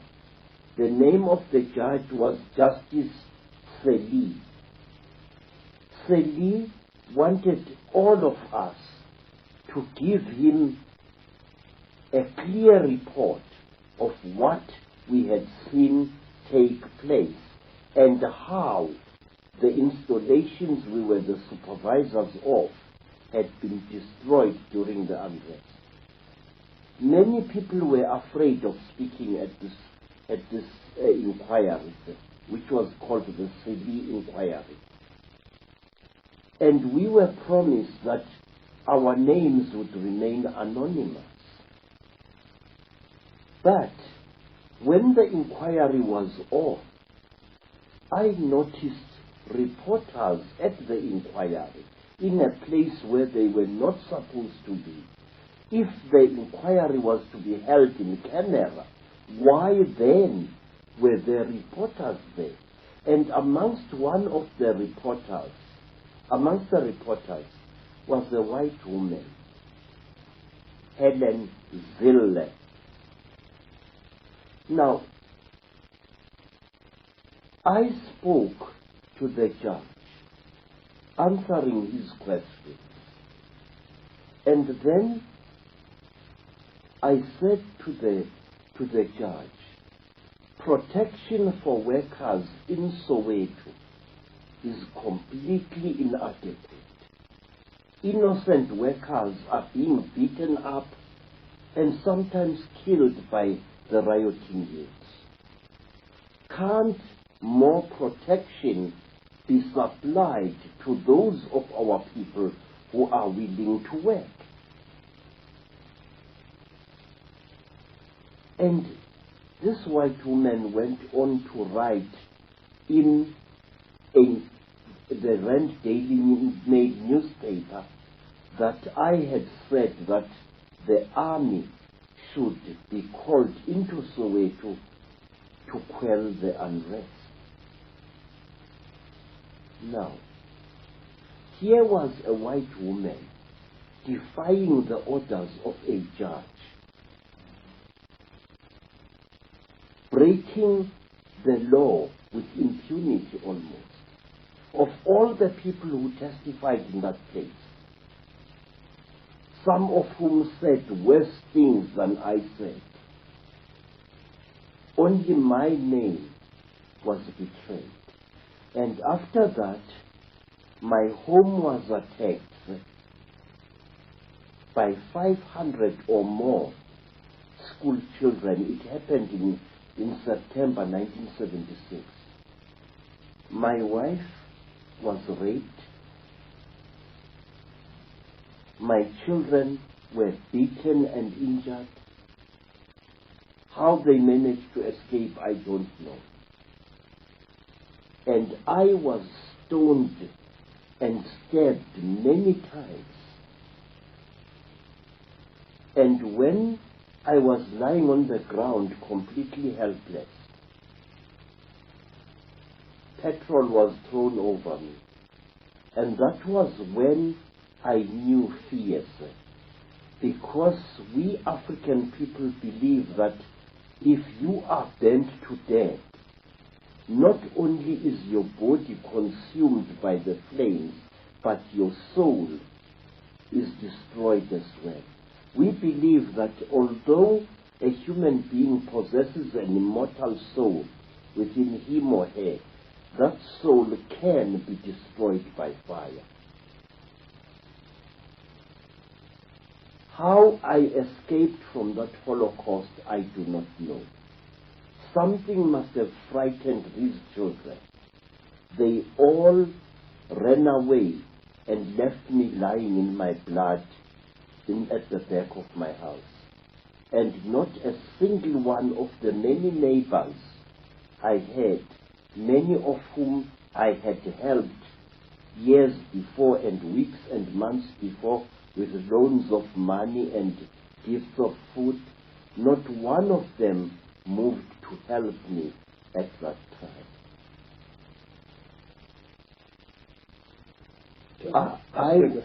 I was taken, I managed to crawl to a municipality yard, and there I hid in a corrugated iron shack until nightfall. And then a man came to see me there, and this man drove away a gunman who had come in there into that yard to finish me off. And this man took me through a hole in the fence to the house of a Sangoma, who is one of my followers. And that Sangoma, at great risk to her life, hid me under her bed until the police came to take me out of there. I was covered with wounds, and a broken knife was lodged in my body. And somebody had tried to cut off these two fingers. This is where the knife went in, and here it came out. After that, we hid in the backyard of a police station.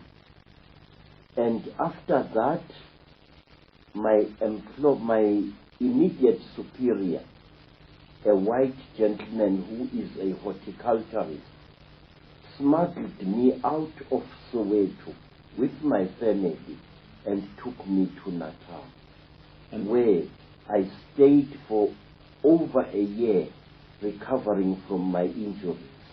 And all this, Credo, is from one journalist, yes, a white journalist during apartheid.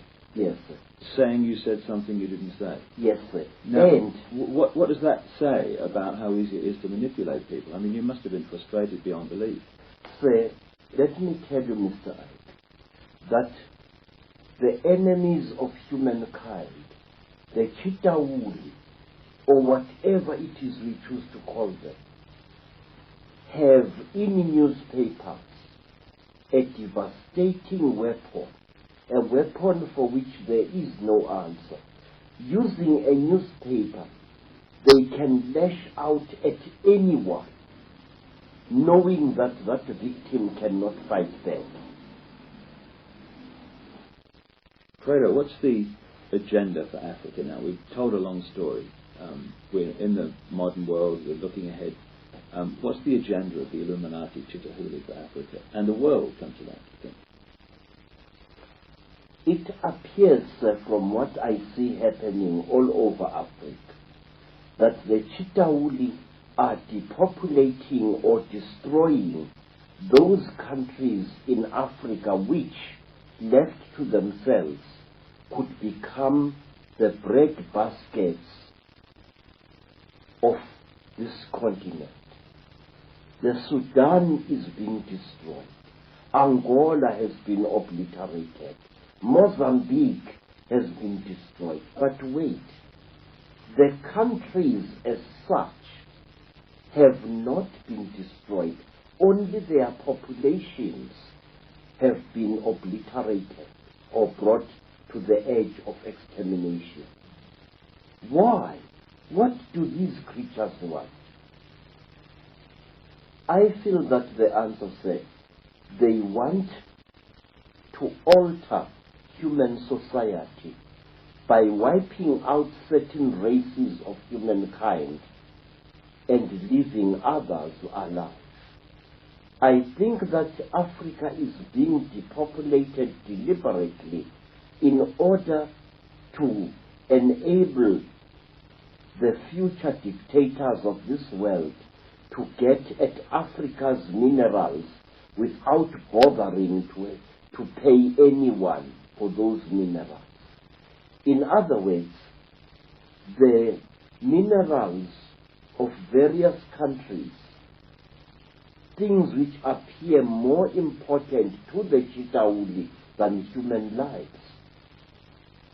are being cleared so that they can be, continents are being cleared, countries are being cleared of people, so that people, whoever will be in power afterwards, will be able to have access to Africa's huge oil, coal, uranium, gold and diamond deposits without having to pay any African ruler for those minerals. In other words, we are reaching a point where the minerals that come out of the ground will become the property not of small nations like Africa and the many nations that are inside there, but of the huge global government which is on the cards and which is being built now. And is that why so much violence, both individual violence on the streets and between tribes, between groups and between countries is going on? Yes, sir.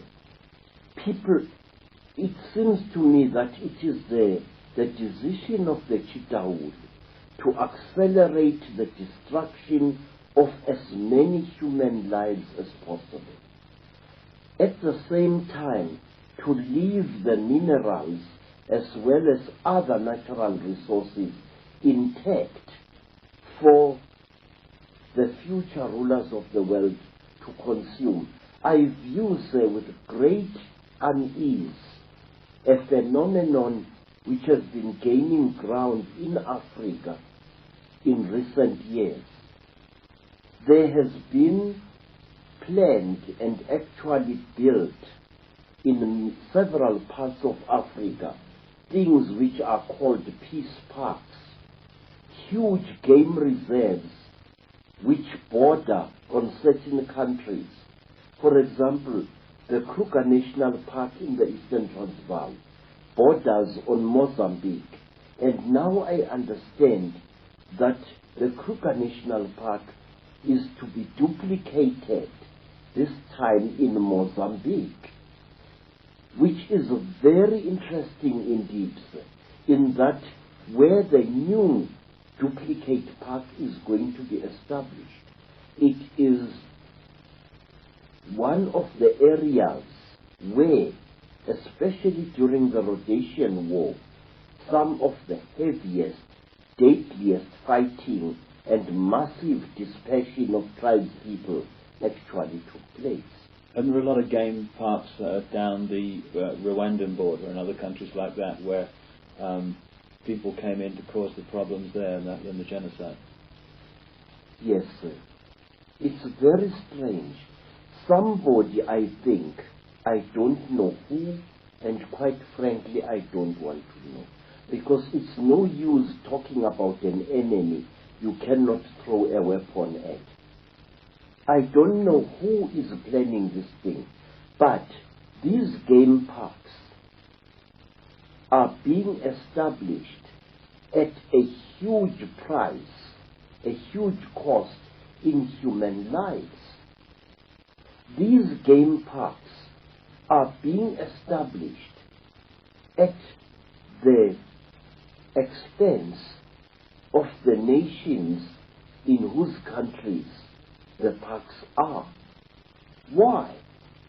Not only that, while Africans allow themselves to be manipulated by these enemies of humankind, while Africans fly at each other's throats like enraged hawks, there are specially trained men and women who are being infiltrated into the warring African countries and who continue mining Africa's minerals as if there was no war taking place. And these minerals are being taken out of these countries in huge convoys of heavy vehicles. I've seen this several times. While the war in Southwest Africa, Namibia, was being fought, there was huge smuggling of minerals such as diamonds and so on. The same is happening in Angola. The same is happening elsewhere. The name that comes up, of course, in terms of so many environmental parks or game parks, there are United Nations agencies which speak for themselves, but there's also so-called environmental groups like the Worldwide Fund for Nature. What's your feeling about the way the environmental movement is being operated? The Worldwide Fund for Nature, of course, is headed by Prince Philip, of whom I would certainly not buy a used car or from him, and Prince Bernhard of the Netherlands, his friend, two of the bloodlines. Since that fund was established, African animals are being exterminated at an even greater rate, believe me. In the Eastern Transvaal, some farmers have broken down fences between their farms and have made their private game parks into one huge thing. But when you go into these game parks and you get off the vehicle and you walk a short distance by foot, you notice a very disturbing thing. One, you see no recent animal tracks anywhere around you. Two, you cannot smell animals, and yet if a game park is filled with animals anywhere in Africa, you can actually smell the animals. You can smell the giraffe, the buffalo. You can smell the large antelopes. Each one has its particular smell. But if you go to those places in the Eastern Transvaal, you don't smell animals, let alone see them.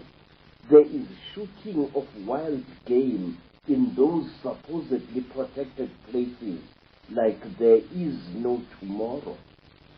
And furthermore, in some of these private game reserves, you see something that fills you with disquiet. You see airstrips carrying not small aeroplanes as one would expect, not small one-engined aeroplanes, but I have seen game reserves where there is an airstrip and a hangar which carries a large aircraft, a Dakota of the 1950s. What is a gamekeeper doing with a heavy aircraft like that? What do you think the agenda of the Worldwide Fund for Nature is? I think, sir, it's an exercise in cynicism, an exercise in utter hypocrisy. And it doesn't surprise me that the leader of this fraud is a man whose eyes are like those of a reptile, a man whose lips look as if they were sculptured with a cutthroat razor. What is the answer, Credo? What do people need to do to stop this agenda becoming reality and to turn it round and create the kind of world we want to live in? Sir, I do not have any ready-made answers to your question, but I will tell you this. Our first duty is to make the whole world, the whole of humanity, aware of the threat facing it. Such is the blind spot in our brains that when people threaten us publicly that they are going to exterminate us and our entire nation, we don't take them seriously. For example, this threat to Africa is visible to everyone with a little thought, but it is so monstrous, so huge and so fearsome that our conditioned minds refuse to accept this. Now, in England, there is a deadly-looking animal which I once saw. That animal is really a little wizard or a witch. It is a sleek animal whose body is very flexible. the English people call it a stoat. Stoat. Yeah, a stoat. Now, when that animal chases a rabbit and corners it, the rabbit stops and freezes, and it looks at the stoat with totally hypnotized eyes. It is as if this animal is refusing to see the stoat, and the stoat catches it and eats it. We are reacting exactly like that. This is the way the Illuminati want us to react, to be hypnotized by their supposed power, to become blind to their existence, exactly as a cornered rabbit refuses to see a stoat. It doesn't want to see it because it cannot handle what is standing before it. We are like that. And we must stop this stoaty mentality. We must understand that there will come a time when the damage will have become so great, will have gone so far that we will not be able to reverse it. But I believe in this power set of the great African proverb that goes, Mudimu upala baloi. God is greater than all the wizards and sorcerers on this earth. And I know that if as many people as possible are aware of what the Chitauri are doing, the Chitauri will be forced to retreat. Already, there are signs that they are getting desperate. Why? Because the human being is trying to bring out the God within itself. We are trying to become gods, and we are succeeding.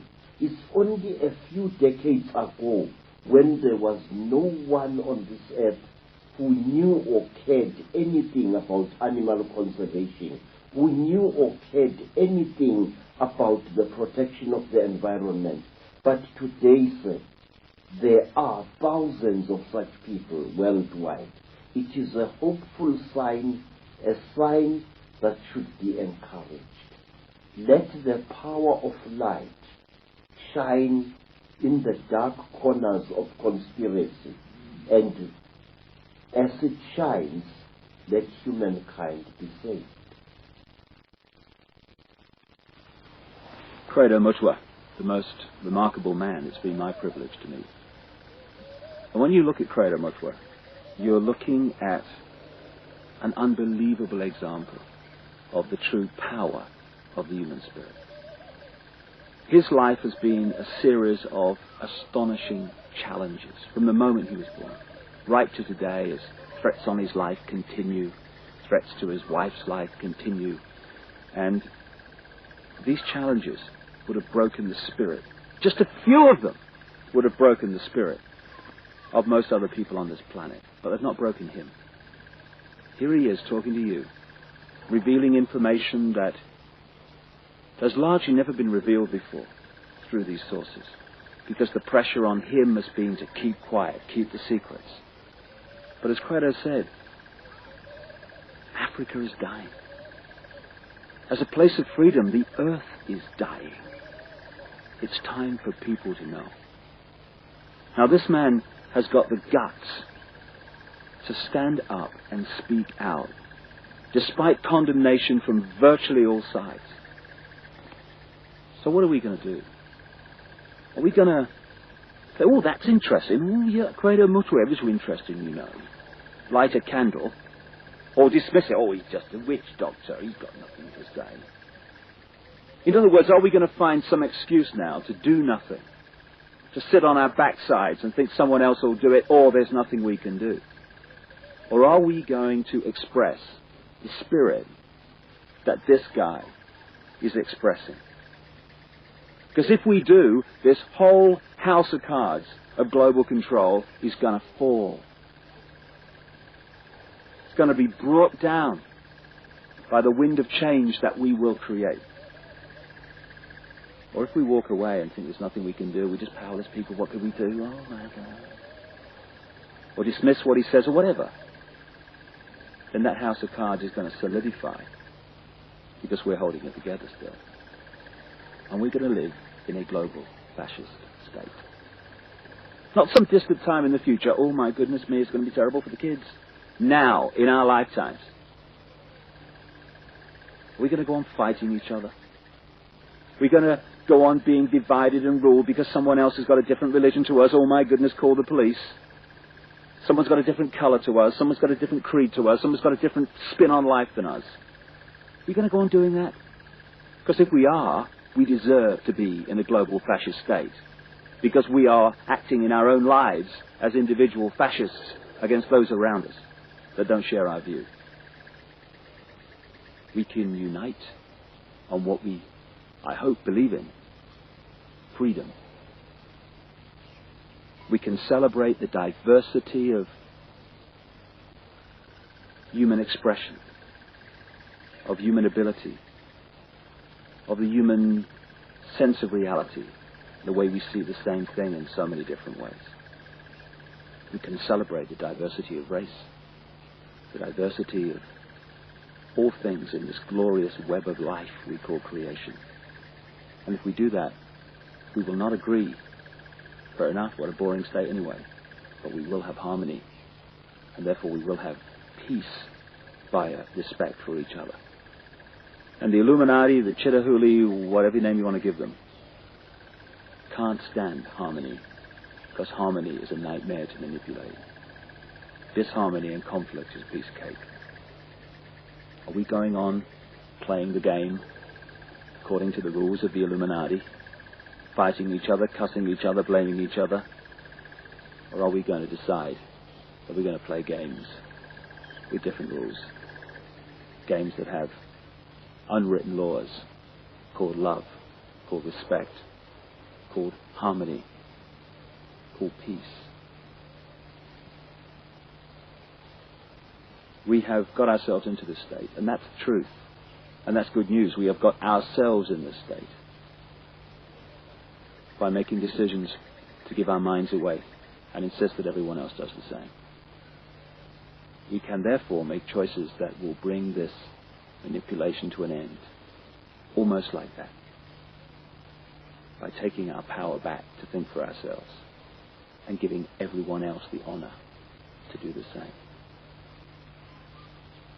Are we going to choose love in its true sense, or are we going to choose fear? The choice is ours. It always has been. And the consequences for one or the other in terms of our future are immensely, immensely difficult. Credo Mutwa has shown the kind of spirit necessary to bring an end to this nonsense. If the rest of humanity shows a fraction of that, we have got nothing to concern ourselves with, because this world is going to change from a prison to a paradise. It's just a choice. I know which one I'm going to make. How about you? Hope you've got something out of it. Thanks for watching.